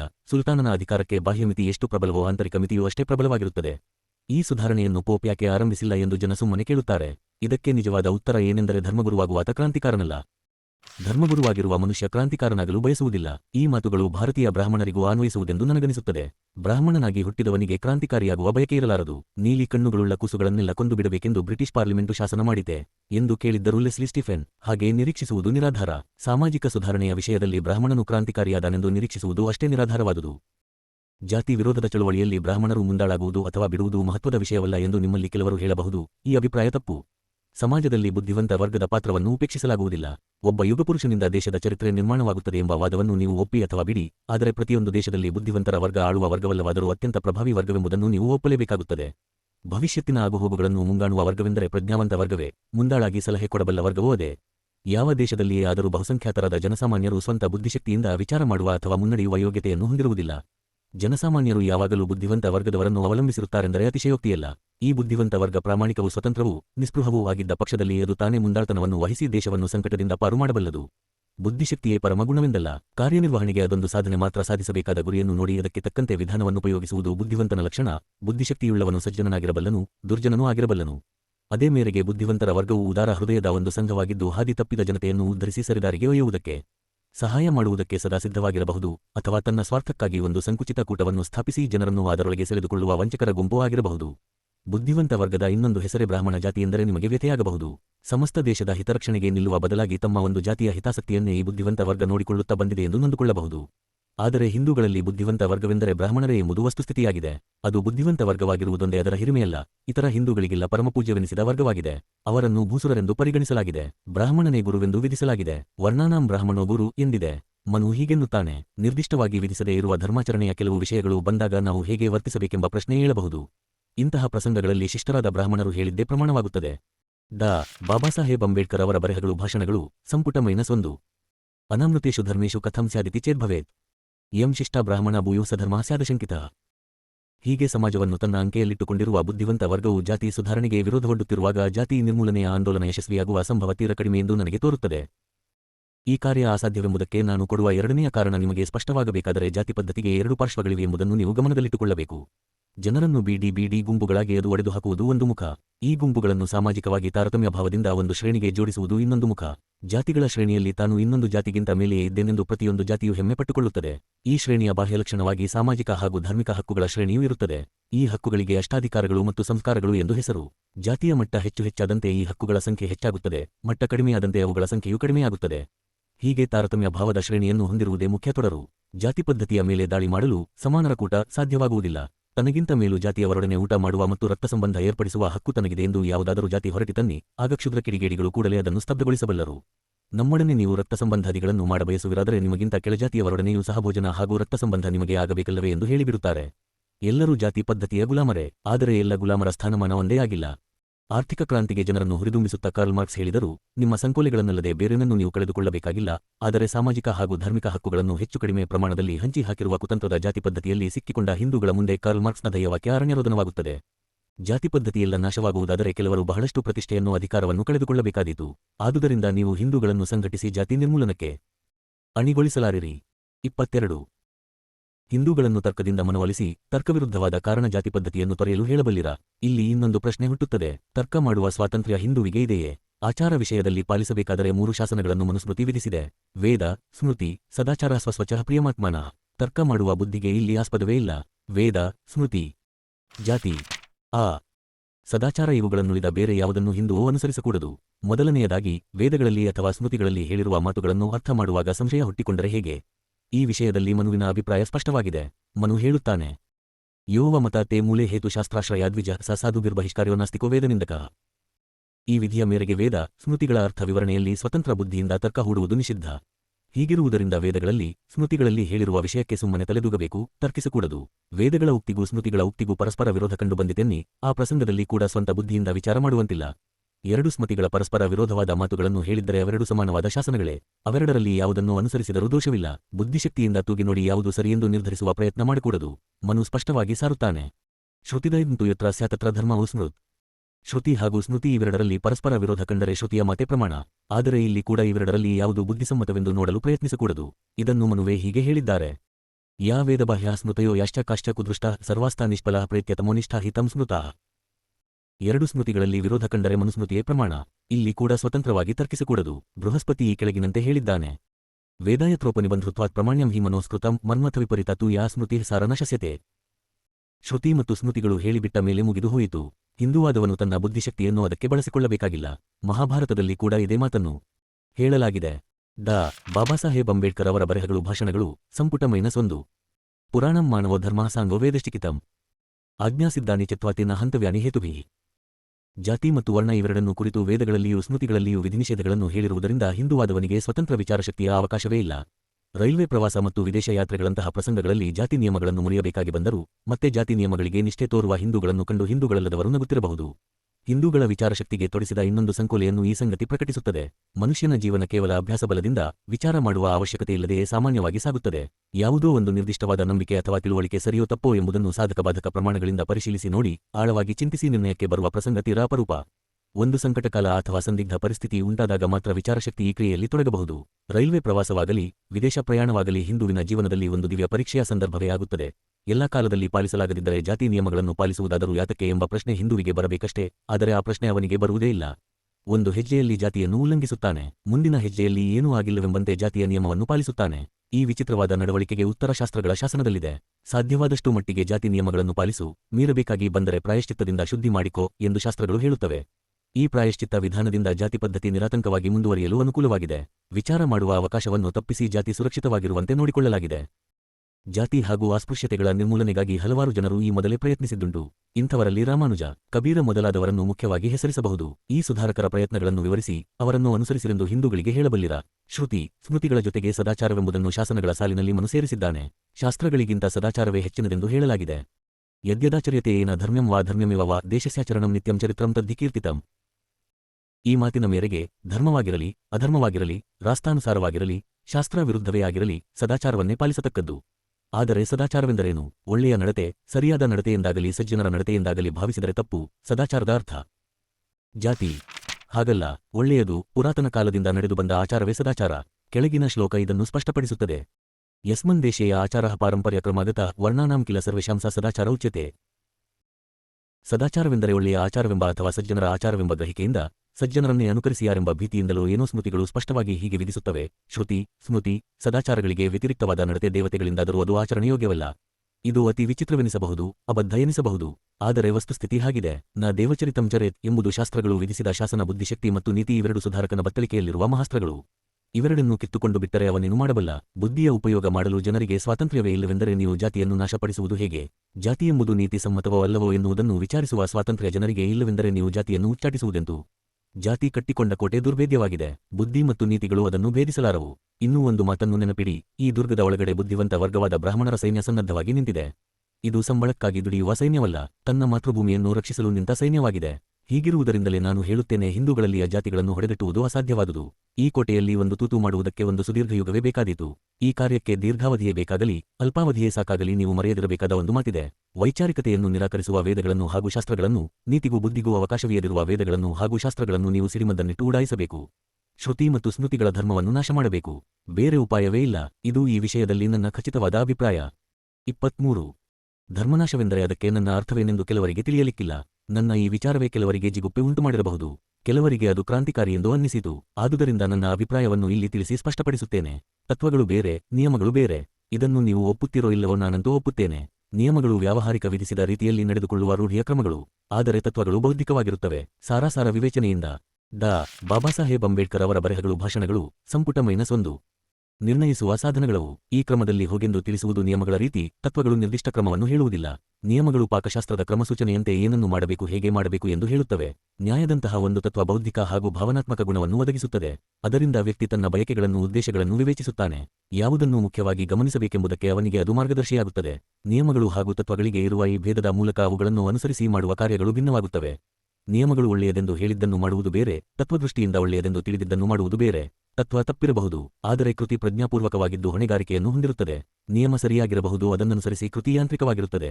ಧಾರ್ಮಿಕ ಕ್ರಿಯೆ ಕೆಲವೊಮ್ಮೆ ಸರಿಯಾದ ಕ್ರಿಯೆಯಾಗದಿರಬಹುದು, ಆದರೆ ಹೊಣೆಗಾರಿಕೆಯ ಧರ್ಮ ಮುಖ್ಯವಾಗಿ ತತ್ವಗಳ ಮಾತೇ ಆಗತಕ್ಕದ್ದು. ಅದು ನಿಯಮಗಳ ಮಾತಲ್ಲ. ಧರ್ಮ ಕೇವಲ ನಿಯಮಗಳೆಂಬ ಅವಸ್ಥೆಗೆ ಇಳಿದಾಕ್ಷಣ ಅದು ಧರ್ಮವಾಗಿ ಉಳಿಯದು. ಏಕೆಂದರೆ ಧರ್ಮದ ಸಾರವಾದ ಹೊಣೆಗಾರಿಕೆಯೂ ಆಗ ನಾಶವಾಗುತ್ತದೆ. ಈ ಹಿಂದೂ ಧರ್ಮವೆಂದರೇನು? ಅದೊಂದು ತತ್ವಗಳ ಕಟ್ಟೋ ಅಥವಾ ನಿಯಮಾವಳಿಯೋ? ವೇದ ಸ್ಮೃತಿಗಳಲ್ಲಿ ಉಕ್ತವಾದ ಹಿಂದೂ ಧರ್ಮವೆಂದರೆ ಯಾಜ್ಞಿಕ, ಸಾಮಾಜಿಕ, ರಾಜಕೀಯ ಮತ್ತು ಆರೋಗ್ಯ ರಕ್ಷಣಾತ್ಮಕ ನಿಯಮಗಳ ಒಂದು ಕಲಸುಮೇಲೋಗರವಾಗಿದೆ. ಹಿಂದೂಗಳು ಧರ್ಮವೆಂದು ಯಾವುದನ್ನು ಕರೆಯುತ್ತಾರೋ ಅದು ವಿಧಿನಿಷೇಧಗಳ ಒಂದು ಸಂಚಯವೇ ಹೊರತು ಬೇರೇನೂ ಅಲ್ಲ. ನಿಜವಾಗಿಯೂ ವಿಶ್ವಾಸಾತ್ಮಕವಾದ ಎಲ್ಲ ದೇಶಗಳಿಗೂ ಎಲ್ಲ ಜನಾಂಗಗಳಿಗೂ ಎಲ್ಲ ಕಾಲಕ್ಕೂ ಅನ್ವಯಿಸುವಂತಹ ತತ್ವಗಳನ್ನುಳ್ಳದ್ದು ಎಂಬರ್ಥದಲ್ಲಿ ಅದು ಧರ್ಮವೇ ಅಲ್ಲ. ವಿಧಿನಿಷೇಧಗಳೇ ಧರ್ಮವೆಂಬರ್ಥ ಬರುವಂತೆ ವೇದ ಸ್ಮೃತಿಗಳಲ್ಲೂ ಧರ್ಮ ಎಂಬ ಪದವನ್ನು ಬಳಸಲಾಗಿದೆ. ವೇದದಲ್ಲಿ ಧರ್ಮವೆಂಬ ಪದವನ್ನು ಆಚಾರಶಾಸನಗಳೆಂಬರ್ಥದಲ್ಲಿ ಅನೇಕ ಸಲ ಬಳಸಲಾಗಿದೆ. ಜೈಮಿನಿ ತನ್ನ ಪೂರ್ವ ಮೀಮಾಂಸೆಯಲ್ಲಿ ಆಗಮಗಳಲ್ಲಿ ಉಕ್ತವಾದ ಶ್ರೇಯವೇ ಧರ್ಮವೆಂದು ವ್ಯಾಖ್ಯಾನಿಸಿದ್ದಾನೆ. ಸರಳವಾದ ಮಾತುಗಳಲ್ಲಿ ಹೇಳುವುದಾದರೆ ಹಿಂದೂಗಳು ಹೇಳುವ ಧರ್ಮವೆಂದರೆ ಕಾನೂನು ಅಥವಾ ಕಾನೂನಿನ ಕ್ರಮಕ್ಕೆ ಒಳಪಡಿಸಿದ ವರ್ಗನೀತಿ. ಇದು ಧರ್ಮವೆಂದು ನಾನು ಒಪ್ಪಲಾರೆ. ಕಟ್ಟುನಿಟ್ಟಾದ ನಿಯಮಾವಳಿಗಳೇ ಧರ್ಮವೆಂದು ಬಳಸಲ್ಪಡುವುದರಿಂದ ನೈತಿಕ ಸ್ವಾತಂತ್ರ್ಯ ನಾಶವಾಗುತ್ತದೆ. ಮನಃಪೂರ್ವಕವಾದ ನಡವಳಿಕೆಗೆ ಬದಲಾಗಿ ಹೊರಗಿನಿಂದ ಹೇರಿದ ನಿಯಮಗಳನ್ನು ಗುಲಾಮರಾಗಿ ಜನ ಪಾಲಿಸಬೇಕಾಗುತ್ತದೆ. ಈ ವಿಧಿನಿಷೇಧಗಳ ಅತ್ಯಂತ ದುಷ್ಟ ಅಂಶವೆಂದರೆ ಅವು ಸರ್ವಕಾಲಕ್ಕೂ ಇದ್ದಂತೆಯೇ ಪಾಲಿಸಲ್ಪಡಬೇಕೆಂಬುದು. ಎಲ್ಲಾ ವರ್ಗಗಳಿಗೆ ಅವು ಸಮಾನವಾಗಿಯೂ ಇಲ್ಲ. ಒಂದೊಂದಕ್ಕೆ ಒಂದೊಂದು ಬಗೆಯಾಗಿವೆ. ಅವು ಸಾರ್ವಕಾಲಿಕವೆಂದು ಹೇಳಿರುವುದರಿಂದ ಈ ಅಸಮಾನತೆಯು ಶಾಶ್ವತವಾಗಿದೆ. ಈ ಶಾಸನಗಳನ್ನು ವಿಧಿಸಿದವರು ಇಂತಿಂತಹ ದ್ರಷ್ಟಾರರೆಂದು ನಾವು ಅವುಗಳನ್ನು ವಿರೋಧಿಸುವುದಲ್ಲ. ಇವು ಸಿದ್ಧಾಂತವೆಂಬಂತೆ ಸ್ಥಿರೀಕೃತವಾಗಿರುವುದಕ್ಕೆ ಮಾತ್ರ ನಮ್ಮ ಆಕ್ಷೇಪವಿದೆ. ಮನುಷ್ಯ ಸುಖ ಆತನ ಪರಿಸ್ಥಿತಿಗೆ ಅನುಸಾರವಾಗಿ ಬದಲಾಗುತ್ತದೆ. ಹೀಗಿರುವಾಗ ಈ ಬಗೆಯ ಶಾಶ್ವತವಾದ ನಿಯಮ ಅಥವಾ ಶಾಸನಗಳನ್ನು ಜನತೆಯ ವ್ಯಾಹತ ಹೇಗೆ ಸಹಿಸಿಕೊಳ್ಳಬಲ್ಲದು? ಆದುದರಿಂದ ಇಂತಹ ಧರ್ಮವನ್ನು ನಾಶಪಡಿಸಿದರೆ ಅದು ಯಾವ ರೀತಿಯಿಂದಲೂ ಅಧರ್ಮವಲ್ಲವೆಂದು ಹೇಳುತ್ತೇನೆ. ಆ ಧರ್ಮದ ಮುಖಕ್ಕೆ ತೊಡಿಸಿದ ಈ ಮುಸುಕನ್ನು ಕಿತ್ತುಹಾಕಿ ಶಾಸನವನ್ನು ಧರ್ಮವೆಂದು ರೂಢಿಗೊಳಿಸಿದ ಆ ನ್ಯಾಯವನ್ನು ದೂರಗೊಳಿಸುವುದು ನಿಮ್ಮ ಅನಿವಾರ್ಯ ಕರ್ತವ್ಯ. ಇದು ನನ್ನ ಅಭಿಪ್ರಾಯ. ಧರ್ಮದ ಬಗೆಗೆ ಉಂಟಾಗಿರುವ ಈ ತಪ್ಪು ಕಲ್ಪನೆಯನ್ನು ಜನರ ಮನಸ್ಸಿನಿಂದ ಹೊರಗೆ ತಳ್ಳಿಬಿಡಿ. ಅವರು ಪಾಲಿಸುತ್ತಿರುವುದು ಧರ್ಮವಲ್ಲ, ಒಂದು ಶಾಸನ ಎಂದು ಮನವರಿಕೆ ಮಾಡಿಬಿಡಿ. ಹಾಗೆ ಮಾಡುವಲ್ಲಿ ನೀವು ಜಯಶಾಲಿಗಳಾದ ಪಕ್ಷದಲ್ಲಿ ಆ ಧರ್ಮವನ್ನು ತಿದ್ದುವುದಕ್ಕೆ ಅಥವಾ ನಾಶಗೊಳಿಸುವುದಕ್ಕೆ ನಿಮಗೆ ಸಾಧ್ಯವಾಗುವುದು. ಎಲ್ಲಿಯವರೆಗೆ ಜನರು ಅದನ್ನು ಧರ್ಮವೆಂದು ಪರಿಗಣಿಸುವುದೋ ಅಲ್ಲಿಯವರೆಗೆ ಅವರು ಅದರ ಬದಲಾವಣೆಗೆ ಸಿದ್ಧರಾಗುವುದಿಲ್ಲ. ಯಾಕೆಂದರೆ ಧರ್ಮದಲ್ಲಿ ಬದಲಾವಣೆಯ ಕಲ್ಪನೆ ಇಲ್ಲ, ಆದರೆ ಶಾಸನ ಅಥವಾ ಕಾನೂನು ತಿದ್ದುವಿಕೆಗೆ ಒಳಗಾಗಬಲ್ಲದೆಂದು ಅವರು ಒಪ್ಪುತ್ತಾರೆ. ತಾವು ಧರ್ಮವೆಂದು ಭ್ರಮಿಸಿದ್ದು ನಿಜವಾಗಿಯೂ ಪ್ರಾಚೀನ ಕಾಲದ ಶಾಸನ ಅಥವಾ ಕಾನೂನು ಎಂದು ಅರಿತಾಗ ಅದನ್ನು ಬದಲಿಸಲು ಅವರು ಸಿದ್ಧರಾಗುವರು. ಕಾನೂನನ್ನು ಬದಲಿಸಬಹುದೆಂದು ಜನ ಆಗ ಒಪ್ಪುತ್ತಾರೆ. 24. ವಿಧಿನಿಷೇಧಗಳ ಧರ್ಮವನ್ನು ನಾನು ಖಂಡಿಸುತ್ತಿದ್ದೇನೆ ಅಂದ ಕೂಡಲೇ ಧರ್ಮವೇ ಬೇಡವೆಂಬುದು ನನ್ನ ಅಭಿಪ್ರಾಯವಲ್ಲ. ತದ್ವಿರುದ್ಧವಾಗಿ ಬರ್ಕ್ ಹೇಳಿದ ಮಾತಿಗೆ ನಾನು ದನಿಗೂಡಿಸುತ್ತೇನೆ. ನಿಜವಾದ ಧರ್ಮವು ಸಮಾಜಕ್ಕೆ ಆಧಾರವಾಗಿರುತ್ತದೆ. ನಿಜವಾದ ನಾಗರಿಕ ಸರ್ಕಾರಕ್ಕೂ ಅದೇ ಆಡಿಗಲ್ಲು. ಆದುದರಿಂದ ಈ ವಿಧಿನಿಷೇಧಗಳನ್ನು ರದ್ದುಪಡಿಸಿದಾಗ ಅವುಗಳ ಜಾಗದಲ್ಲಿ ತತ್ವಗಳ ಧರ್ಮ ನೆಲೆಸಬೇಕೆಂದು ನಾನು ಬಯಸುತ್ತೇನೆ. ಧರ್ಮ ಅಗತ್ಯವೆಂದು ನನಗೆ ಮನವರಿಕೆಯಾಗಿದೆ. ಈ ಧರ್ಮದಲ್ಲಿ ಸುಧಾರಣೆಗಳಾಗಬೇಕು. ಅವು ಯಾವುವೆಂಬುದರ ರೂಪುರೇಷೆಗಳನ್ನು ನಿಮಗೆ ಒದಗಿಸಬೇಕಾಗಿದೆ. ಸುಧಾರಿತ ಧರ್ಮದಲ್ಲಿ ಈ ಮುಂದೆ ಹೇಳುವ ಅಂಶಗಳು ಪ್ರಧಾನವಾಗಿರಬೇಕು. 1. ಸಮಸ್ತ ಹಿಂದೂಗಳಿಗೆ ಅನ್ವಯಿಸುವ ಹಾಗೂ ಸಮಸ್ತ ಹಿಂದೂಗಳಿಗೆ ಸಮ್ಮತವಾದ ಒಂದೇ ಒಂದು ಪ್ರಮಾಣಭೂತವಾದ ಧರ್ಮಗ್ರಂಥವಿರಬೇಕು. ಅಂದರೆ ಧರ್ಮಗ್ರಂಥಗಳೆಂದು ಈವರೆಗೆ ಭಾವಿಸಲಾದ ವೇದಗಳು, ಶಾಸ್ತ್ರಗಳು, ಪುರಾಣಗಳು ಧರ್ಮಗ್ರಂಥಗಳಲ್ಲವೆಂದು ಕಾನೂನಿಂದ ರದ್ದುಪಡಿಸಬೇಕು. ಮತ್ತು ಈ ಗ್ರಂಥಗಳ ಆಧಾರದಿಂದ ಯಾವುದೇ ಆಚಾರ, ತತ್ವ, ವ್ರತ ಮೊದಲಾದವುಗಳನ್ನು ಯಾರಾದರೂ ಬೋಧಿಸಿದರೆ ಅದನ್ನು ಶಿಕ್ಷಾರ್ಹ ಅಪರಾಧವೆಂದು ಪರಿಗಣಿಸಬೇಕು. 2. ಹಿಂದೂಗಳಲ್ಲಿರುವ ಪೌರೋಹಿತ್ಯ ಅಥವಾ ಧರ್ಮಾಧಿಪತ್ಯವನ್ನು ರದ್ದುಪಡಿಸುವುದು ಲೇಸು. ಆದರೆ ಇದು ಅಸಾಧ್ಯವೆಂದು ತೋರುವುದರಿಂದ ಕನಿಷ್ಠಪಕ್ಷ ಅದು ಆನುವಂಶಿಕವಾಗಿರುವುದನ್ನಾದರೂ ನಿಷೇಧಿಸಬೇಕು. ಪುರೋಹಿತ ಅಥವಾ ಧರ್ಮಾಧಿಪತಿಯಾಗಲು ಪ್ರತಿಯೊಬ್ಬ ಹಿಂದೂವಿಗೂ ಸಮಾನವಾದ ಹಕ್ಕು ಇರತಕ್ಕದ್ದು. ಸರ್ಕಾರವು ಗೊತ್ತುಪಡಿಸುವ ಒಂದು ಪರೀಕ್ಷೆಯಲ್ಲಿ ತೇರ್ಗಡೆಯಾಗಿ ಸರ್ಕಾರದಿಂದ ಸನ್ನದು ಪಡೆಯದೇ ಇದ್ದವರು ನಡೆಸುವ ಧಾರ್ಮಿಕ ಕಾರ್ಯ ಶಾಸನಬದ್ಧವಲ್ಲವೆಂದು ಸಾರಿ ಸರ್ಕಾರವು ಅಂಥ ಜನರನ್ನು ದಂಡಿಸತಕ್ಕದ್ದು. 4. ಧರ್ಮಾಧಿಪತಿಯು ಸರ್ಕಾರಿ ಸೇವಕನಾಗಬೇಕು ಮತ್ತು ಇತರ ಪ್ರಜೆಗಳಂತೆ ದೇಶದ ಕಾನೂನುಗಳಿಗೆ ಬದ್ಧನಾಗಿರಬೇಕು. ನೀತಿ, ನಂಬಿಕೆಗಳು, ಪೂಜೆ ಮೊದಲಾದ ವಿಷಯಗಳಲ್ಲಿ ಸರ್ಕಾರ ಅವನನ್ನು ವಿಚಾರಿಸಿ ಶಿಸ್ತಿನ ಕ್ರಮ ಕೈಗೊಳ್ಳಲು ಸಂಪೂರ್ಣ ಅವಕಾಶವಿರತಕ್ಕದ್ದು. 4. ಡಾ. ಬಾಬಾಸಾಹೇಬ್ ಅಂಬೇಡ್ಕರ್ ಅವರ ಬರೆಹಗಳು ಭಾಷಣಗಳು ಸಂಪುಟ -1. 5. I.C.S. ಅಧಿಕಾರಿಗಳ ಸಂಖ್ಯೆಯನ್ನು ನಿಯಂತ್ರಿಸುವ ರೀತಿಯಲ್ಲೇ ಪುರೋಹಿತರ ಸಂಖ್ಯೆಯನ್ನು ಅವಶ್ಯಕತೆಗೆ ಅನುಗುಣವಾಗಿ ಒಂದು ಮಿತಿಯೊಳಗೆ ಇಟ್ಟುಕೊಳ್ಳಬೇಕು. ಇದು ತುಂಬಾ ತೀವ್ರವಾದ ಬದಲಾವಣೆಯೆನ್ನಿಸಬಹುದು. ಆದರೆ ನನ್ನ ದೃಷ್ಟಿಯಿಂದ ಇದರಲ್ಲಿ ಕ್ರಾಂತಿಕಾರಕವಾದುದೇನೂ ಇಲ್ಲ. ದೇಶದಲ್ಲಿ ಪ್ರತಿಯೊಂದು ವೃತ್ತಿಗೂ ಕ್ರಮಬದ್ಧತೆಯಿದೆ. ಎಂಜಿನಿಯರುಗಳು ನಿರ್ದಿಷ್ಟ ಪ್ರಾವೀಣ್ಯವನ್ನು ತೋರಲೇಬೇಕು, ಡಾಕ್ಟರು ಪ್ರಾವೀಣ್ಯವನ್ನು ತೋರಲೇಬೇಕು, ವಕೀಲರು ಪ್ರಾವೀಣ್ಯವನ್ನು ತೋರಲೇಬೇಕು. ಹೀಗೆ ಖಚಿತಪಡಿಸಿಕೊಂಡ ಮೇಲೆಯೇ ಇವರೆಲ್ಲರಿಗೆ ತಮ್ಮ ತಮ್ಮ ವೃತ್ತಿಗಳನ್ನು ಆರಂಭಿಸಲು ಅನುಮತಿ ದೊರೆಯುತ್ತದೆ. ತಮ್ಮ ವೃತ್ತಿಯನ್ನು ನಡೆಸಿಕೊಂಡು ಹೋಗುವ ಕಾಲದಲ್ಲೆಲ್ಲ ಈ ಜನರು ದೇಶದ ಕಾನೂನುಗಳನ್ನು ಪಾಲಿಸತಕ್ಕದ್ದು ಮತ್ತು ತಮ್ಮ ತಮ್ಮ ವೃತ್ತಿಗಳು ವಿಧಿಸುವ ನೀತಿ ನಿಯಮಾವಳಿಯನ್ನು ಪಾಲಿಸತಕ್ಕದ್ದು. ನಿರ್ದಿಷ್ಟ ಪ್ರಾವೀಣ್ಯವನ್ನು ಪಡೆಯದಲೇ ಕೈಗೊಳ್ಳಬಹುದಾದ ಏಕೈಕ ವೃತ್ತಿ ಎಂದರೆ ಧರ್ಮಗುರುವಿನ ಅಥವಾ ಮುರೋಹಿತನ ವೃತ್ತಿ. ಈ ಕಸುಬಿಗೆ ನಿಗದಿಪಡಿಸಿದ ಒಂದು ನಿಯಮಾವಳಿಯಿಲ್ಲ. ಈ ವೃತ್ತಿಯನ್ನು ನಡೆಸುವ ವ್ಯಕ್ತಿ ಮಾನಸಿಕವಾಗಿ ಪೆದ್ದನಾಗಿರಬಹುದು, ದೈಹಿಕವಾಗಿ ಗುಹ್ಯರೋಗಗಳಿಂದ ಬಳಲುತ್ತಿರಬಹುದು, ನೈತಿಕವಾಗಿ ಪಾಪಿಯೂ ಆಗಿರಬಹುದು. ಹೀಗಿದ್ದರೂ ಧಾರ್ಮಿಕ ಉತ್ಸವಾದಿಗಳಲ್ಲಿ ಅಧಿಕಾರಿಯಾಗಿ ಭಾಗವಹಿಸಲು, ಹಿಂದೂ ದೇವಸ್ಥಾನಗಳ ಪವಿತ್ರತಮ ಗರ್ಭಗುಡಿಯನ್ನು ಪ್ರವೇಶಿಸಲು, ದೇವರನ್ನು ಮುಟ್ಟಿ ಪೂಜಿಸಲು ಅವನು ಯೋಗ್ಯನೆಂದು ಪರಿಗಣಿಸಲ್ಪಡುತ್ತಾನೆ. ಪುರೋಹಿತ ವರ್ಗದಲ್ಲಿ ಹುಟ್ಟಿದರೆ ಸಾಕು, ಅವನಿಗೆ ಪೌರೋಹಿತ್ಯದ ಯೋಗ್ಯತೆ ತಾನಾಗಿ ಬಂದುಬಿಟ್ಟಿರುತ್ತದೆ ಎಂಬ ರೂಢಿ ಹಿಂದೂಗಳಲ್ಲಿ ಇದೆ. ಹಿಂದೂಗಳಲ್ಲಿರುವ ಈ ಪುರೋಹಿತ ವರ್ಗ ಕಾನೂನಿಗಾಗಲಿ ನೀತಿ ನಿಯಮಕ್ಕಾಗಲಿ ಒಳಪಟ್ಟಿಲ್ಲ. ಅದಕ್ಕೆ ಹಕ್ಕುಗಳುಂಟು, ಕರ್ತವ್ಯಗಳಿಲ್ಲ. ನಾನು ಈ ಮೊದಲು ಸೂಚಿಸಿದಂತೆ ಈ ವರ್ಗವನ್ನು ಕಾನೂನುಗಳಿಂದ ಅಗತ್ಯವಾಗಿ ನಿಗ್ರಹಿಸತಕ್ಕದ್ದು. ಹೀಗೆ ಮಾಡಿದರೆ ಜನರನ್ನು ತಪ್ಪುದಾರಿಗೆಳೆಯುವ ಅವರ ಕುಚೇಷ್ಟೆಗೆ ತಡೆಯುಂಟಾಗುವುದು. ಎಲ್ಲರಿಗೂ ಧರ್ಮಾಧಿಪತ್ಯದ ಹಕ್ಕು ಸಮಾನವಾದಲ್ಲಿ ಅದು ಪ್ರಜಾಪ್ರಭುತ್ವಕ್ಕೆ ಅನುಗುಣವಾಗುವುದು. ಇದರಿಂದ ನಿಶ್ಚಿತವಾಗಿಯೂ ಬ್ರಾಹ್ಮಣತ್ವ ನಾಶವಾಗುವುದು ಮತ್ತು ಜಾತಿನಾಶಕ್ಕೂ ಹಾದಿಯಾಗುವುದು. ಯಾಕೆಂದರೆ ಜಾತಿ ಎಂಬುದು ಬ್ರಾಹ್ಮಣತ್ವದ ಒಂದು ವಿಷವಾಗಿ ಹಿಂದುತ್ವವನ್ನು ಆವರಿಸಿದೆ. ಬ್ರಾಹ್ಮಣತ್ವವನ್ನು ನಾಶ ಮಾಡಿದರೆ ಹಿಂದುತ್ವ ಬದುಕಿ ಉಳಿದೀತು. ಈ ಸುಧಾರಣೆಗೆ ಯಾರಿಂದಲೂ ವಿರೋಧ ಬರಬೇಕಾಗಿಲ್ಲ. ಆರ್ಯ ಸಮಾಜಗಳು ಕೂಡ ಇದನ್ನು ಸ್ವಾಗತಿಸಬೇಕು. ಏಕೆಂದರೆ ಅವರು ಪ್ರತಿಪಾದಿಸುವ ಗುಣಕರ್ಮ ತತ್ವವೇ ಇಲ್ಲಿ ಅನ್ವಯವಾಗುತ್ತದೆ. ನೀವು ಅದನ್ನು ಮಾಡಿ ಅಥವಾ ಬಿಡಿ, ಆದರೆ ಧರ್ಮಕ್ಕೆ ಒಂದು ತಾತ್ವಿಕ ತಳಹದಿಯನ್ನು ಒದಗಿಸತಕ್ಕದ್ದು.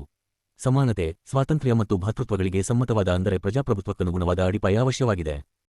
ಈ ವಿಷಯದಲ್ಲಿ ನಾನು ಅಧಿಕಾರವಾಣಿಯಿಂದ ಮಾತಾಡಲಾರೆ, ಆದರೆ ಇಂತಹ ತಳಹದಿಗಾಗಿ ನೀವು ವಿದೇಶಿ ಮೂಲಗಳಿಂದ ಕೈಗಡ ತರಬೇಕಾಗಿಲ್ಲ. ಉಪನಿಷತ್ತುಗಳಿಂದ ಇಂತಹ ತತ್ವಗಳನ್ನು ನೀವು ಪಡೆಯಬಹುದು. ಉಪನಿಷತ್ತುಗಳಲ್ಲಿ ಅನುಪಯುಕ್ತವಾದ ಅಂಶಗಳನ್ನು ಬಿಟ್ಟು ಬೆಲೆಯುಳ್ಳದನ್ನು ಎತ್ತಿಕೊಂಡು ಹೊಸದೊಂದು ತಾತ್ವಿಕ ಅಡಿಪಾಯವನ್ನು ನೀವು ನಿರ್ಮಿಸಬಲ್ಲಿರೋ ಏನೋ ನಾನು ಹೇಳಲಾರೆ. ಇಷ್ಟು ಮಾತ್ರ ನಿಜ, ಜೀವನದ ಮೂಲಭೂತ ಗ್ರಹಿಕೆಯಲ್ಲಿ ಪರಿವರ್ತನೆಯಾಗಬೇಕು. ಜೀವನ ಮೌಲ್ಯಗಳು ಸಂಪೂರ್ಣವಾಗಿ ಬದಲಾಗಬೇಕು. ಜೀವನ ಪೂರ್ತಿಯಾಗಿ ಹೊಸದಾಗಬೇಕು. ಮಾನವನ ಮತ್ತು ವಿಷಯಗಳ ಬಗೆಗಿನ ದೃಷ್ಟಿಕೋನವೇ ಆಮೂಲಾಗ್ರವಾಗಿ ಬದಲಾಗಬೇಕು. ಆದರೆ ಹೊಸ ಜೀವ ಮೃತ ಜಾತಿ ದೇಹವನ್ನು ಪ್ರವೇಶಿಸದು. ಹೊಸ ಜೀವಕ್ಕೆ ಹೊಸ ದೇಹವೇ ಬೇಕು. ಹೊಸ ದೇಹ ತಾಳುವುದಕ್ಕೆ ಮುನ್ನ ಹಳೆಯ ದೇಹ ಬಿಟ್ಟು ಹೋಗಲೇಬೇಕು. ಹೊಸ ಜೀವ ಅಸ್ತಿತ್ವಕ್ಕೆ ಬರುವ ಮುನ್ನ ಹಳೆಯ ದೇಹ ನಾಶವಾಗಿ ಹೋಗಬೇಕು. ಶಾಸ್ತ್ರಗಳ ಅಧಿಕಾರವನ್ನು, ಶಾಸ್ತ್ರಾಧಾರದ ಧರ್ಮವನ್ನು ನಾಶಗೊಳಿಸಬೇಕೆಂದು ನಾನು ಹೇಳುವಾಗ ಅದಕ್ಕೆ ಈ ಮೇಲೆ ವಿವರಿಸಿದ ಅರ್ಥವೇ ಇದೆ. 25. ತುಂಬಾ ದೀರ್ಘಕಾಲದವರೆಗೆ ಮಾತಾಡಿದ್ದೇನೆ. ಇನ್ನು ಈ ಉಪನ್ಯಾಸವನ್ನು ಮುಗಿಸಬೇಕು. ನಾನು ಇಲ್ಲಿಗೆ ಉಪನ್ಯಾಸವನ್ನು ಮುಗಿಸಬಹುದಾಗಿತ್ತು, ಆದರೆ ಹಿಂದೂಗಳಿಗೆ ಅತ್ಯಂತ ಮುಖ್ಯವಾದ ವಿಷಯದ ಕುರಿತು ಹಿಂದೂ ಶ್ರೋತೃಗಳೆದುರಿಗೆ ಬಹುಶಃ ಇದು ನನ್ನ ಕೊನೆಯ ಉಪನ್ಯಾಸವಾಗಿದೆ. ಆದುದರಿಂದ ಮುಗಿಸುವ ಮುನ್ನ ಹಿಂದೂಗಳ ಅನುಮತಿಯನ್ನು ಬೇಡಿಯವರಿಗೆ ಈ ಕೆಲವು ಮಹತ್ವದ ಪ್ರಶ್ನೆಗಳನ್ನು ಮನನ ಮಾಡಲು ನೀಡಿರುತ್ತೇನೆ. ಹಿಂದೂಗಳಲ್ಲಿ ಮಾತ್ರವಲ್ಲ, ಜಗತ್ತಿನ ವಿವಿಧ ಪ್ರದೇಶಗಳ ಜನರಲ್ಲಿ ನಂಬಿಕೆಗಳು, ರೂಢಿಗಳು, ನೀತಿನಿಯಮಗಳು, ಜೀವನದೃಷ್ಟಿಗಳು ಇದ್ದೇ ಇರುತ್ತವೆ ಎಂದು ಮಾನವಶಾಸ್ತ್ರಾಭ್ಯಾಸಿಯಂತೆ ನಿರ್ವಿಕಾರವಾಗಿ ನೋಡಿ ಸುಮ್ಮನಿದ್ದು ಬಿಡುವಿರಾ? ಅಥವಾ ಯಾವ ನೀತಿನಿಯಮ, ನಂಬಿಕೆ, ರೂಢಿ ದೃಷ್ಟಿಕೋನಗಳ ಮೂಲಕ ಕೆಲವು ಜನಕ್ಕೆ ಅಭ್ಯುದಯ ಉಂಟಾಯಿತು, ಜಗತ್ತನ್ನು ತುಂಬುವುದಕ್ಕೆ ಆಳುವುದಕ್ಕೆ ಸಾಮರ್ಥ್ಯ ಒದಗಿತು ಎಂದು ಯೋಚನೆ ಮಾಡುವಿರಾ? ಪ್ರೊ. ಕಾರ್ವರ್ ಹೇಳುವಂತೆ, ಆತ್ಮರಕ್ಷಣೆಯ ಸಾಧನಗಳಾದ ಹಲ್ಲು, ಉಗುರು, ಕೊಂಬು, ಪಂಜ, ತುಪ್ಪುಳು, ಗರಿಗಳು ಜೀವನದ ಹೋರಾಟಕ್ಕೆ ಹೇಗೆ ಅವಶ್ಯಕವೋ ಹಾಗೆಯೇ ನೀತಿಧರ್ಮಗಳು ಅಗತ್ಯವೆಂದು ಪರಿಗಣಿಸಬೇಕಾಗಿದೆ. ಯಾವುದಾದರೂ ಒಂದು ಸಾಮಾಜಿಕ ಗುಂಪು, ಬಣ, ಬುಡಕಟ್ಟು ಅಥವಾ ರಾಷ್ಟ್ರ ವ್ಯವಹಾರಯೋಗ್ಯವಲ್ಲದ ಅನೈತಿಕ ವ್ಯವಸ್ಥೆಯನ್ನು ಪೋಷಿಸುತ್ತದೆಯೋ, ತನ್ಮೂಲಕ ತನ್ನನ್ನೇ ದುರ್ಬಲಗೊಳಿಸಿಕೊಳ್ಳುವಂತೆ ಮಾಡುವ ಸಾಮಾಜಿಕ ಕೃತಿಗಳಿಗೆ ಸಮ್ಮತಿಯನ್ನು ನೀಡುತ್ತಾ ಅಭ್ಯುದಯಕ್ಕೆ ಕಾರಣವಾಗುವ ಕೆಲಸಗಳಿಗೆ ಒಪ್ಪಿಗೆಯನ್ನು ನಿರಾಕರಿಸುತ್ತಾ ಹೋಗುತ್ತದೋ ಇಂತಹ ಸಮಾಜ ನಿರ್ಮೂಲನೆಗೊಳ್ಳುತ್ತದೆ. ಈ ಬಗೆಯ ಸಮ್ಮತಿ ಅಥವಾ ಅಸಮ್ಮತಿಯ ಸಂಪ್ರದಾಯಗಳು, ಇವುಗಳು ಧರ್ಮ ಮತ್ತು ನೀತಿಗಳ ಪರಿಣಾಮಗಳಾಗಿರುತ್ತವೆ. ಒಂದು ಊನವಾಗಿ ಪರಿಣಮಿಸುತ್ತವೆ. ನೊಣಗಳಿಗೆ ಒಂದು ಮಗ್ಗುಲಿಗೆ 2 ರೆಕ್ಕೆಗಳಿದ್ದು ಇನ್ನೊಂದು ಮಗ್ಗುಲಿಗೆ ಏನೂ ಇಲ್ಲದೆ ಹೋದರೆ ಆಗುವ ತರಹವಿದು. ಒಂದು ವ್ಯವಸ್ಥೆ ಇನ್ನೊಂದರಷ್ಟೇ ಒಳ್ಳೆಯದೆಂದು ವಾದಿಸುವುದು ವ್ಯರ್ಥ. ನೀತಿ ಮತ್ತು ಧರ್ಮ ಎಂಬುದು ಕೇವಲ ಇಪ್ಪ ಅಥವಾ ಅನಿಷ್ಟವೆಂಬ ವಿಷಯಗಳಲ್ಲ. ಒಂದು ಬಗೆಯ ನೀತಿ ವ್ಯವಸ್ಥೆ ನಿಮಗೆ ಸಮರ್ಪಕವಾಗಿ ಕಾಣಲಾರದು, ಆದರೆ ದೇಶದೊಳಗೆ ಅದನ್ನು ಸಮರ್ಪಕವಾಗಿ ಅನುಷ್ಠಾನಗೊಳಿಸುವುದರಿಂದ ಆ ರಾಷ್ಟ್ರವು ಜಗತ್ತಿನಲ್ಲಿಯೇ ಅತ್ಯಂತ ಬಲಿಷ್ಠವಾಗಬಹುದು. ಅದೇ ರೀತಿ ಒಂದು ನೀತಿ ವ್ಯವಸ್ಥೆಯನ್ನು ಮತ್ತು ನ್ಯಾಯದ ಆದರ್ಶವನ್ನು ನೀವು ಇಷ್ಟವೆಂದುಕೊಳ್ಳಬಹುದು, ಆದರೆ ಅವುಗಳನ್ನು ದೇಶಾದ್ಯಂತ ಆಚರಣೆಯಲ್ಲಿ ತಂದಾಗ ಆ ದೇಶ ಇತರ ದೇಶಗಳೊಡನೆ ಸ್ಪರ್ಧಿಸಿ ಗೆಲ್ಲದೆ ಹೋಗಬಹುದು. ನಿಮ್ಮ ಮೆಚ್ಚುಗೆ, ಗೌರವಗಳು ಎಷ್ಟೇ ಇದ್ದರೂ ಇಂತಹ ರಾಷ್ಟ್ರ ಕೊನೆಗೆ ಡಾ. ಬಾಬಾಸಾಹೇಬ್ ಅಂಬೇಡ್ಕರ್ ಅವರ ಬರೆಹಗಳು, ಭಾಷಣಗಳು, ಸಂಪುಟ -1 ಅಸ್ತಿತ್ವವನ್ನು ಕಳೆದುಕೊಳ್ಳಬಹುದು. ಆದುದರಿಂದ ಹಿಂದೂಗಳು ತಮ್ಮ ಧರ್ಮವನ್ನು ಇದು ನಮ್ಮನ್ನು ಚೆನ್ನಾಗಿ ಬದುಕಿ ಉಳಿಯಗೊಡುವುದೇ ಎಂಬ ದೃಷ್ಟಿಯಿಂದ ಪರಿಶೀಲಿಸಬೇಕಾಗಿದೆ. ಎರಡನೆಯದಾಗಿ, ಆನುವಂಶಿಕವಾಗಿ ತಮಗೆ ಬಂದ ಸಾಮಾಜಿಕ ಪರಂಪರೆಯನ್ನು ಅಖಂಡವಾಗಿ ರಕ್ಷಿಸಿಕೊಂಡು ಹೋಗಬೇಕೇ ಅಥವಾ ಉಪಯುಕ್ತವಾದ ಅಂಶವನ್ನು ಮಾತ್ರ ಆಯ್ದುಕೊಂಡು ಅದನ್ನಷ್ಟೇ ಮುಂದಿನ ಪೀಳಿಗೆಯವರಿಗೆ ಉಳಿಸಿಕೊಡಬೇಕೇ ಎಂಬುದನ್ನು ಹಿಂದೂಗಳು ಯೋಚಿಸತಕ್ಕದ್ದು. ನನ್ನ ಗುರುಗಳಾದ ಜಾನ್ ಡ್ಯೂಯಿಯವರು ಹೀಗೆ ಹೇಳಿದ್ದಾರೆ: ಪ್ರತಿಯೊಂದು ಸಮಾಜವು ಬಳುವಳಿಯಾಗಿ ಪಡೆದುಕೊಂಡು ಬಂದ ಕ್ಷುಲ್ಲಕ ಹಾಗೂ ನಿರುಪಯುಕ್ತ ಅಂಶಗಳಿಂದ ಆತಂಕ ಪಡುತ್ತಿರುತ್ತದೆ. ಸಮಾಜ ಎಚ್ಚೆತ್ತುಕೊಂಡಾಗ ಈ ಪೂರ್ವಾರ್ಜಿತವನ್ನು ಸಮಗ್ರವಾಗಿ ಉಳಿಸಿಕೊಂಡು ಹೋಗದೆ ಸಮಾಜದ ಉನ್ನತಿಗೆ ಉಪಯುಕ್ತವಾದವುಗಳನ್ನು ಮಾತ್ರ ರಕ್ಷಿಸುವುದು ತನ್ನ ಹೊಣೆಗಾರಿಕೆಯೆಂದು ಅರಿತುಕೊಳ್ಳುತ್ತದೆ. ಫ್ರೆಂಚ್ ಕ್ರಾಂತಿಯ ಬದಲಾವಣೆಯ ತತ್ವವನ್ನು ಉಗ್ರವಾಗಿ ಖಂಡಿಸಿದ ಬರ್ಕ್ ಕೂಡ, ಬದಲಾವಣೆಯ ಮಾರ್ಗವಿಲ್ಲದೆ ರಾಷ್ಟ್ರಕ್ಕೆ ತನ್ನನ್ನು ಉಳಿಸಿಕೊಳ್ಳುವ ಬೇರೆ ದಾರಿಯಿಲ್ಲ. ಇಂತಹ ಮಾರ್ಗ ಅಥವಾ ಅನುಕೂಲತೆ ಇಲ್ಲದೆ ಹೋದರೆ ತಾನು ರಕ್ಷಿಸಿಕೊಳ್ಳಲೇಬೇಕೆಂಬ ಸಂವಿಧಾನದ ಅಂಶವನ್ನು ಕೂಡ ಅದು ಕಳೆದುಕೊಳ್ಳುವ ಭಯವಿದೆ ಎಂದು ಒಪ್ಪಿಕೊಳ್ಳಬೇಕಾಯಿತು. ಈತ ರಾಷ್ಟ್ರಕ್ಕೆ ಅನ್ವಯಿಸಿ ಹೇಳಿದ ಮಾತು ಅಷ್ಟೇ ಸಮರ್ಪಕವಾಗಿ ಸಮಾಜಕ್ಕೂ ಅನ್ವಯಿಸುತ್ತದೆ. ಮೂರನೆಯದಾಗಿ, ತಮಗೆ ಆದರ್ಶಗಳನ್ನು ಪೂರೈಸುತ್ತಿದೆ ಎಂದು ಪ್ರಾಚೀನ ಕಾಲವನ್ನು ಪೂಜಿಸುವುದನ್ನು ಯಾಕೆ ನಿಲ್ಲಿಸಬಾರದು ಎಂಬುದನ್ನು ಹಿಂದೂಗಳು ಪರಿಶೀಲಿಸತಕ್ಕದ್ದು. ಭೂತಕಾಲದ ಪೂಜೆಯಿಂದಾಗುವ ಅನಿಷ್ಟ ಪರಿಣಾಮವನ್ನು ಪ್ರೊ. ಡ್ಯೂಯಿಯವರು ಹೀಗೆ ಸಂಕ್ಷೇಪಿಸಿ ಹೇಳುತ್ತಾರೆ: ವ್ಯಕ್ತಿ ವರ್ತಮಾನದಲ್ಲಿ ಮಾತ್ರ ಬಾಳಬಲ್ಲನು. ವರ್ತಮಾನವೆಂದರೆ ಕೇವಲ ಪೂರ್ವಕಾಲದ ನಂತರ ಬಂದದ್ದು ಮಾತ್ರವಲ್ಲ, ಅದರಿಂದ ಹುಟ್ಟಿದ್ದಂತೂ ಅಲ್ಲವೇ ಅಲ್ಲ. ಜೀವನ ಹಳೆಯದನ್ನು ಕಳಚಿಕೊಂಡು ಮುಂದುವರಿಯುತ್ತದೆ. ಭೂತಕಾಲದ ಉತ್ಪನ್ನಗಳ ಅಧ್ಯಯನ ವರ್ತಮಾನವನ್ನು ತಿಳಿದುಕೊಳ್ಳುವುದಕ್ಕೆ ಸಹಾಯಕವಲ್ಲ. ವರ್ತಮಾನದ ಅಗತ್ಯಕ್ಕೆ ಸಂಬಂಧಿಸಿದಂತಿದ್ದರೆ ಮಾತ್ರ ಪ್ರಾಚೀನ ಕಾಲದ ಮತ್ತು ಪರಂಪರೆಯ ಬಗೆಗಿನ ಜ್ಞಾನ ಪ್ರಾಮುಖ್ಯತೆಯನ್ನು ಪಡೆದುಕೊಳ್ಳುತ್ತದೆ.